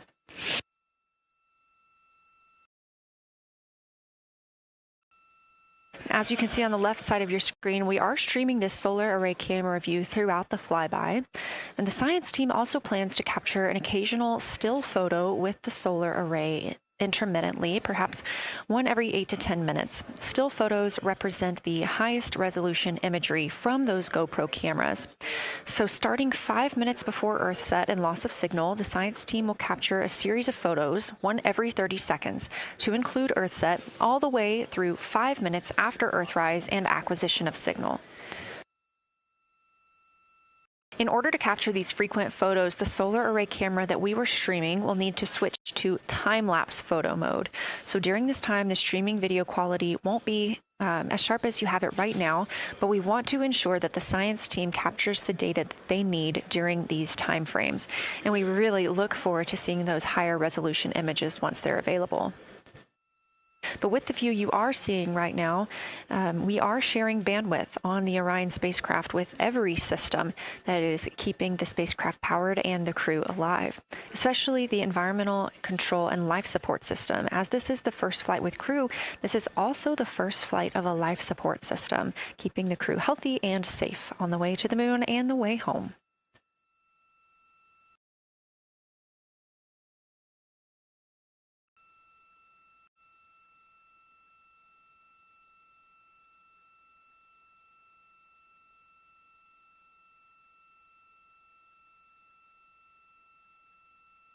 On the timeline, we're getting towards the end of the cabin and window team swap period, but it looks like our astronauts, Victor Glover and Christina Cook, are already photographing the moon outside of those windows.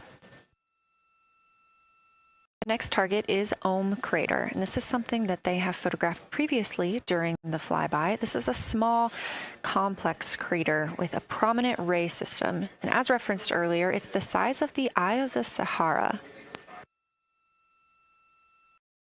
That Eye of the Sahara is a feature in Mauritania. Seeing this crater more than once throughout the flyby allows the crew to photograph it at different lighting conditions.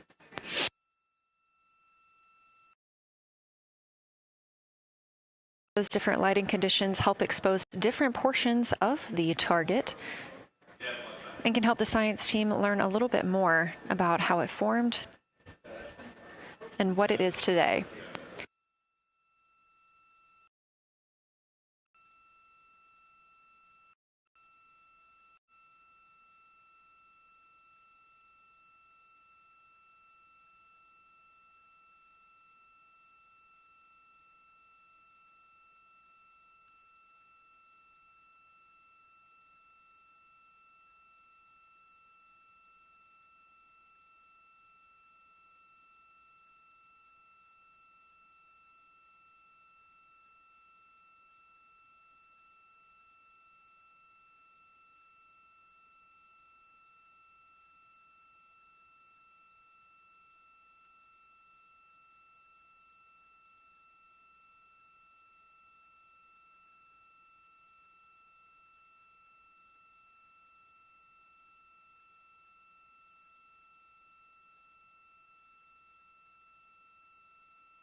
Again, this view inside the spacecraft as the crew continues photographing the moon outside their windows.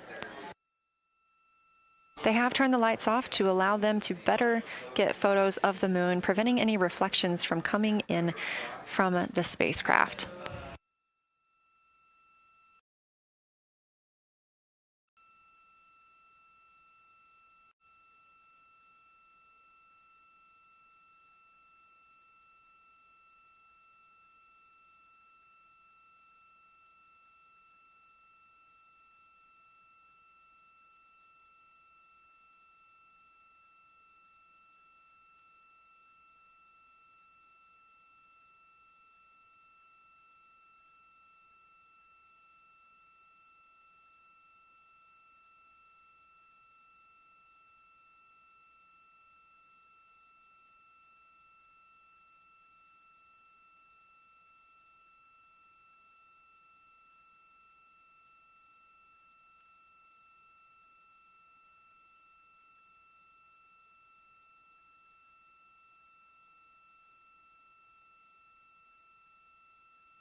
We expect the crew to be targeting Ohm Crater for another 6 minutes or so before they move into a discussion of the limb.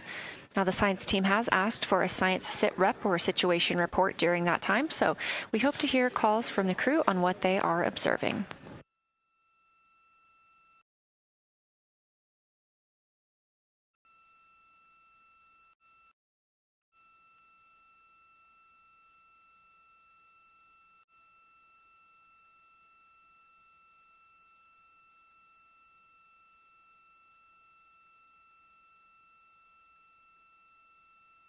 If you've been following along, at the start of the day, we did have much more of the moon visible. And even just an hour or so ago, we could see about half of the moon. We are now continuing to see more of the far side and that darkness where the moon is not reflecting light from the sun.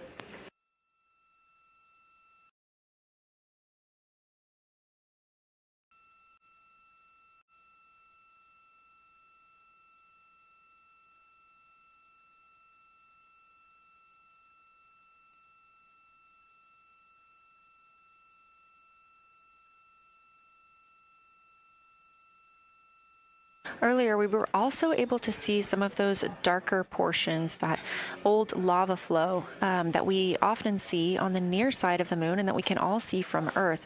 That has mostly gone away.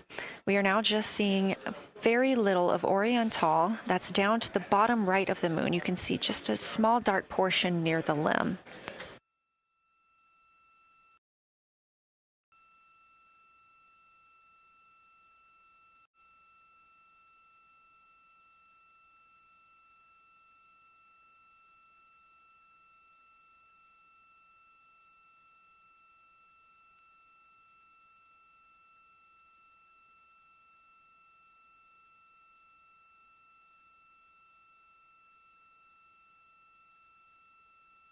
We are now about 18 minutes away from loss of signal with the Orion crew. Again, we use the Deep Space Network to communicate with the crew members when they are this far from Earth. This is the first mission since Apollo when we have had humans on the Deep Space Network.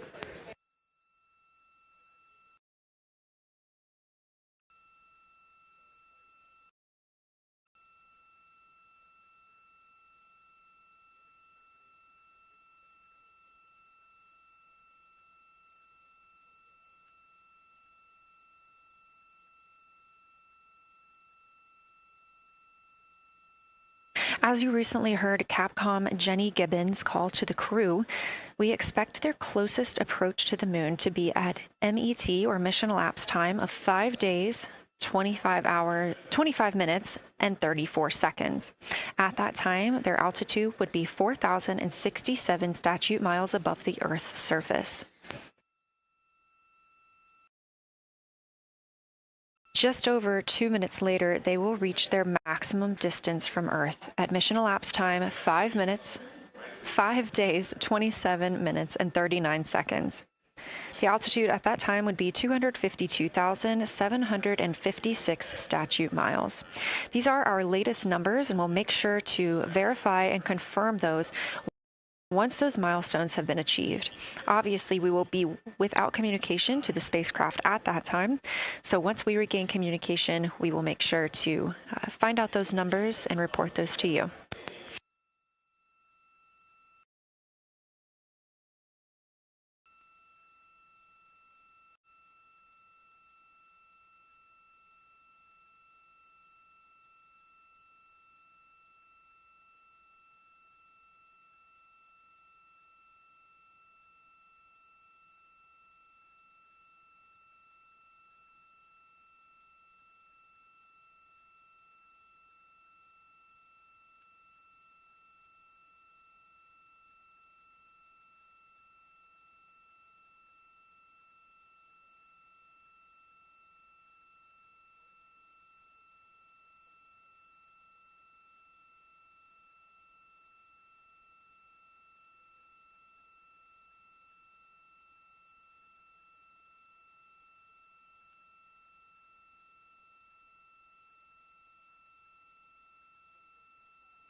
Checking in on the lunar targeting package, the crew is now in their discussion of the limb, seeing the limb of the moon, that illuminated part. Currently at the windows taking photos and making annotations are Victor Glover and Christina Cook. We are expecting loss of signal in about 13 minutes. We will regain that signal with the crew about 40 minutes later.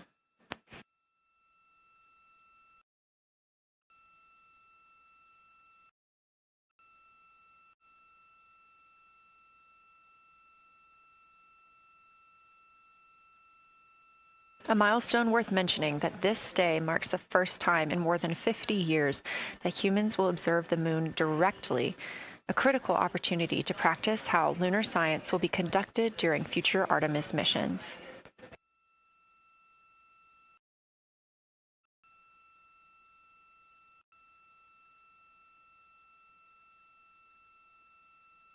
continued to reference the lunar targeting package throughout this broadcast, which is the primary tool guiding the crew observations, and that consists of two key components. The first of those is the Lunar Geography Review, which helped the astronauts study major lunar features in advance. That also helped them learn to orient themselves during the flyby. The Lunar Targeting Plan provides a detailed timeline of observation targets, background science context, and specific instructions for the picture the crew should take, and verbal descriptions of what will be helpful to the science team reviewing those pictures later. That's what we've been tracking real time and what the crew is using right now to keep up with their next milestones.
Integrity Houston, 10 minutes till the LOS. We'll take a snappy sit rep from the cabin if you have one.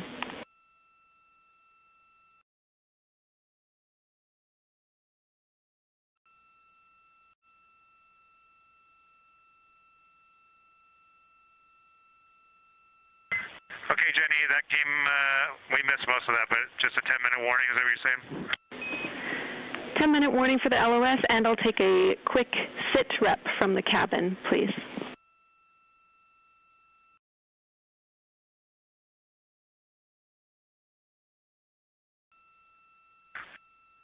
All right, cabin is still full of excitement. We've got Christina in window 2, Ike in Victor in window 3.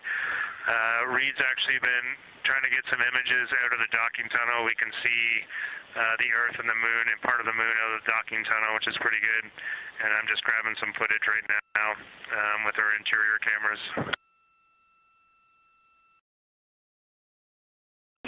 Copy, Jeremy. We'd like to know what camera Reed is using and also the status of window 1. Looks like there might be a shroud removed.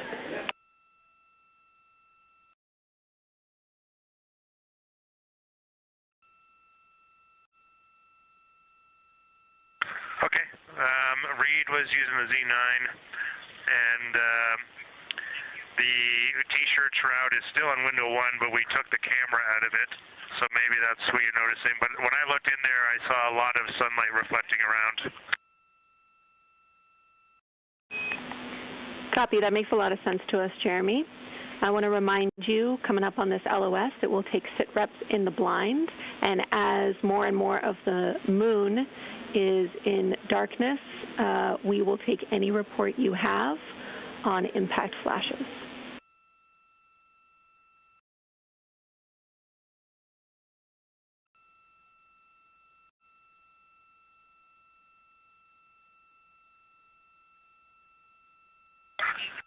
All right, Jenny, you'll have to say again your last. There's a lot of conversation here, and I was on the other side of the cabin, so I missed all of it. Look out for impact flashes, and we'll take sit reps in the blind.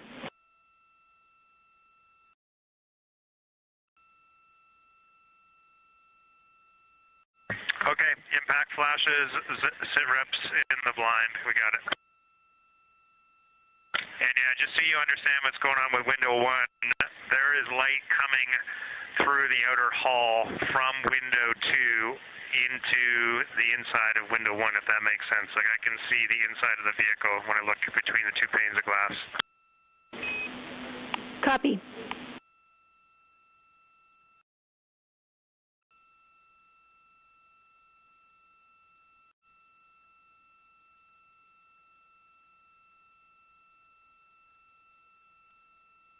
You're getting your first live look at Orion, the Moon, and the Earth.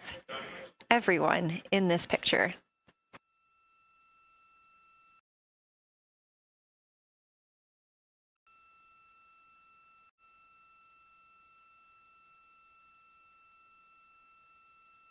This is a live view from the Orion spacecraft.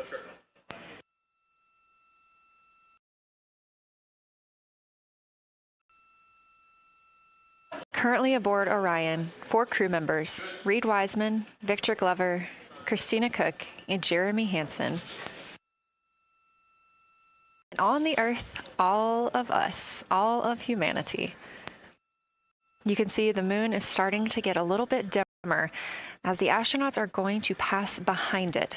Now 6 minutes and 26 seconds away from that loss of signal.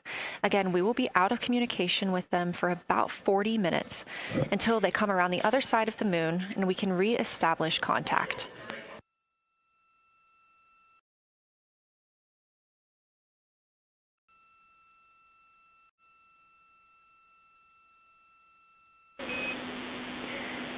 Integrity Houston, you are 6 minutes from your 40-minute lunar flyby LOS. From all of us, it's a privilege to witness you carrying the fire past our farthest reach. Thank you. Godspeed.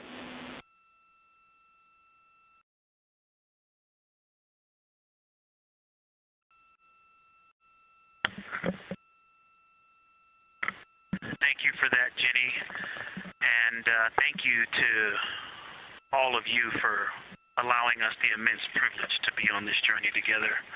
It's quite amazing. And as we go on this journey, thinking about the NASA mission to explore the unknown in air and space, to innovate for the benefit of humanity, and to inspire the world through discovery. And as you've gone along on this journey with us, hopefully we're doing just those things. And as we get close to the nearest point to the moon and farthest point from Earth, as we continue to unlock the mysteries of the cosmos, I would like to remind you of one of the most important mysteries there on Earth, and that's love. Christ said in response to what was the greatest command, that it was to love God with all that you are. And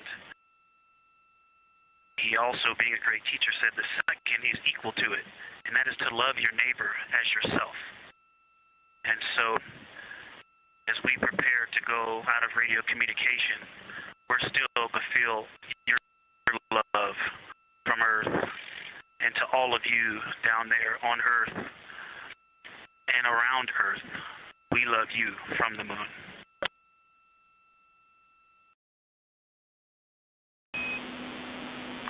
Houston copies. We'll see you on the other side.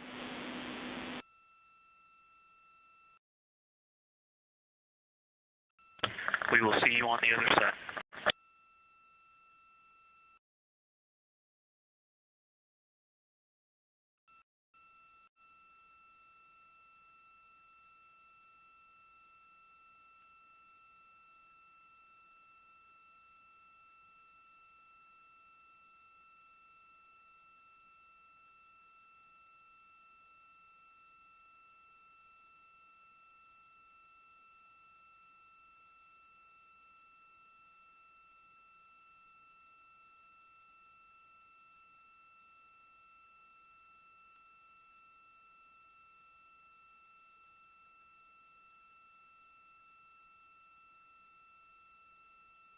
Poignant words from NASA astronaut Victor Glover, and a little bit of a love letter from the other side of the moon all the way to Earth. Glover touching on the teachings of Jesus, including to love your neighbor as yourself. We are now less than 3 minutes away from loss of signal with the Orion astronauts. The The Artemis 2 crew will be out of signal for about 40 minutes as they are on the other side of the moon, continuing their work photographing the lunar surface, and they will reemerge, and we will also get this view on the other side.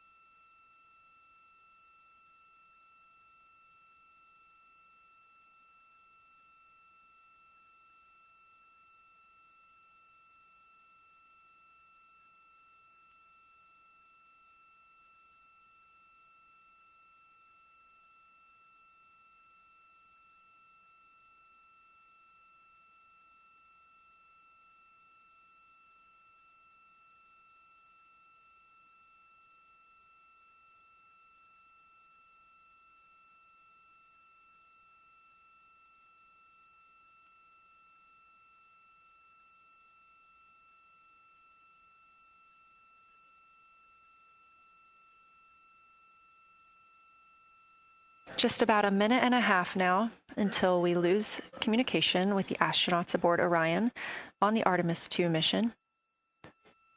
Now 5 days and 6 minutes since their launch on April 1st. Again, we'll be out of communication for about 40 minutes. And this really beautiful view of a crescent moon and a crescent Earth. How great thou art.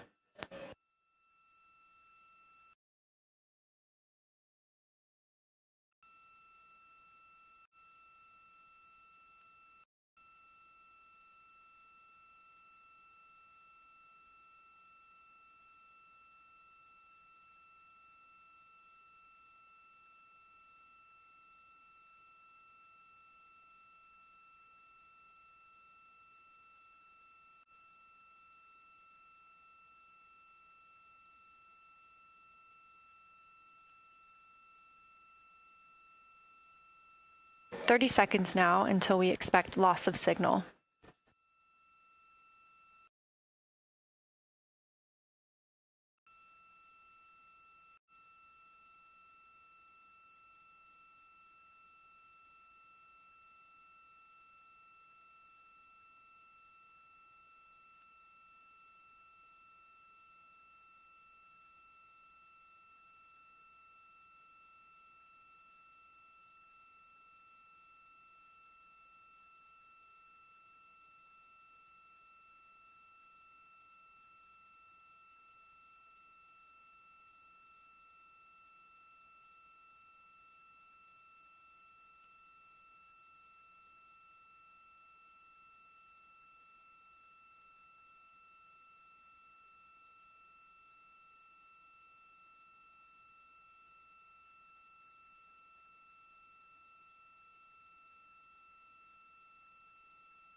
And we have confirmation of loss of signal of the Orion spacecraft as it flies behind the moon. We expect to regain communications with them in another approximately 40 minutes.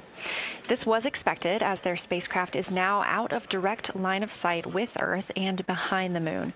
And this is a poignant moment as it's the first time in over 50 years that we have humans completely unreachable by anyone else on Earth. No matter how distant or secluded, we could reach anyone living on Earth, but while the crew flies behind the moon, it's simply impossible to make contact with them. This is a live view inside the Science Evaluation Room here at Johnson Space Center and just down the hall from Mission Control.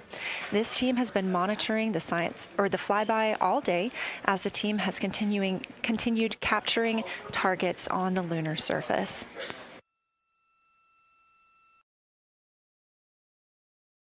We even got to see this team in action as they were helping the astronauts identify some of the features they were seeing on the moon but not expecting. There will be a couple of milestones during this loss of signal. The first will be when the astronauts make their closest approach of the moon at MET 5 days, 25 minutes, and 34 seconds, when we expect they'll be 4,067 statute miles above the lunar surface. Their maximum Earth altitude will be reached just 2 minutes later, at 5 days, 27 minutes, and 39 seconds, when their altitude should be approximately 252,756 statute miles. Once those milestones are reached and we have confirmation, we will report the official numbers.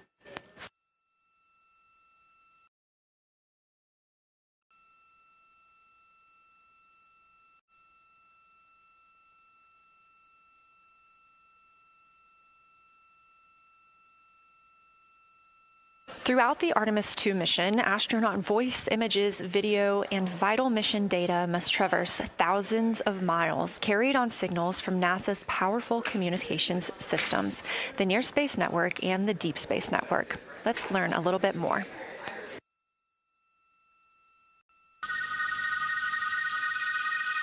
NASA's Artemis II will send 4 astronauts around the moon, preparing humanity for a long-term lunar presence and future journeys to Mars.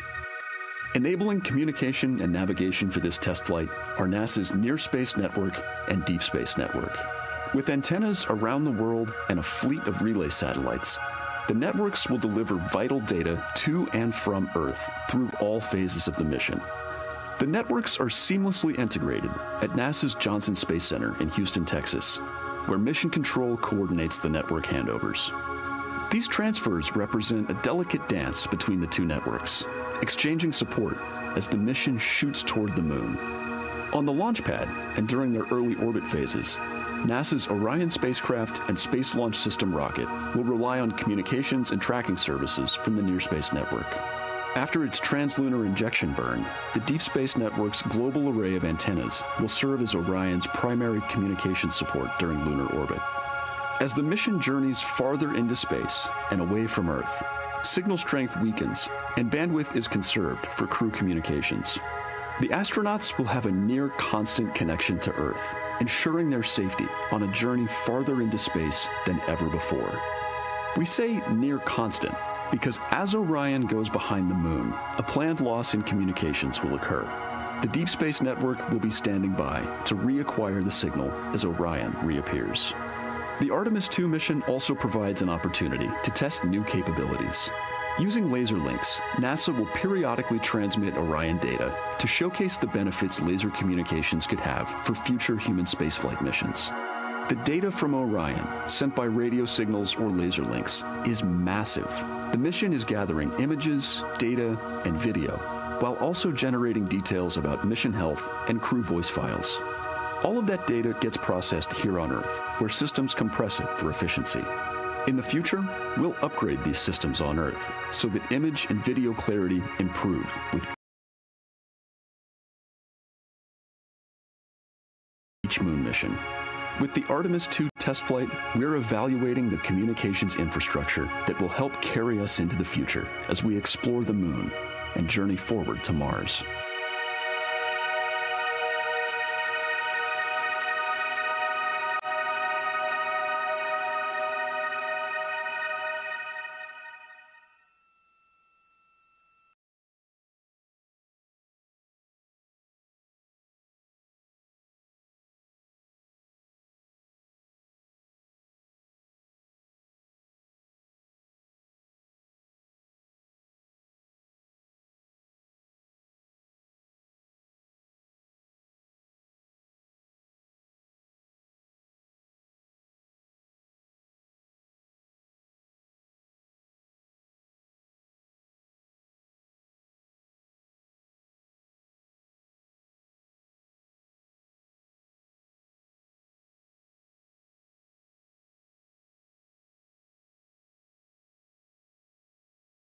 We are now about 33 minutes until we expect to regain communications with the astronauts aboard Orion. And in the meantime, I've got Dr. Kelsey Young, Artemis Science Flight Operations Lead, here with us. Thanks for joining me, Kelsey. Thanks for having me. This is such an exciting day. Oh, no kidding. It has been so cool to hear you communicating directly with the crew.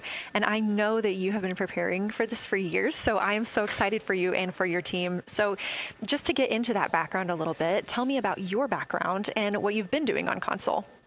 My background is as a field geologist. Actually, I studied impact cratering in the field for my PhD, so all these descriptions of impact craters have me just absolutely swooning. How I got into this, though, is, during my PhD, I got an internship at NASA and ultimately never left to integrate science into flight operations. So we developed the Science Officer Console, for which this is the first mission we're supporting. We developed the Science Evaluation Room that's right upstairs, and so it's so gratifying to see this operation structure come to fruition, especially on a day like today. I would have to imagine so. And we've got a great view of the Science Evaluation Room right now. Is there anything that has stood out to your team so far? Absolutely. So as you might have heard in some of the press briefings and content that, we've been putting out, color and albedo were really exciting targets for us. We've heard several amazing color descriptions so far. Just to highlight maybe one of them, we heard about greenish and brownish hues near Aristarchus, which is actually a feature that we can see here from the near side. And those greenish hues could actually tell us something about the volcanic evolution of that area. So you can bet that the science team is going to be prioritizing downlinking those images and the crew audio that we didn't hear that went into those recordings to learn a little bit more.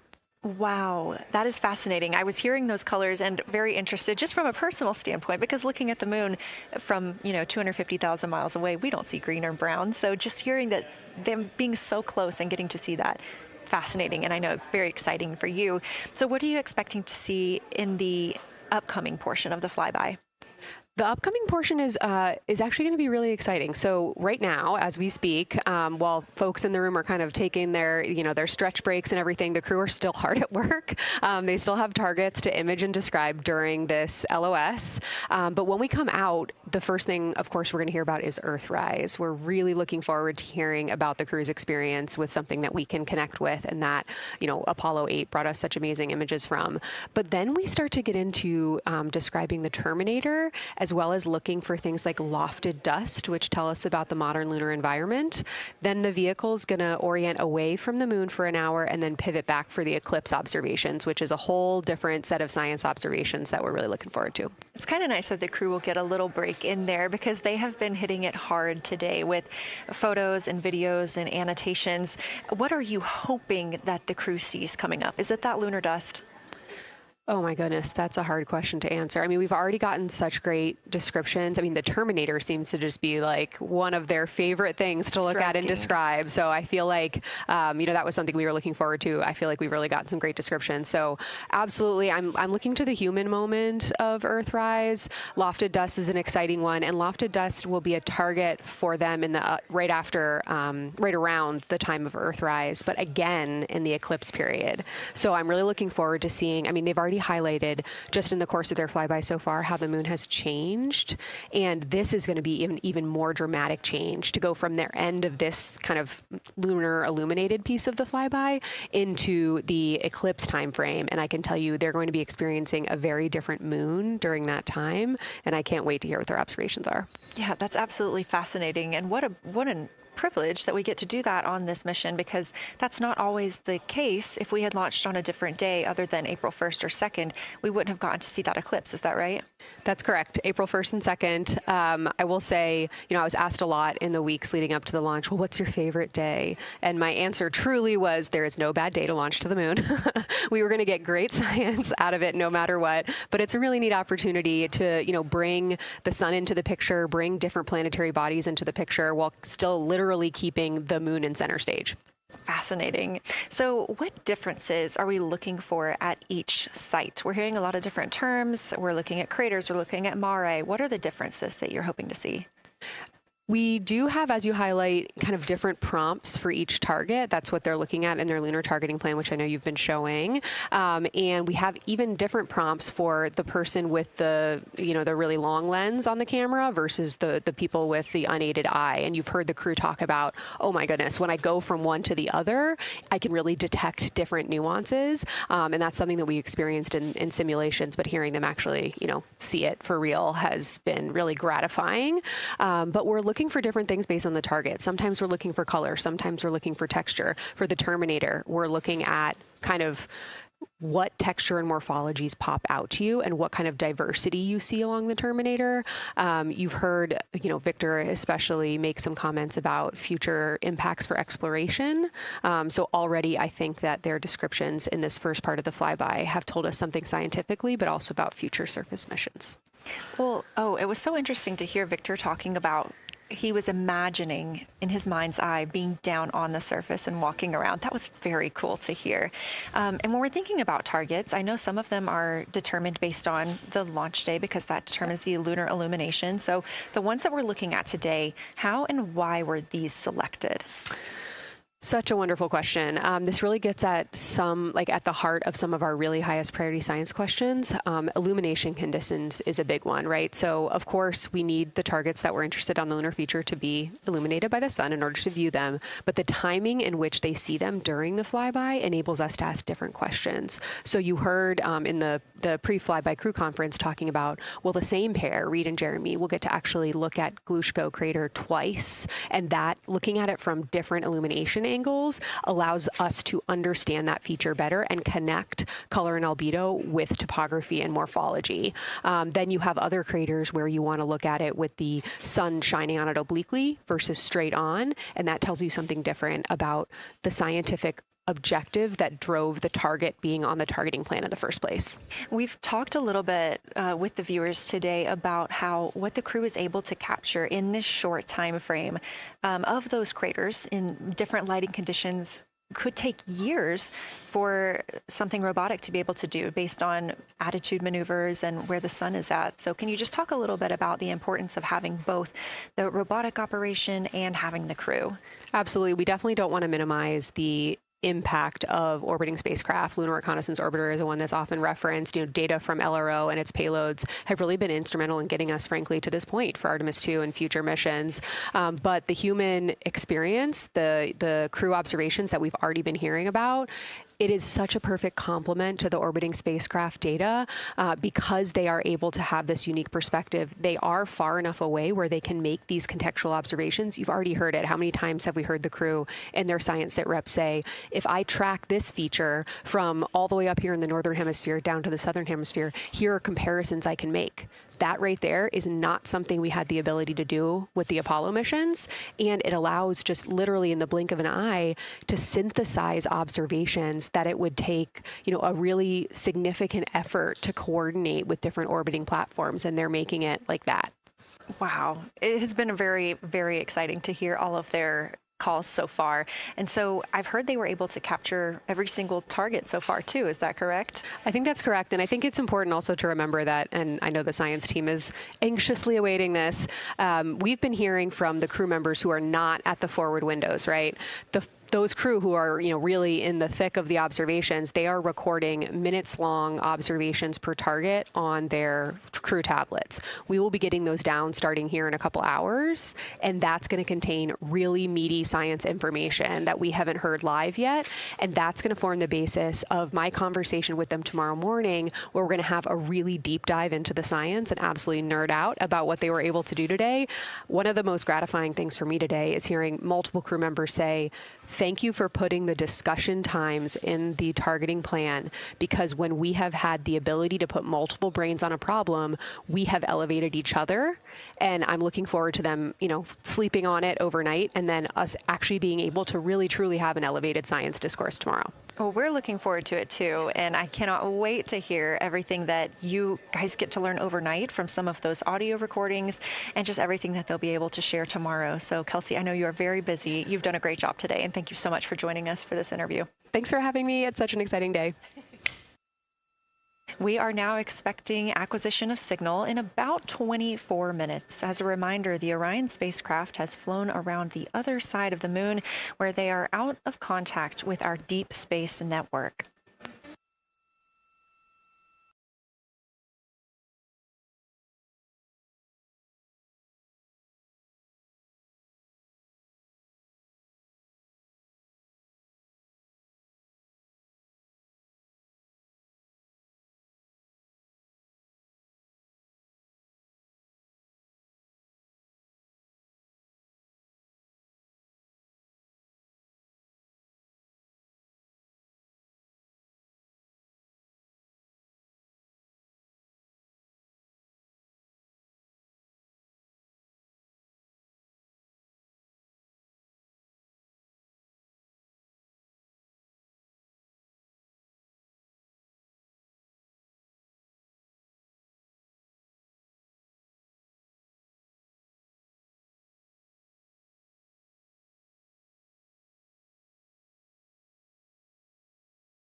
And we just heard confirmation here in Mission Control Houston that we have reached the closest point of our destination to the moon at MET 5 days, 25 minutes, and 34 seconds.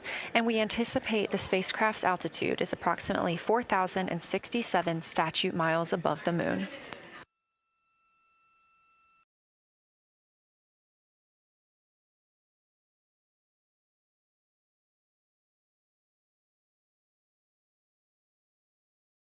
We're continuing to track what the crew is doing while around the other side of the moon. They are continuing to take pictures of the of the moon, the Earth now out of sight. What they are in right now is a crew choice event. The science team has encouraged them to find interesting features on the surface, to take photos of those, and describe why they were interesting. Something else that they'll be looking toward next, just momentarily, will be impact flashes. They've got a few minutes allotted to look at the darkest portions of the moon. They're interested in short-lived flashes on the lunar surface because these would be caused by impact bombardment. After their impact flash targeting, the team is interested in if the crew can see lofted lunar dust. This would only be visible just before Earthrise. Now 20 minutes until we expect to regain communications with integrity and the astronauts for Artemis 2.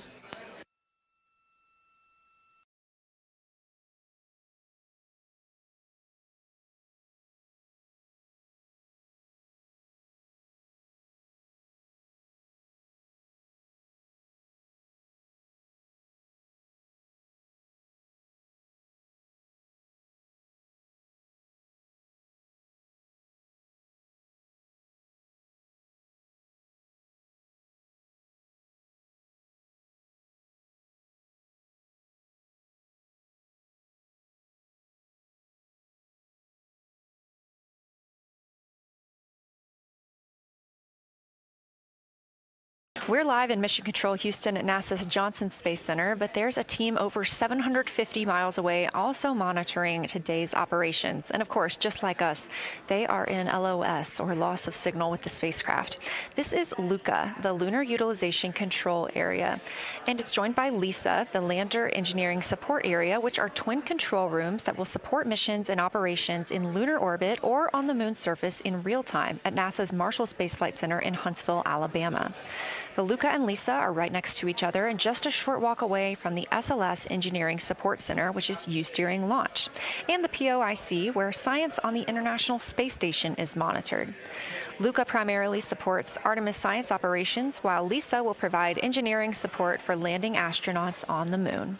During this mission, Artemis 2, teams in the LUCA will use the facility to support first-of-its-kind science operations to better understand the deep space effects of microgravity and radiation on the crew's physiology, immune systems, and ability to complete various tasks. The data from these science operations will inform future crewed flights to the moon.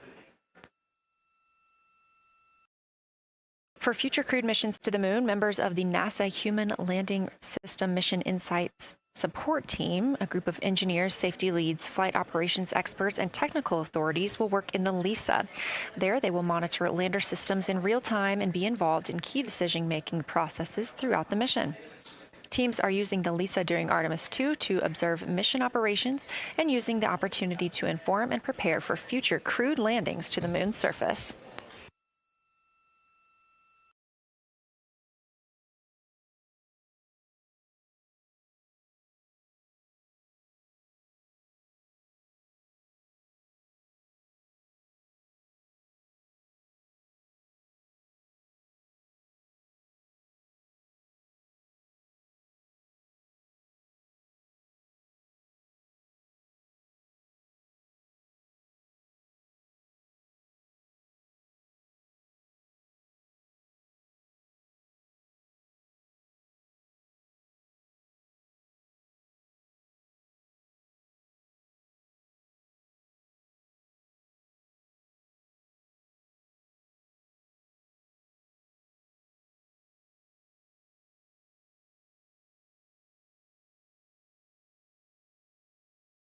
We now expect to regain communications with the astronauts aboard Orion in about 17 minutes.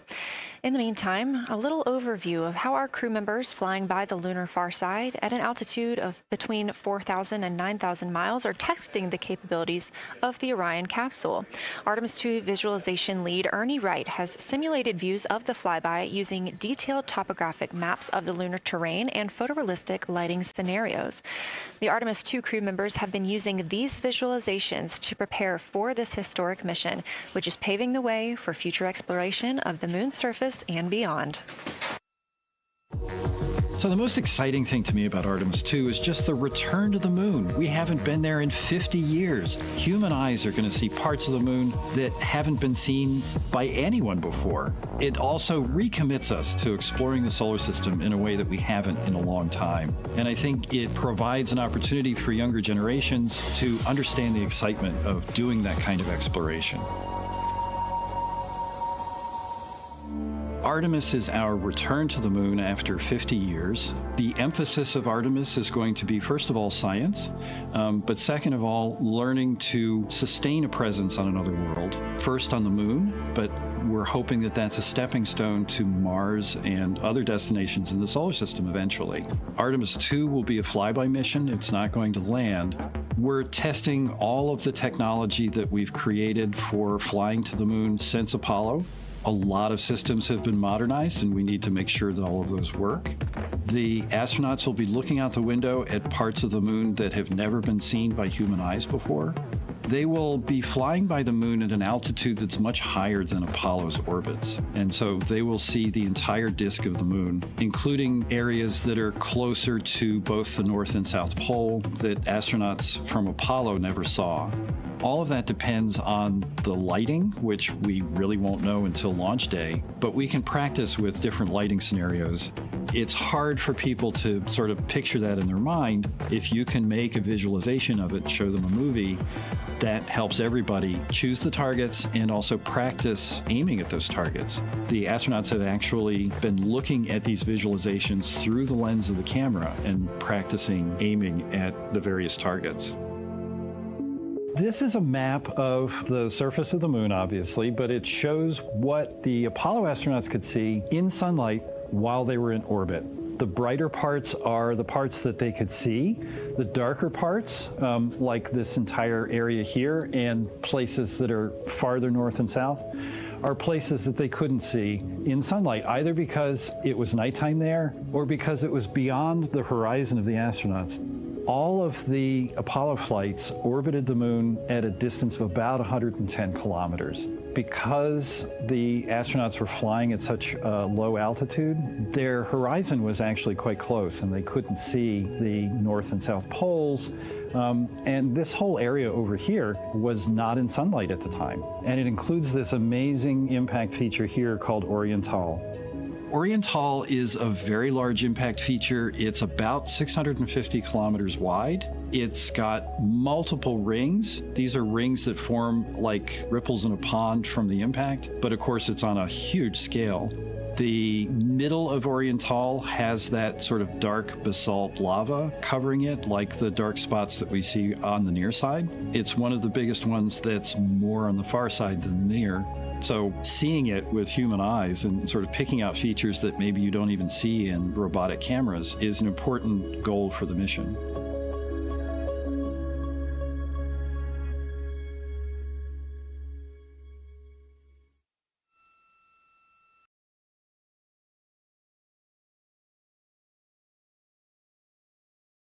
This live view in the Science Evaluation Room, or the SIR, here at Johnson Space Center in Houston, Texas, just down the hall from where we're at in the Artemis Mission Control Room. Teams continuing to monitor the flyby.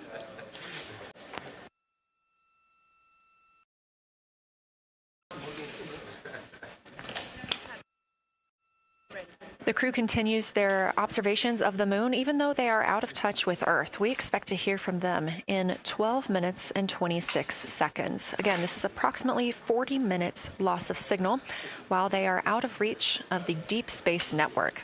Right now, they are imaging or attempting to image lofted lunar dust. Throughout our coverage, we've talked a lot about the science and engineering behind today's lunar flyby, but we also spoke to the crew about what the moon means to them and how they see its place in human history.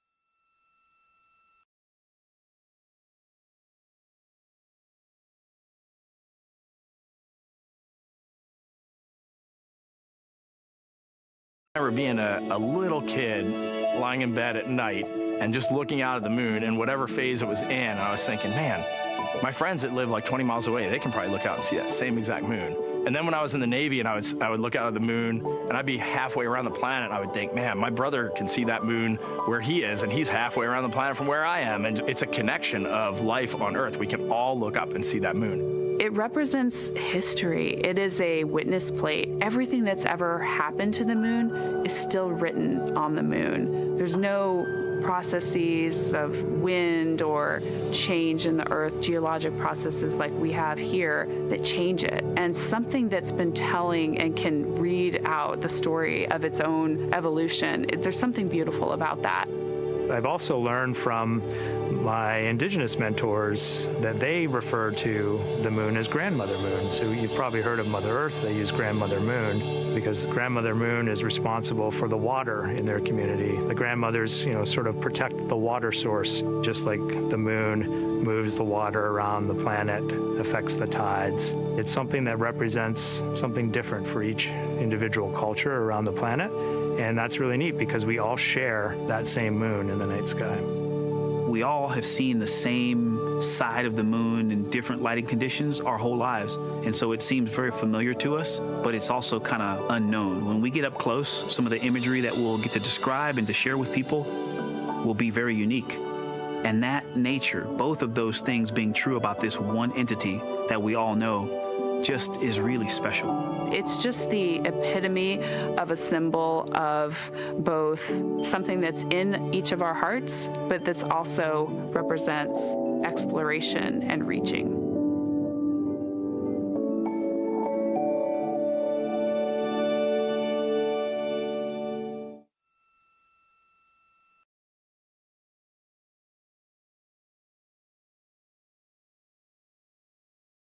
You're looking at a live view inside Artemis Mission Control here at Johnson Space Center in Houston, Texas.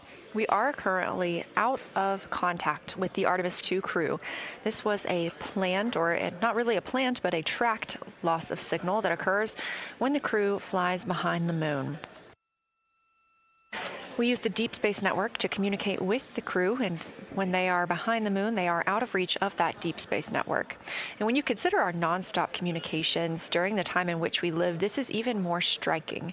For the Artemis 2 crew, they're only currently communicating with each other. Now, we expect to regain those communications in under 9 minutes from now, and we also are hopeful for a view of Earthrise. Despite being out of communication, the crew is continuously capturing imagery of their predetermined lunar targets.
Now about 7 minutes, 25 seconds until we anticipate regaining communications with the Artemis 2 crew aboard Orion. In the meantime, Artemis II lunar science deputy lead Marie Henderson is trained these astronauts to capture and document their views of the lunar surface for all of us to enjoy back here on Earth. I cannot wait to hear their voices when they get to the far side of the moon and I can hear them talk about seeing the moon out their window. I try to imagine it now and just like tear up thinking about it. Ooh, now I gotta hold on a second.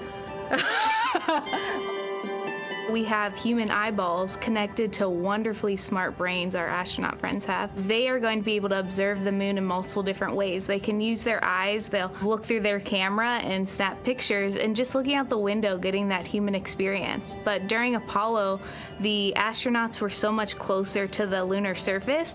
Our astronauts are going to be doing a flyby at a higher altitude, so they're going to be able to see the whole moon as a lunar disk on the lunar far side. That's a brand new, unique perspective that humans haven't been able to look at before. We are doing a lot of lunar geography training with them. They have study sessions and quizzes they can do that are assigned to them. You know, even if you're an astronaut, you still get homework. We actually get in the mock-up. In that enclosed physical space, we have to think through the hardware that they have, the cameras, the computers, their microphones to make these observations. There's 4 windows up front. Through one of those windows, one of our astronauts will be using a Nikon D5 camera with an 80 to 400 millimeter lens. So something that allows them to zoom in really far and actually take more detailed observations of the surface. It's almost like looking through a pair of binoculars as well. It's just like being a geologist out in the field. They're telling us what they're seeing, looking for colors, textures, different morphologies, and comparing the region that we're having them look at to the regions that are around them. We have a science team that is planning the targets that are going to be observed, putting them all on the timeline of how they're going to be observed, and then taking the first look at the data when it comes down. The Apollo astronauts were only on the moon for 300 hours total, and they only went to the equator. That's like going to places that were safer landing sites, and they only saw so little, 300 hours total. And so we have so much more to explore and so much more to learn, and we are the beginning of the next generation that gets to start being a part of these discoveries.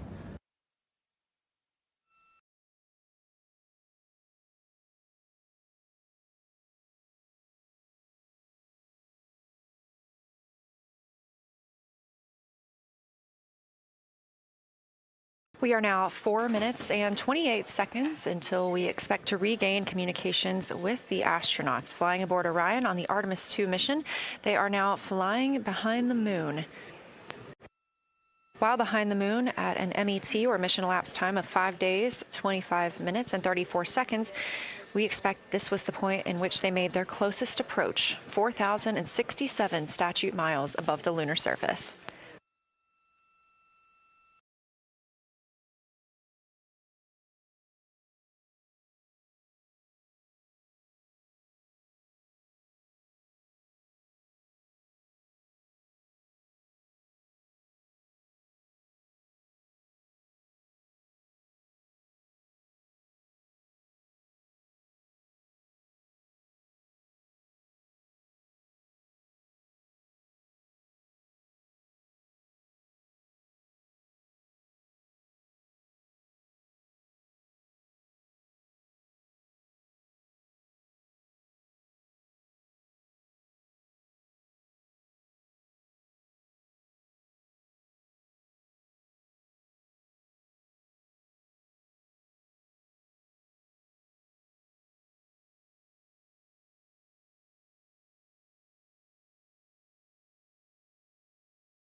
We're live in the Artemis Mission Control Room in Houston, but we are not the only room monitoring today's flyby. As you can see, this is the SIR, the Science Evaluation Room. It's in the same building and just down the hall.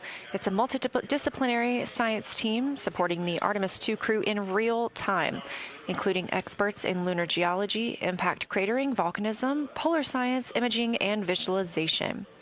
You can see the SIR here. That's the Science Evaluation Room. It's embedded within Mission Control to provide science input during live operations like what we see today.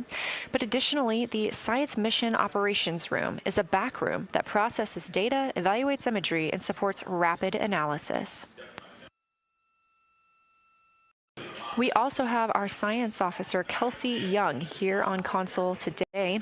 She's serving as the primary interface between the science team and the flight controllers, ensuring science priorities are represented during mission execution.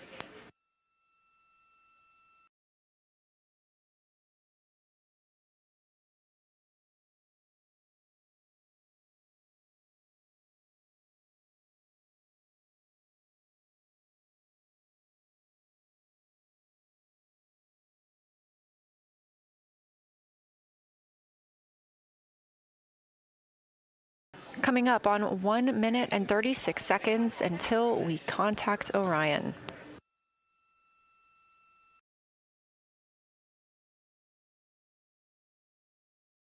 Meanwhile, aboard the spacecraft, the crew has continued executing their lunar flyby tasks. As we discussed earlier today, these activities have been precisely timelined, and this is the fourth of 5 blocks of time during which the crew will be observing the moon from Orion's windows. At this time, pilot Victor Glover and mission specialist Christina Cook are observing the moon at windows 2 and 3. One crew member is in window 2 with a blue shroud over the window, taking photos and using an 80 to 400 millimeter zoom lens, while the other astronaut is in window 3 using their portable computing device, also known as a PCD, to make annotations. And both of those crew members are making audio recordings of what they are seeing. They are wearing headsets connected to their PCDs, and those audio recordings are being sent to the science team tonight. We are not hearing those live. However, we have been hearing quite a lot of great descriptions from the crew who have been serving as the support. Right now, the support team members are Reed Wiseman and Jeremy Hansen. Those team members are providing science sit reps, situation reports, calling down a few times each hour to discuss what they're observing. And even though we're out of contact with them right now, they are still conducting those science sit reps as they'll be available once they come back around the moon. The situation reports include how the crew is positioned, any missed targets, or anything unexpected they saw. They're also including lunar target descriptions, any hardware issues, and their emotions and reactions.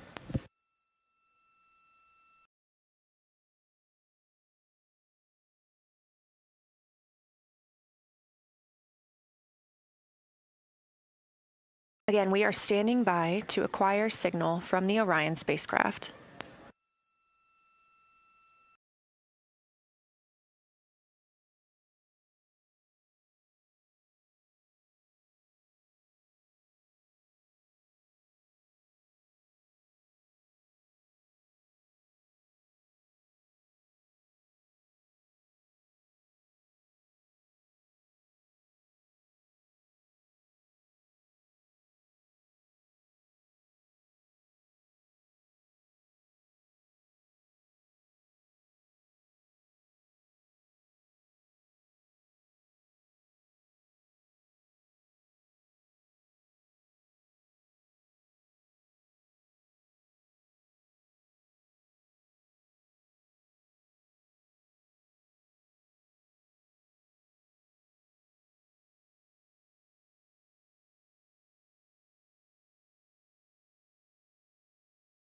We're in the Artemis Mission Control Room at Johnson Space Center, getting our preliminary contact with Orion, that acquisition of signal coming after a 40-minute loss of signal, during which the crew was flying behind the moon, out of contact with anyone on Earth.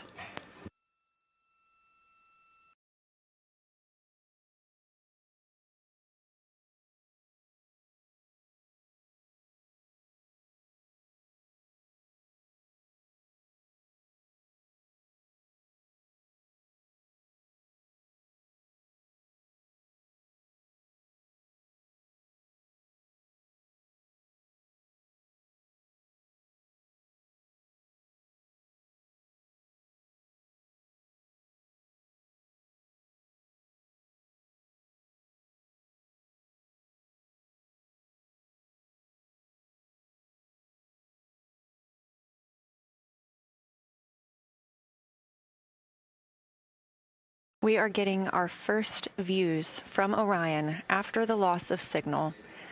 Orion has come back around the other side of the moon, and that little crescent that you see is Earth, over 252,000 miles away.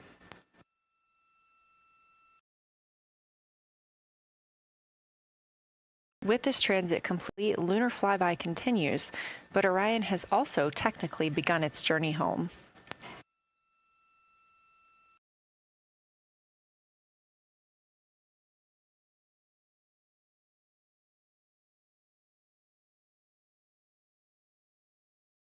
Right now, the crew are getting a few moments to enjoy and take photos of Earthrise for themselves, and we expect to contact them shortly. But we do have good signal coming from Orion.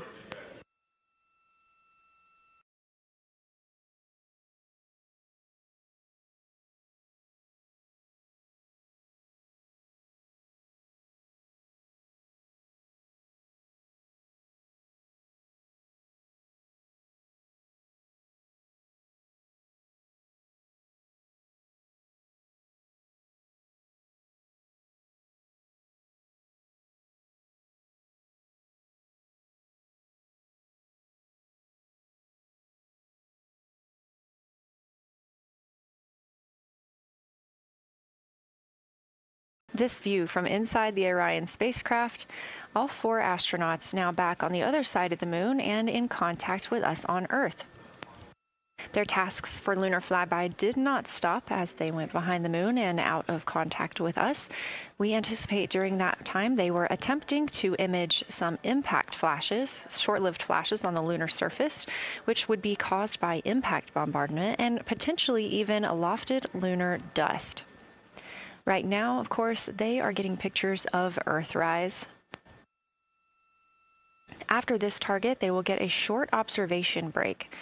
It's about an hour long, actually. Houston, integrity, comm check. Integrity, we have you loud and clear. How me?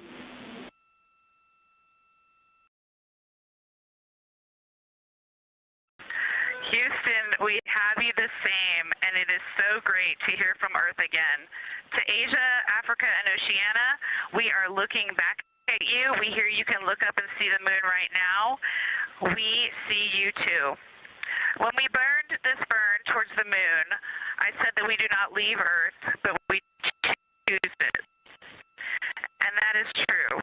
We will explore, we will build ships, we will visit again. We will construct science outposts, we will drive rovers, we will do radio astronomy, we will found companies, we will bolster industry, we will inspire. But ultimately, we will always choose Earth. We will always choose each other. Integrity from Earth, our single system, fragile and interconnected, we copy. Those of us that can are looking back.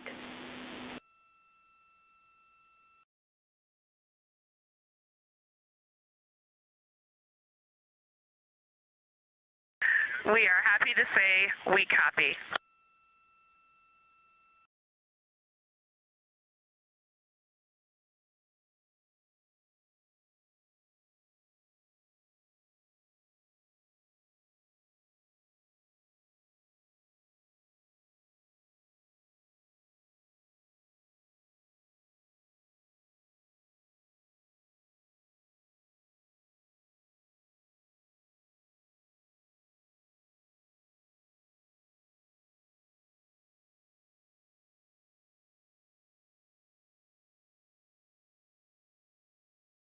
Those first communications back with the astronauts aboard Orion.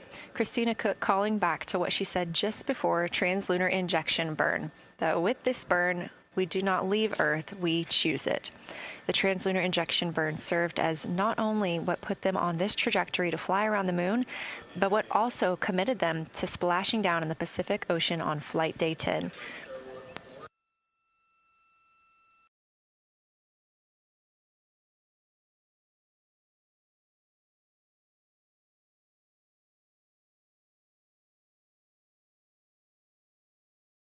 At this time, the crew is entering an observation break.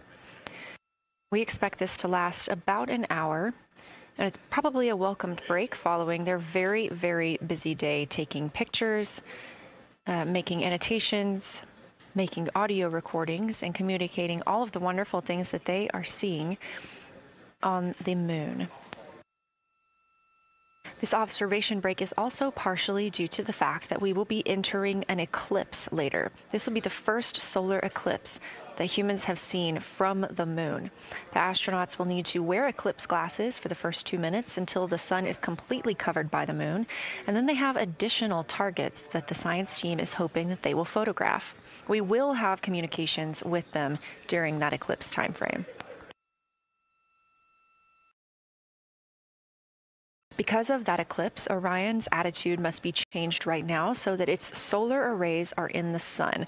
This will help it charge the batteries needed to power it through that eclipse time frame. This view on your screen is a visualization. The spacecraft now 4,224 miles away from the moon, and that number will now continue to grow, while the number of distance from Earth, 252,699 miles, will continue to shrink all the way until our crew is back home.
Again, we are MET, mission elapsed time, 5 days and 58 minutes since the launch of Artemis 2.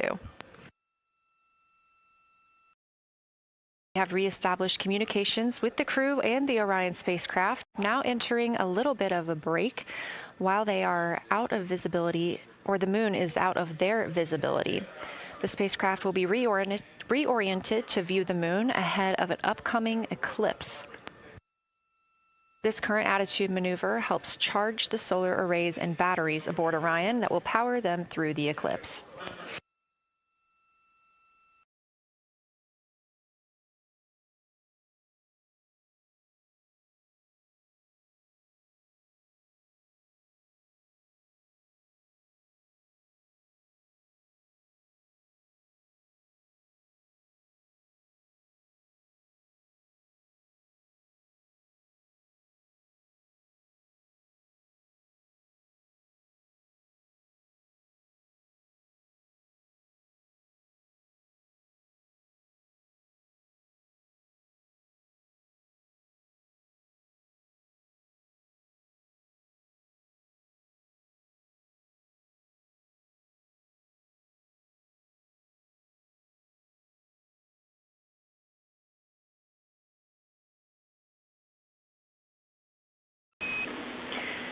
Integrity, Houston. In mission control, all of your flight controllers and your flight director have flipped their Artemis 2 patches around. We are earthbound and ready to bring you home.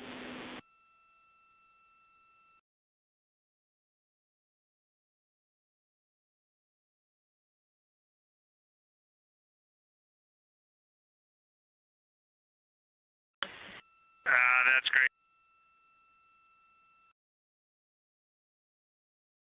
See the light of day as we head back to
A very special moment just now in mission control ahead of the crew's flight to Kennedy Space Center, and during one of their last sims or simulations here, they visited the mission control team in Artemis Mission Control in Houston and brought us each a patch. Everyone in the flight control room has had these on their signifiers at their console. On one side of the patch that you've probably seen is the moon with the Earth behind it.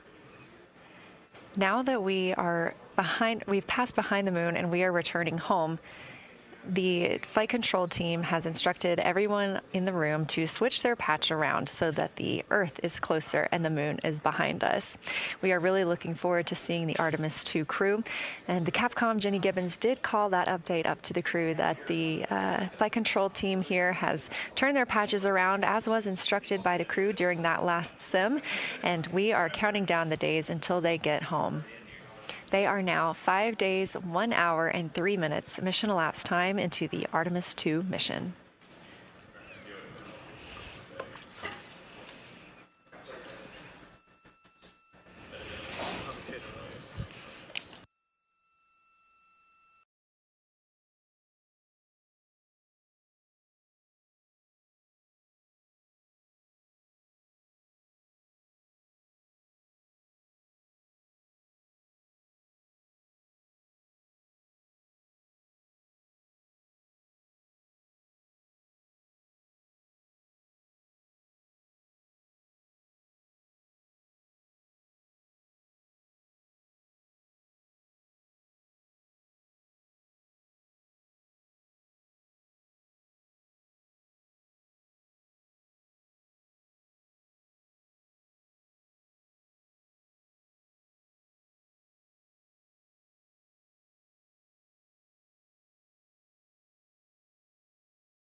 Joining me here in the room, Artemis Mission Control, I have Angela Garcia, Artemis 2 Science Officer. Thanks for being here, Angela.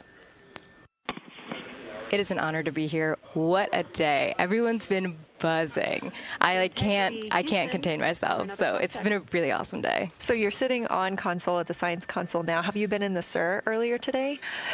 There's a lot going on. So I went here first, and then I'm going to go there after. Clear, Houston.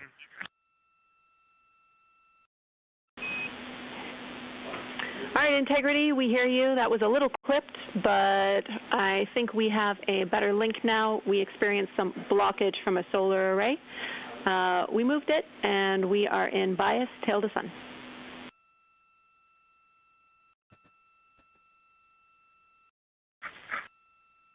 Okay, Houston, you're coming in loud and clear, and copy, we're in bias, tail to sun now.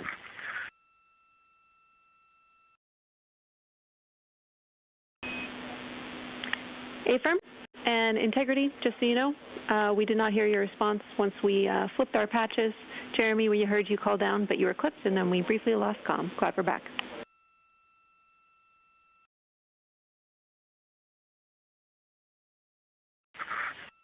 Okay, copy that. We were just excited that we got to share in that you, the MER, and Mission Control have flipped your patches around, and that side of the patch is getting to see the light of day. Thanks for sharing that with us. Our pleasure.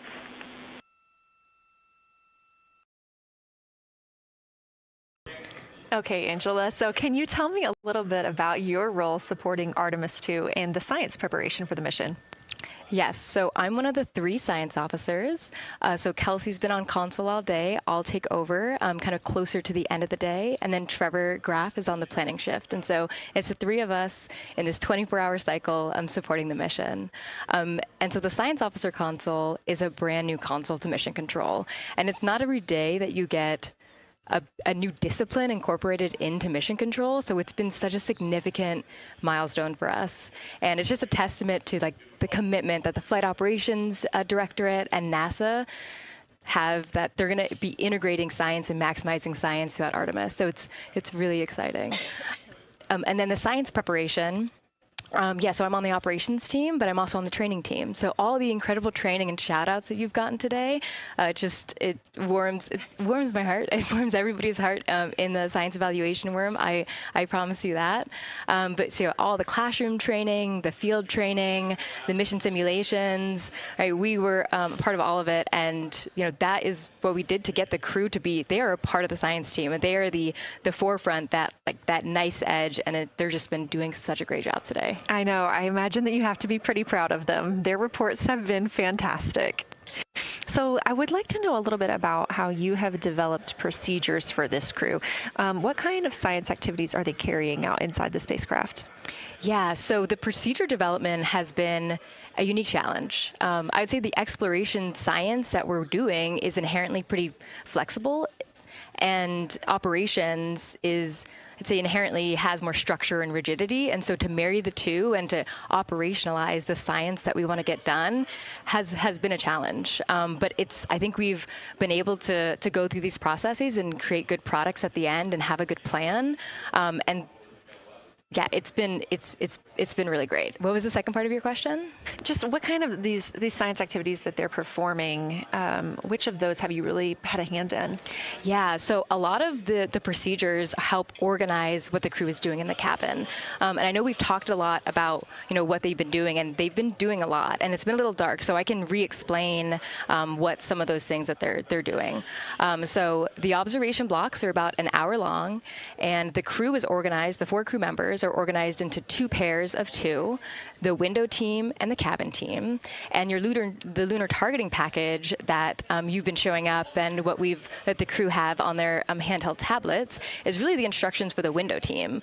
So the window team, the 2 crew members are looking out the window. One has the camera with the long lens. One has, they're just looking out the window with their unaided eye, and they're taking these detailed observations. And then halfway in that observation block, they do the window team position swap. So that's what Capcom's been calling out, and they'll switch positions. So each crew member has a chance to have that long lens. And then that's just what the window team is doing. There's also the cabin team, where they also have duties that they're doing. We're asking a lot of the crew in this time. And then the cabin team, they have the interior camera, and they're taking images inside the cabin. They're also supporting the window team, where, you've heard some call-outs where looking out at the bright moon and then looking inside the dark cabin and looking at their LED screen is a lot. So the cabin team is also helping support, target, and guide the window team into specific targets on their plan. They're also helping call out these science situational reps. So they're looking out a different window and listening in to what the crew who are really down and in the science on the window team are doing, and they're giving us insight. And those recordings that the window team is doing are going to be uplinked or downlinked overnight, and we're going to be able to chew on that data. But yeah, they're helping. They're doing a lot. And so making sure we have a plan that's flexible, but also make sure that we check off all those boxes was really important. So tell me a little bit more. You talked earlier about the analogs that the crew has done. What kind of analogs or environments were really useful for this? Yeah, so for procedure development, right, you have so many different environments that you can do. You have classroom, like we said, you have the Orion mock-up, you have simulations, and at least for developing the plan, we kind of did it in a tiered approach, because each of those different analog environments helps us answer a slightly different question and has a little bit of a higher fidelity. So we would start with the classroom. So we would we would just get into a classroom, we would put all the hardware on the table, and then we'd almost role play of like, you be Victor, you be Reed, you be Jeremy, and I'll be Christina, and like, let's just do the plan how we think we should do it. write that down and then just keep iterating on that, and then Integrity Houston for a tag up pre-forward link LOS in place of the Flight Director Conference.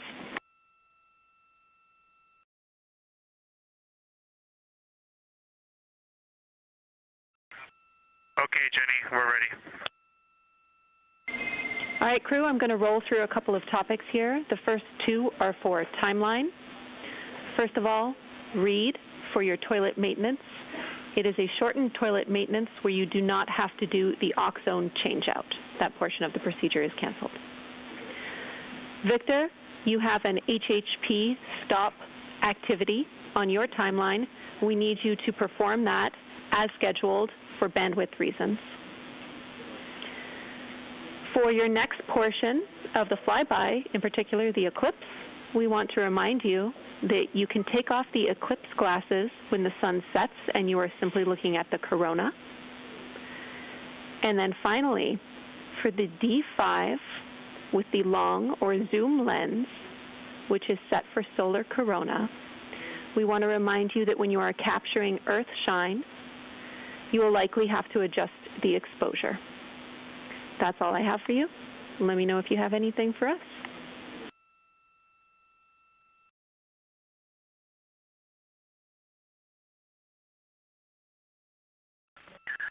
Okay, Houston, we copy all. Thanks for those words, Sydney.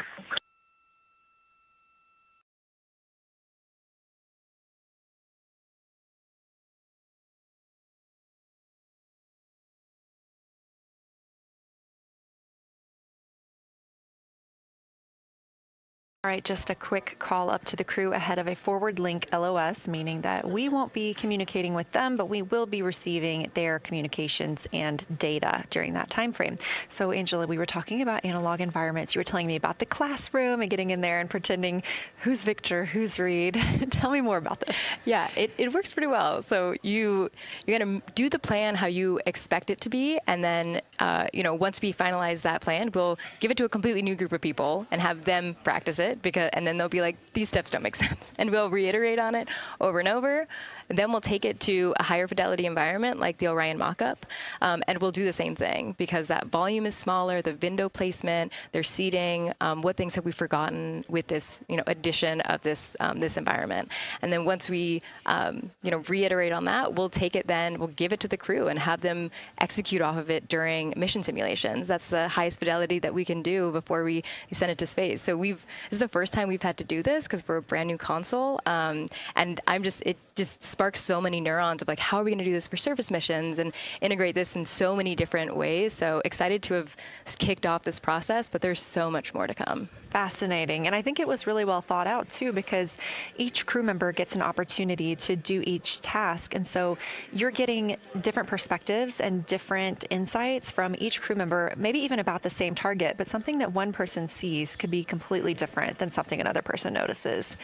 So we also know that Artemis 2 has traveled. They're now on their way home, but they traveled farther from the moon than the Apollo missions did. So what makes that vantage point scientifically interesting? Yeah, observations are so fundamental in the scientific toolkit, particularly observations from different perspectives, different scales, and with different techniques. And so for this, so we really tried to make the plan to optimize those. There's pros and cons for all those things for this mission. So we really just focused the plan to have all those pros. So in terms of scale, this zoomed out scale, you can learn different things. This different perspectives. So their perspective, as Kelsey talked about, photometry around when they orbit the moon. And then also just their different the different things they're able to observe. So yeah, let me talk a little bit about scale, because I think observations at different scales, you can gain a lot of different information. So like, for example, if you were an astronaut on the surface looking at a rock, and you describe at this micro scale. So in training, we kind of talk about observations from micro to macro, or from outcrop to orbit.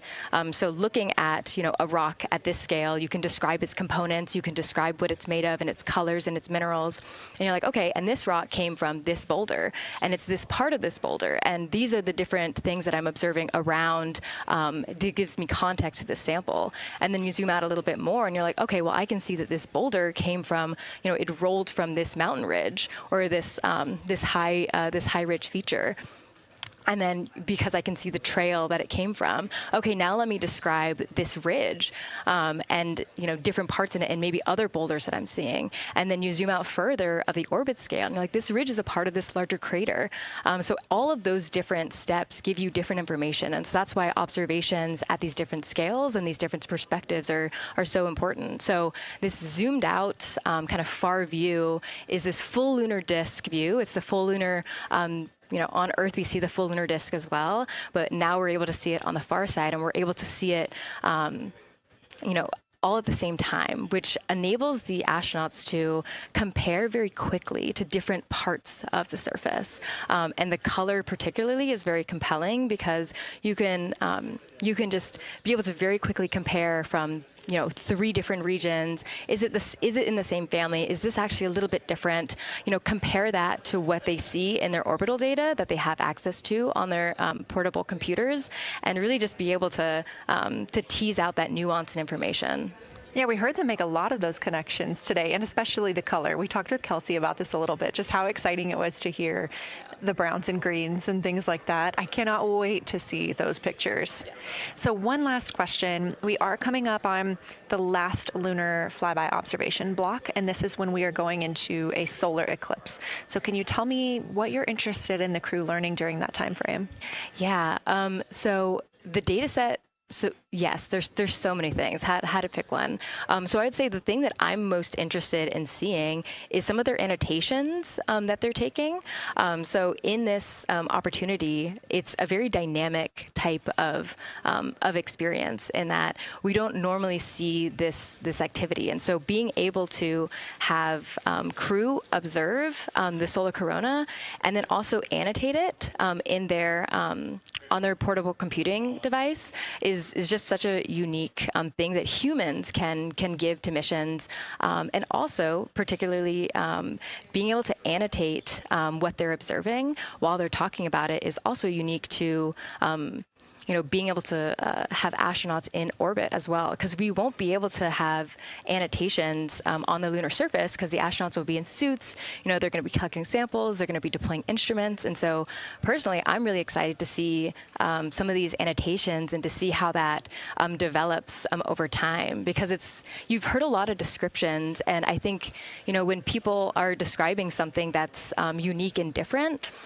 you can interpret it differently. But if you're drawing and you're marking, particularly just going back to like the color provinces, for example, and those boundaries, you know exactly what they meant. And really, I'm just very excited about those annotations. There's been some famous annotations that the Apollo crew have made, particularly about solar coronas and the structures that have, and lofted dust that have given a lot of debate within the scientific community of they're observing this phenomenon, and now it's our job to hypothesize of like, why are they observing this? Like, what is going on?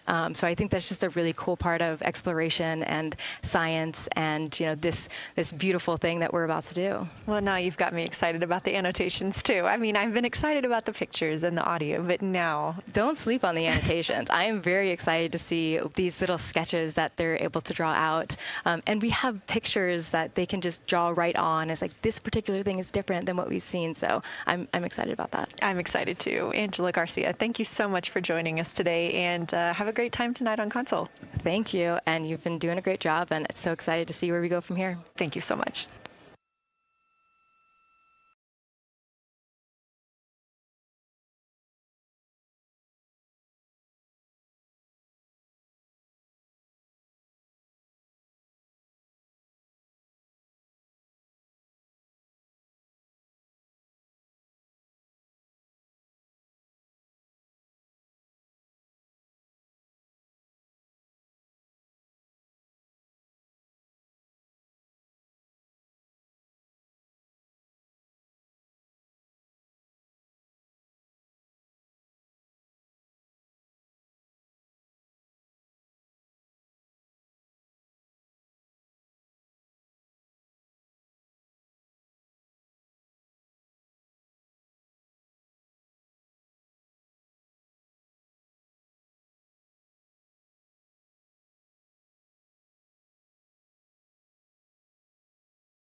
Integrity Houston, you have 3 minutes until we go into a forward link LOS. We will be back up with you in about an hour during the eclipse on Madrid.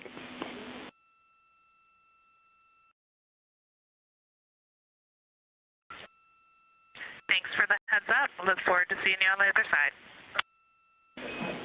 Likewise.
We're live in Artemis Mission Control at Johnson Space Center in Houston, Texas. This a live view from the Orion spacecraft with our Artemis 2 crew inside.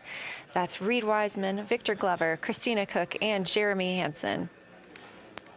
We are still live for our lunar flyby coverage. The crew is in a short break while the spacecraft is pivoted away from the moon.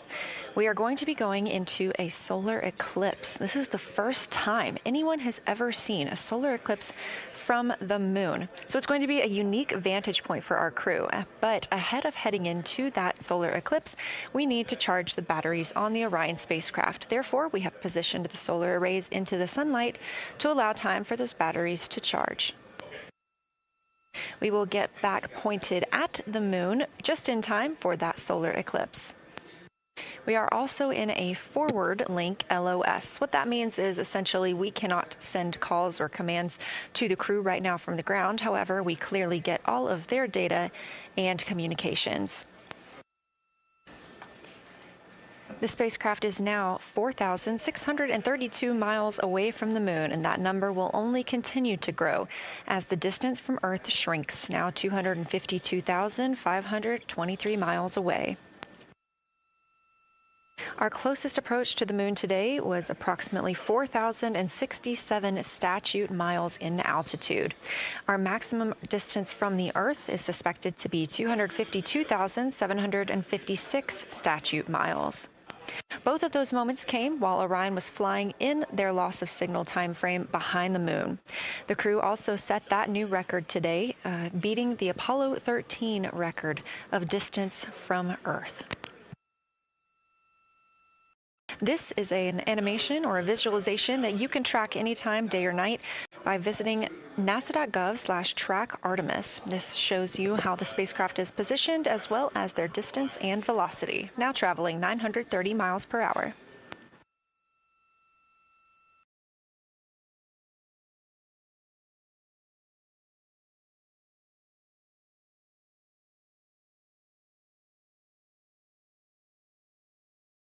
During this break in their time today, the crew is working on a couple of other tasks.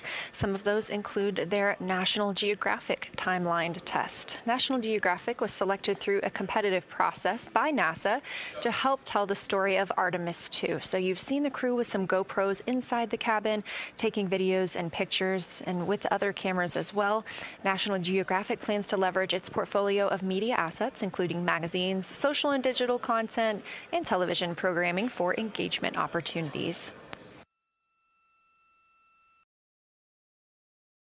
Throughout the flight, the crew has been timelined a little bit each day to film from a shot list provided by National Geographic, and that includes their morning routine, talking with their families, exercising, and just their overall thoughts about the mission. And I cannot wait to see that footage.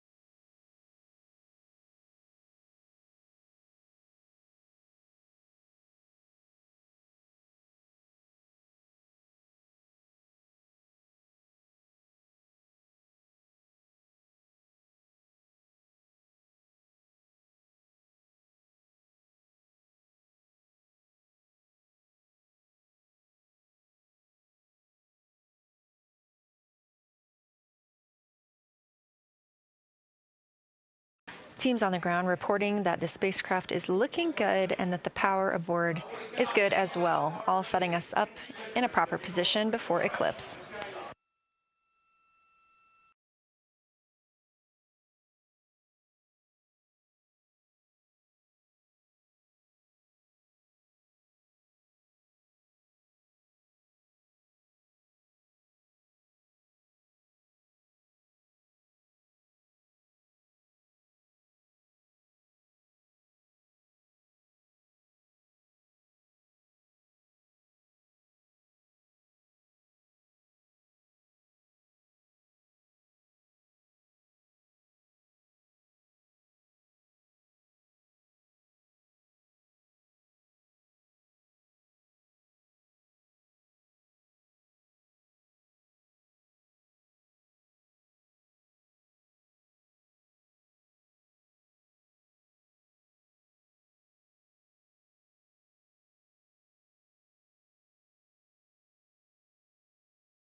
The crew is in a little break during our flyby coverage for today. They will resume their flyby momentarily in about 30 minutes once they get into their observations during that solar eclipse. Now, the moon is our nearest celestial neighbor, orbiting Earth at less than 250,000 miles on average. When our astronauts venture there for future Artemis missions, they'll target landing sites near the lunar South Pole. There, ancient rocks, minerals, and trapped water ice will not only provide resources for human explorers, but they may also contain clues to the formation and evolution of our planet and the solar system. Let's learn more about the lunar South Pole with this video featuring Dr. Kelsey Young, Artemis Science Flight Operations Lead. We learned a lot from the Apollo samples, but we still have a lot left to learn about the moon. The Apollo missions visited only a pretty narrow swath of the moon. All the missions were concentrated near the near-side equator. Really interesting and really critical insights were unlocked with the Apollo samples, but we have so many questions still to answer about the moon and the evolution of the moon. And liftoff of Artemis 1. We rise together, back to the moon and beyond. NASA's Artemis missions are NASA's plan to send people to the surface of the moon. We'll be sending people and roving assets and scientific equipment to, among other things, answer a lot of really compelling science questions. Scientists have a lot to learn about the moon. It's our nearest celestial neighbor here to Earth, so what the moon has experienced, we've experienced. Except here on Earth, we have things like plate tectonics, oceans, forests, people that erase the rock record. Whereas on the moon, that whole record of our planet's history, of the moon's history, is just kind of waiting there at the surface for us to explore. The South Pole, which is where Artemis missions are going to target, is specifically interesting for a couple key reasons. We think there are volatiles at the South Pole of the moon that are not present near the equator. Things like water and water ice that are trapped in the lunar regolith, which basically just means lunar soil, that can easily become untrapped from that lunar regolith, and scientists can scoop up and study for return to Earth. The lunar South Pole is a really exciting scientific target, and it also comes with some challenges for operating. For example, the lighting environment will change drastically within the course of one mission, and even over sometimes the course of one spacewalk. So preparing the crew members, preparing the hardware that we're sending to the moon, and preparing the mission control teams is really, really important.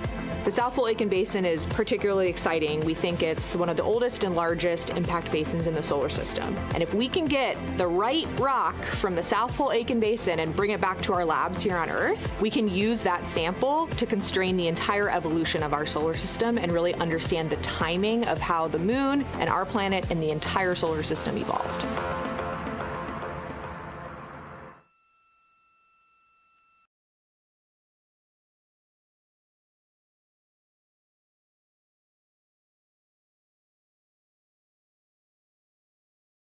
You're looking at a live view aboard the Orion spacecraft of the Artemis II crew, working in the middle of one of their breaks, or really their only break today during this lunar flyby period. Coming up next will be that solar eclipse.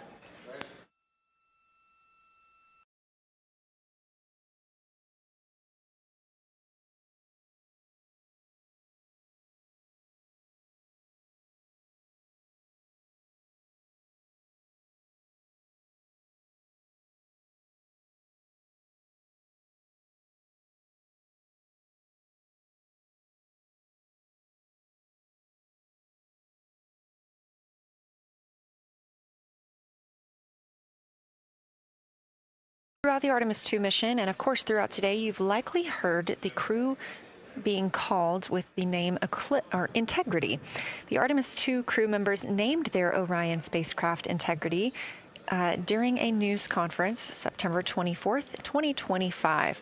The name Integrity embodies the foundation of trust, respect, candor, and humility across the crew and the many engineers, technicians, scientists, planners, and dreamers required for mission success.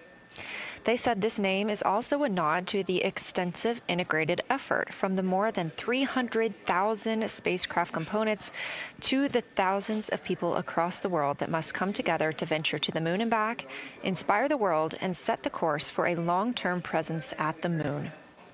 The crew also said that integrity is rooted in a shared core value of NASA, the agency's astronaut office, and the CSA, the Canadian Space Agency.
We are 5 days, 1 hour, and 38 minutes mission elapsed time into Artemis 2. In this view on the screen, you can see the crew starting to even look through some photos that they may have captured today. We really look forward to sharing these photos with you as soon as we possibly can. And the best way to keep up with those is to follow NASA on social media. You can do so at NASA, and for this mission specifically, at NASA Artemis.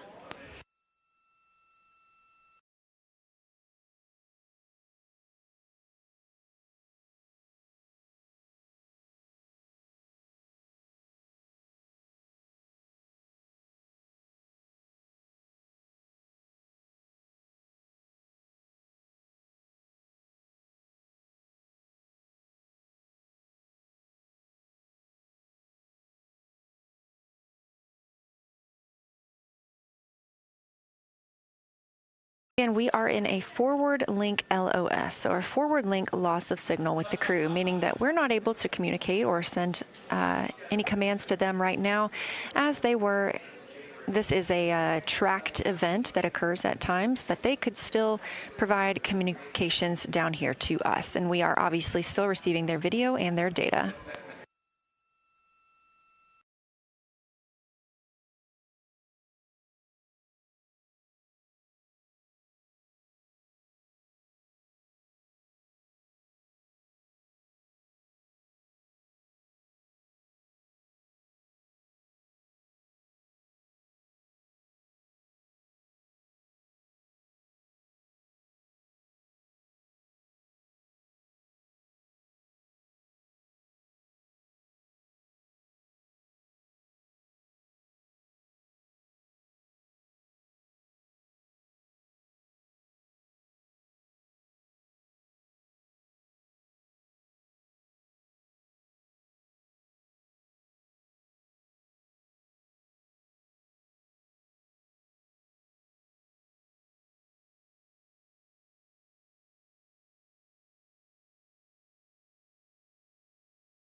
Houston integrity in the blind. High priority PAO activities on Reed's timeline are on PCD1 in a folder imagery for downlink, and then high priority standby imagery for downlink, and then lunar flyby for PAO, and then high priority PAO. Thank you.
This is Artemis Mission Control. You heard Reed Wiseman, commander of the Artemis 2 mission aboard Orion, make a call in the blind. This means he knows we cannot call back and that he knows we may not receive his call. However, we have good communications with the spacecraft. They just cannot hear from us right now due to a forward link loss of signal.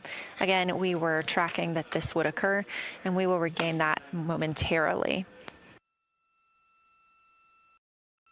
But that call that came down from Wiseman mentioned some imagery, so we are very much looking forward to getting pictures taken from the moon today. Again, to see those images, make sure you follow NASA on our social media at NASA and at NASA Artemis.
The view on your screen right now is an animation.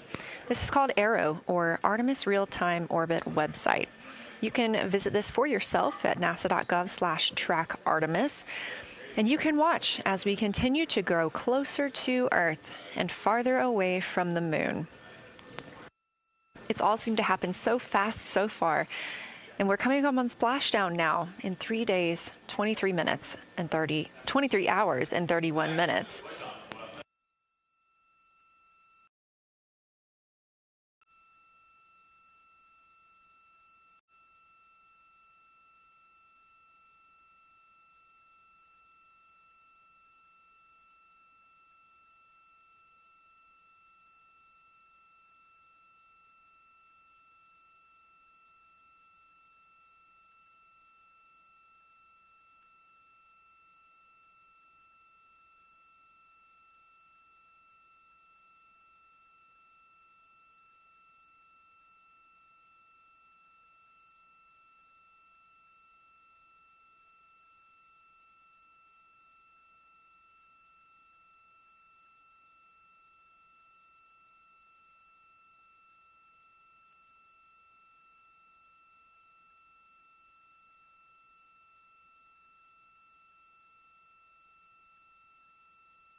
This is Artemis Mission Control. We are in a forward link LOS with the spacecraft. We're not able to send commands or communications to them right now. However, they could send them to us, and we do get spacecraft data.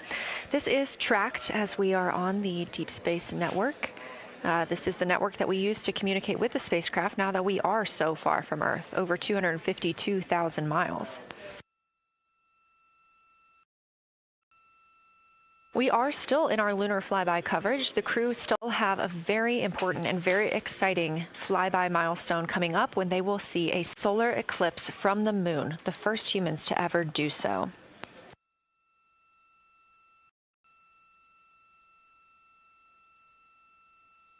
Something that we also have to consider when it comes to our missions and launches is space weather.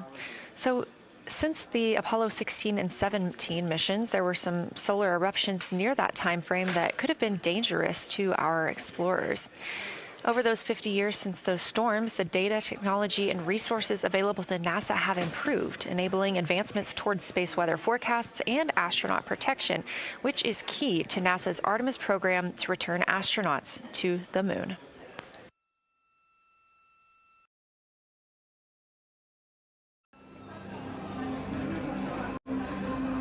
Across our planet, billions of people depend on the invisible networks that connect us to space. Every day, those networks are at the mercy of our temperamental sun and the space weather that it unleashes across our solar system. That's why NASA's Space Weather Program tracks solar storms from the moment they erupt, modeling their paths, anticipating their impacts, and leading the research that the world's industries rely on. NASA's space weather research and modeling is driven by the needs of society and enables critical decision-making that equips pilots to reroute around high radiation areas, farmers to adjust GPS-based precision planting and harvesting plans, and power grid operators to mitigate the impacts of potential surges. For those exploring other worlds, NASA provides 24/7 space weather monitoring for Artemis crews at the moon and future Mars astronauts who may be exposed to dangerous levels of radiation during solar storms. Whether you're a pilot or a passenger, a farmer or a consumer, a power grid operator or energy customer, a satellite controller or GPS user, space weather impacts us all.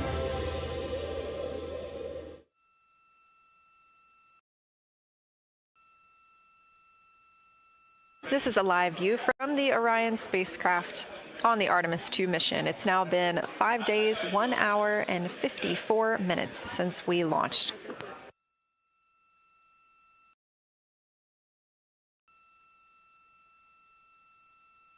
We are still in our flyby coverage, and the crew is on a short break right now as we have changed the attitude of the spacecraft to help charge the batteries aboard. We use the solar arrays to gather energy from the sun and store it in the batteries. That way, when we are not in the sunlight, we have those batteries to continue powering Orion.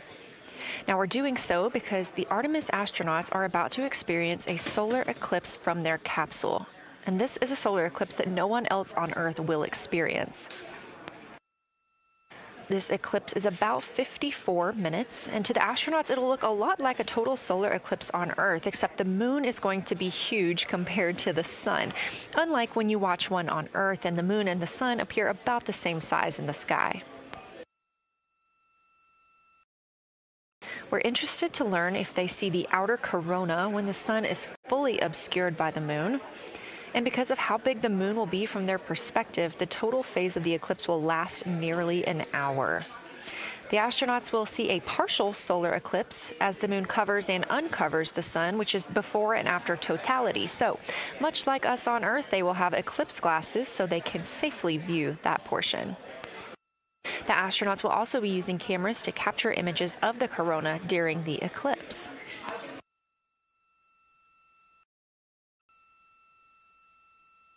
There also may be some other planets visible during the eclipse, including Venus, Saturn, Mars, and Mercury. If they can identify what part of the sky they're looking at, this can help train future Artemis astronauts on what part of the sky they're seeing.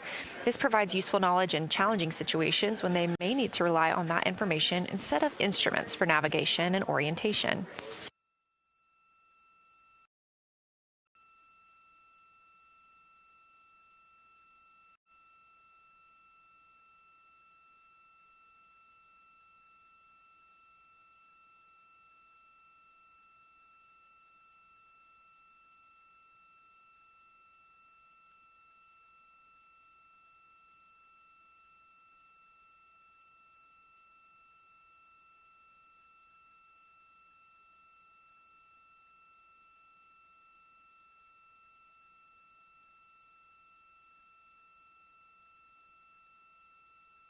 Confirmation from teams here in the ground that we have reached the eclipse attitude, meaning Orion is in the proper position to observe it.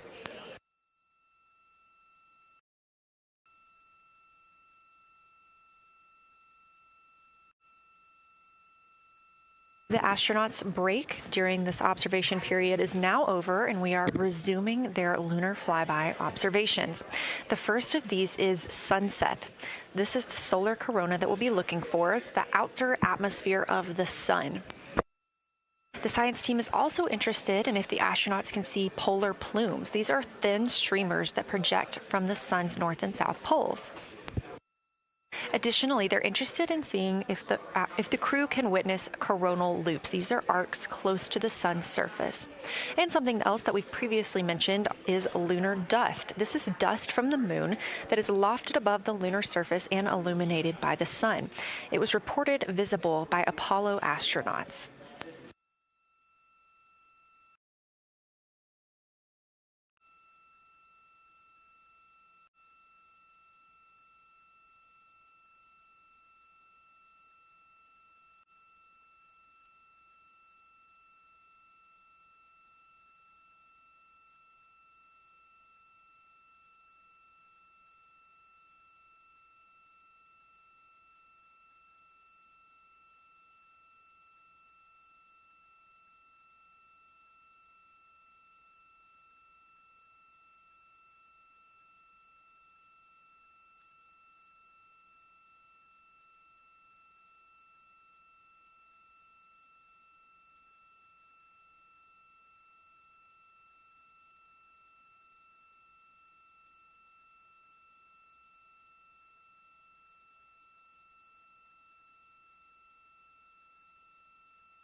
You're getting a live look from Orion as the crew observes a solar eclipse from the moon.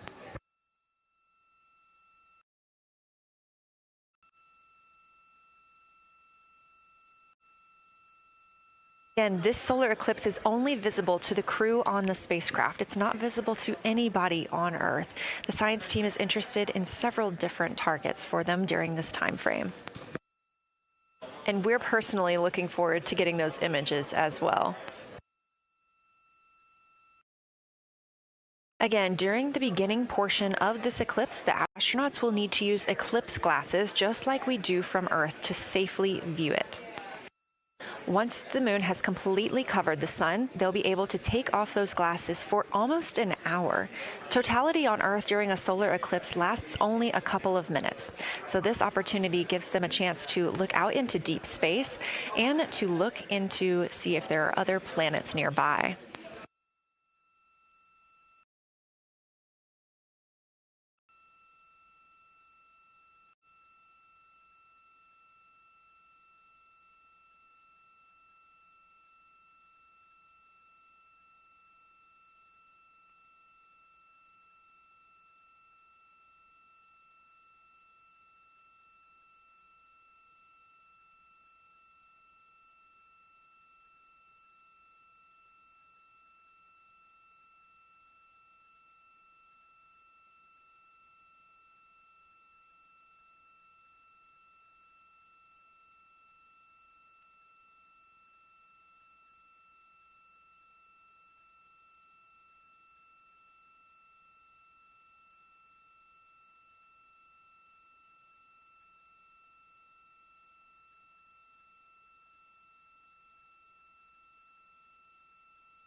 What you're seeing right now is the solar corona. That's the outer atmosphere of the sun. And the science team is very interested in any images that the crew can capture of this. They're hoping that they'll take pictures and describe the visibility, color, and shape of the solar corona as a whole and its substructures, those plumes and streamers.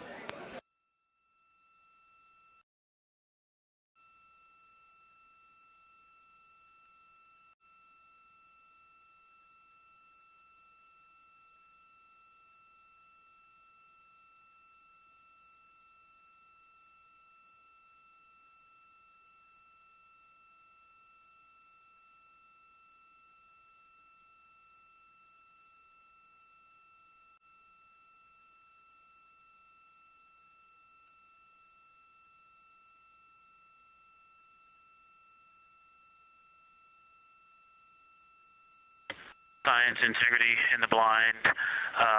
This is continues to be unreal. The sun has gone behind the moon, and the corona is still visible, and it's bright, and it creates a halo almost around the entire moon. But when you get to the Earth side, the Earth shine is already shown. I mean, almost seconds after the sun set behind the moon. You could see Earth shine. The Earth is so bright out there, and the moon is just hanging in front of us. This black orb out in front of us, in front of now, not the blackness, but the gray that blends and drifts into the blackness. We can see stars and the planets behind it. And Christina is in window 1, Reed is in window 2 with the long lens, and Jeremy is describing it in window 3, and it is quite an impressive sight. You can still see the horizon lit up brighter where the sun set on that side of the moon. It is bright, and Earthshine is very distinct, and it creates quite an impressive visual illusion. Wow, it's amazing.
Again, you're looking at a live view from the Orion spacecraft on the Artemis 2 mission.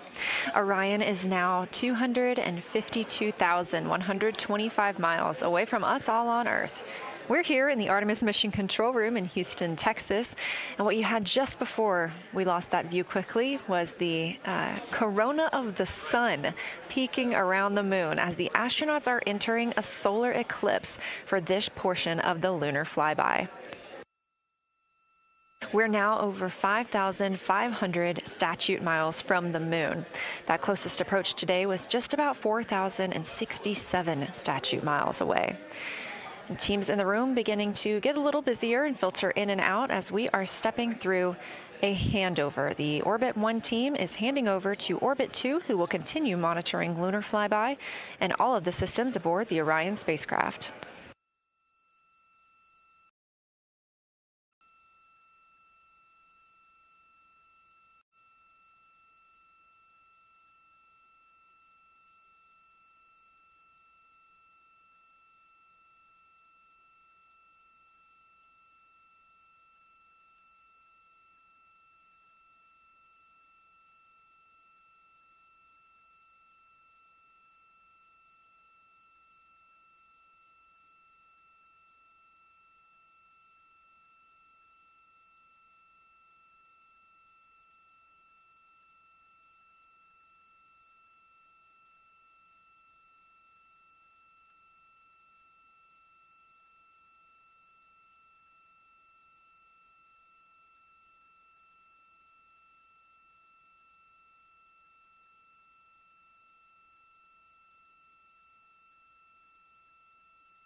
You're getting your last few views of the solar corona as the moon begins to take center stage and completely cover the sun. If you see that bright dot up near the top left of your screen, we think right now that that may be a part of the spacecraft, but we'll be sure to correct that if we end up figuring out later that it is something else entirely.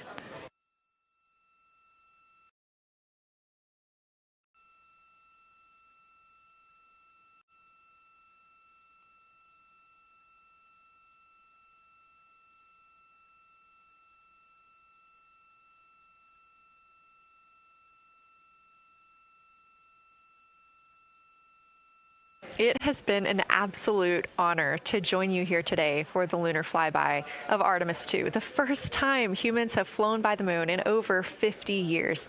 I'm Leah Cheshire Mustachio, and I'm excited now to hand over the game is shifting around in the windows, and we are transferring settings on the camera to pick up Earth shine, and it is amazing. The brightness where the corona, where the sunset is still bright. I think there may still be corona visible, but that part of the horizon is still lit brighter, and you still have a distinct Earth shine.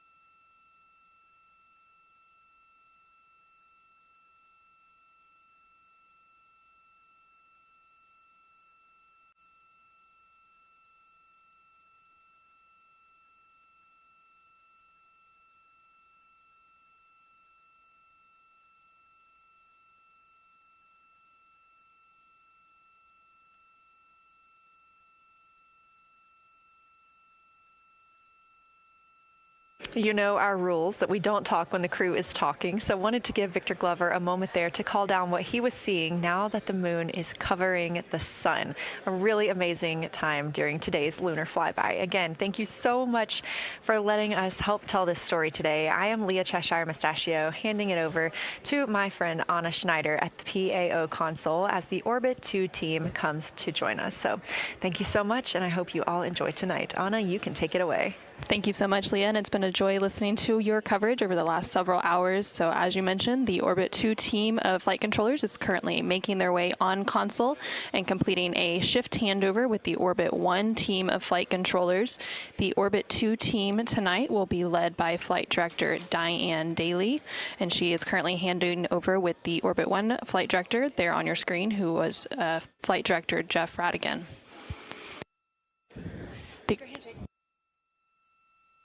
The Artemis 2 crew currently on board the Orion spacecraft. It continues to observe the eclipse that they are witnessing. There's about 43 minutes remaining in that eclipse period.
This is Artemis Mission Control. You are currently seeing a live view of the solar array wing cameras on the Orion spacecraft. We spoke with our science team, and they did determine that that dot in the distance is Venus.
integrity.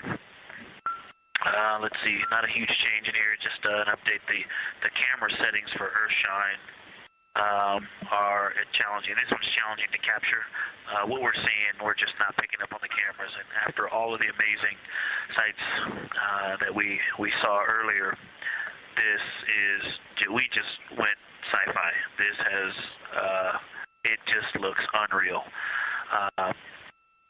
You can see the surface of the moon between, I guess, the Earthshine. I guess Earthshine. You can actually see a majority of the moon.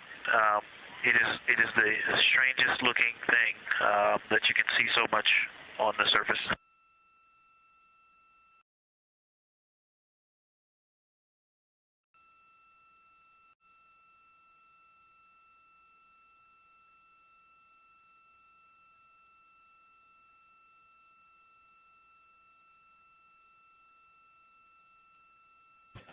This is Artemis Mission Control. You were just hearing some communications called down from NASA astronaut Victor Glover, currently on board the Orion spacecraft.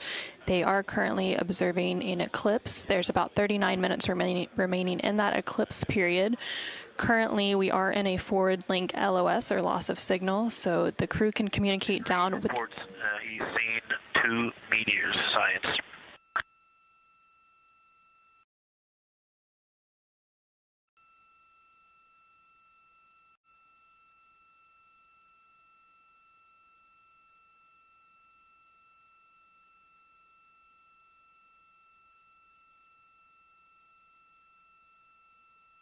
So we are in a forward link loss of signal. We do expect to regain signal in about 3 minutes, and at that point then the ground can communicate back up to the crew on board the Orion spacecraft. In the meantime, the crew can continue to communicate down to the ground. The ground is just unable to respond, so they are continuing to provide some science observations during this eclipse period. They've made some comments about Earthshine, which is the sunlight reflected from Earth when they come around towards the moon's near side late in this flyby window.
in the blind, the glow around the moon is beginning to become a little bit more even. It's not so much distinct just where the sun set on the moon's horizon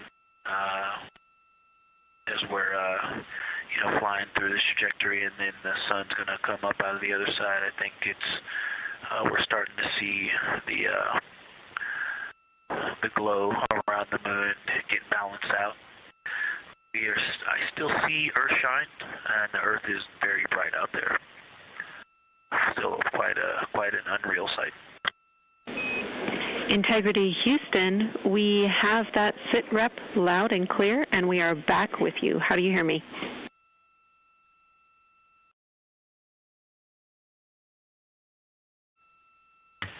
Hey Jenny, we have you loud and clear, thanks. Copy. Victor, we're handing you over to Science for some critical questions. Thanks for your reports.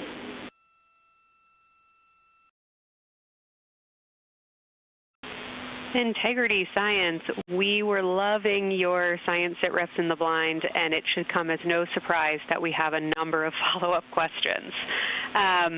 First, you mentioned Reed observing meteors. Can you speak to that? Were you referring to comets or impact flashes or something else?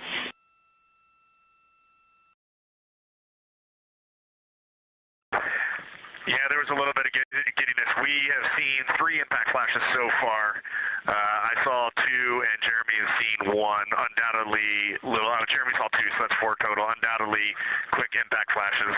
It was not sun glint off of particulate from the thrusters or the purge tanks. It was definitely impact flashes on the moon.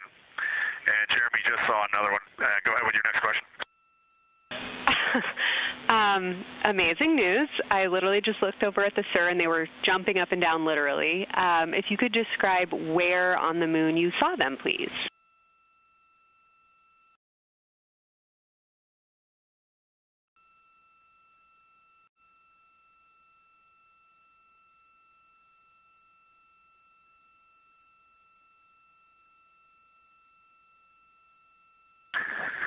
So they've all been either on or a bit south of the equator and on the Earth side of the moon. Stand by. All right, so Jeremy has seen them kind of on and south of the equator, kind of spread across the moon, and mine were both south of the equator and just a little bit left of center of the moon. Incredible news, Reed, and reminder, we have citizen scientists here on Earth looking for impact flashes, so hearing you saw them on the near side means that people saw them too.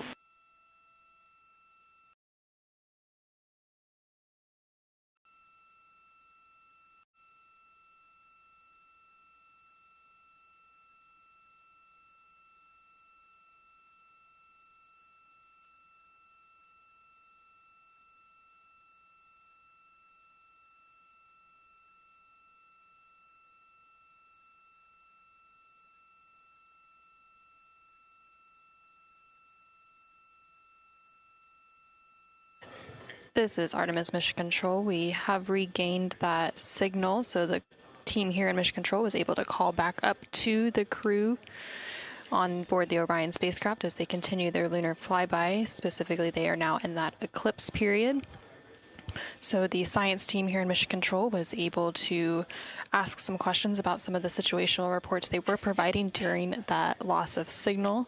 Specifically, they were interested in some of the meteors that they mentioned seeing and those impact flashes, and they did provide confirmation that they did see at least 4 impact flashes during that lost signal. Are you still with us, Houston, or do we lose you?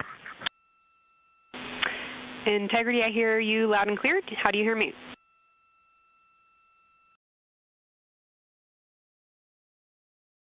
Okay, we got you loud and clear. One of the other things I wanted to describe, which was surprising to me, but the entire moon is lit up. It's glowing behind the entire moon. I thought it would look, dark against the black sky or deep space, but the sun is lighting up the entire limb of the moon. You can see the entire perimeter of it, and even now with the sun far behind the moon, you can still make out little bits of topography around the entire limb, just bumps as you go around it. And there's about the glow around the moon, once your eyes adjust, is easily 10 widths or diameters of the sun around the entire moon.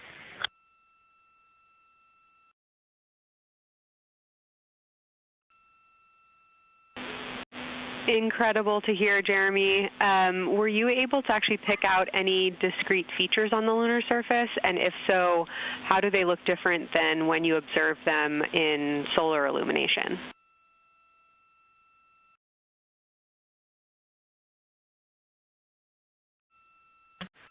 No, we really haven't been able to identify features on the lunar surface yet. We just see, the topography on the limb.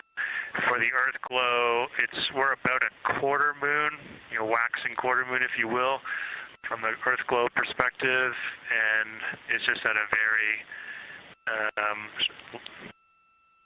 just the sight angle. I'm just not able to tell what I'm looking at yet in the Earth glow. Understood. Thanks, Jeremy. One other question for you on the solar corona. Were you actually able to see any structure or color in the corona before most of it disappeared behind the moon?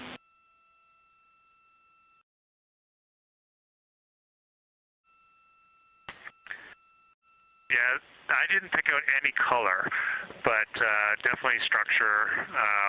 There were streamers, and they were not uniform at all. For me, the 5 o'clock position, there was just this constant streamer. It would change in intensity and diameter, but it was always there, and it was always at the 5 o'clock position.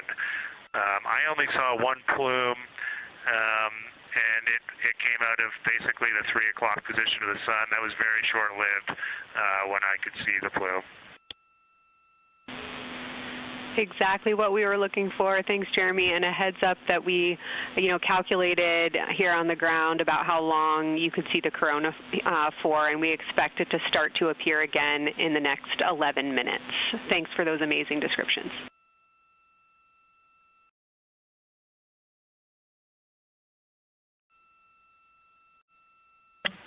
Okay, we're excited to see it all again. Integrity Houston, we're following along as well. That was outstanding. If you haven't already, just reminding you to swap positions at the windows. And that brief LOS we had previously was due to a data rate change expected.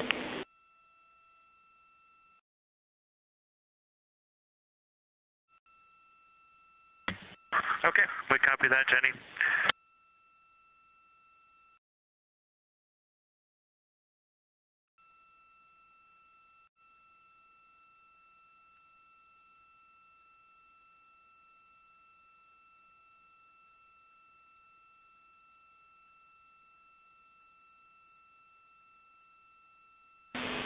Integrity Science, one more request for you. While it's still fresh in your mind, any annotations or sketches you want to make of what you're seeing either around the corona structures you just mentioned or even on Earthshine would be so appreciated.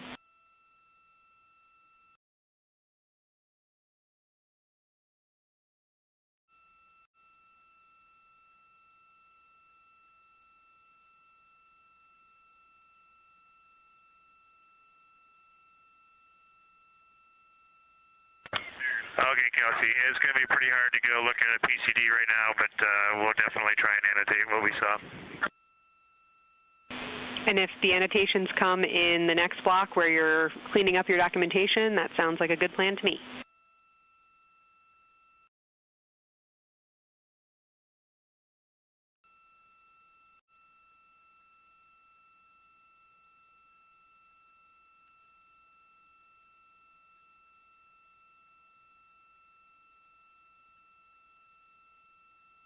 This is Artemis Mission Control. On the bottom right corner of your screen, you can see a view of the Science Officer Console here in Mission Control. And we've been hearing that communication between the science officer. The Orbit 1 science officer is Kelsey Young, and she's been asking questions to the crew, specifically CSA astronaut Jeremy Hansen, based on the observations they've been making during this eclipse period. And then in the upper left-hand corner of your screen, you can see a view of the Artemis Real-Time Orbit website, which provides updates on the velocity and the distance from Earth and the Moon of the Orion spacecraft as it continues to make its way back to Earth. The distance from the Moon will continue to increase at this point. So right now, Orion and its crew are about 6,300 miles away from the Moon and about 251,000 miles away from the Earth.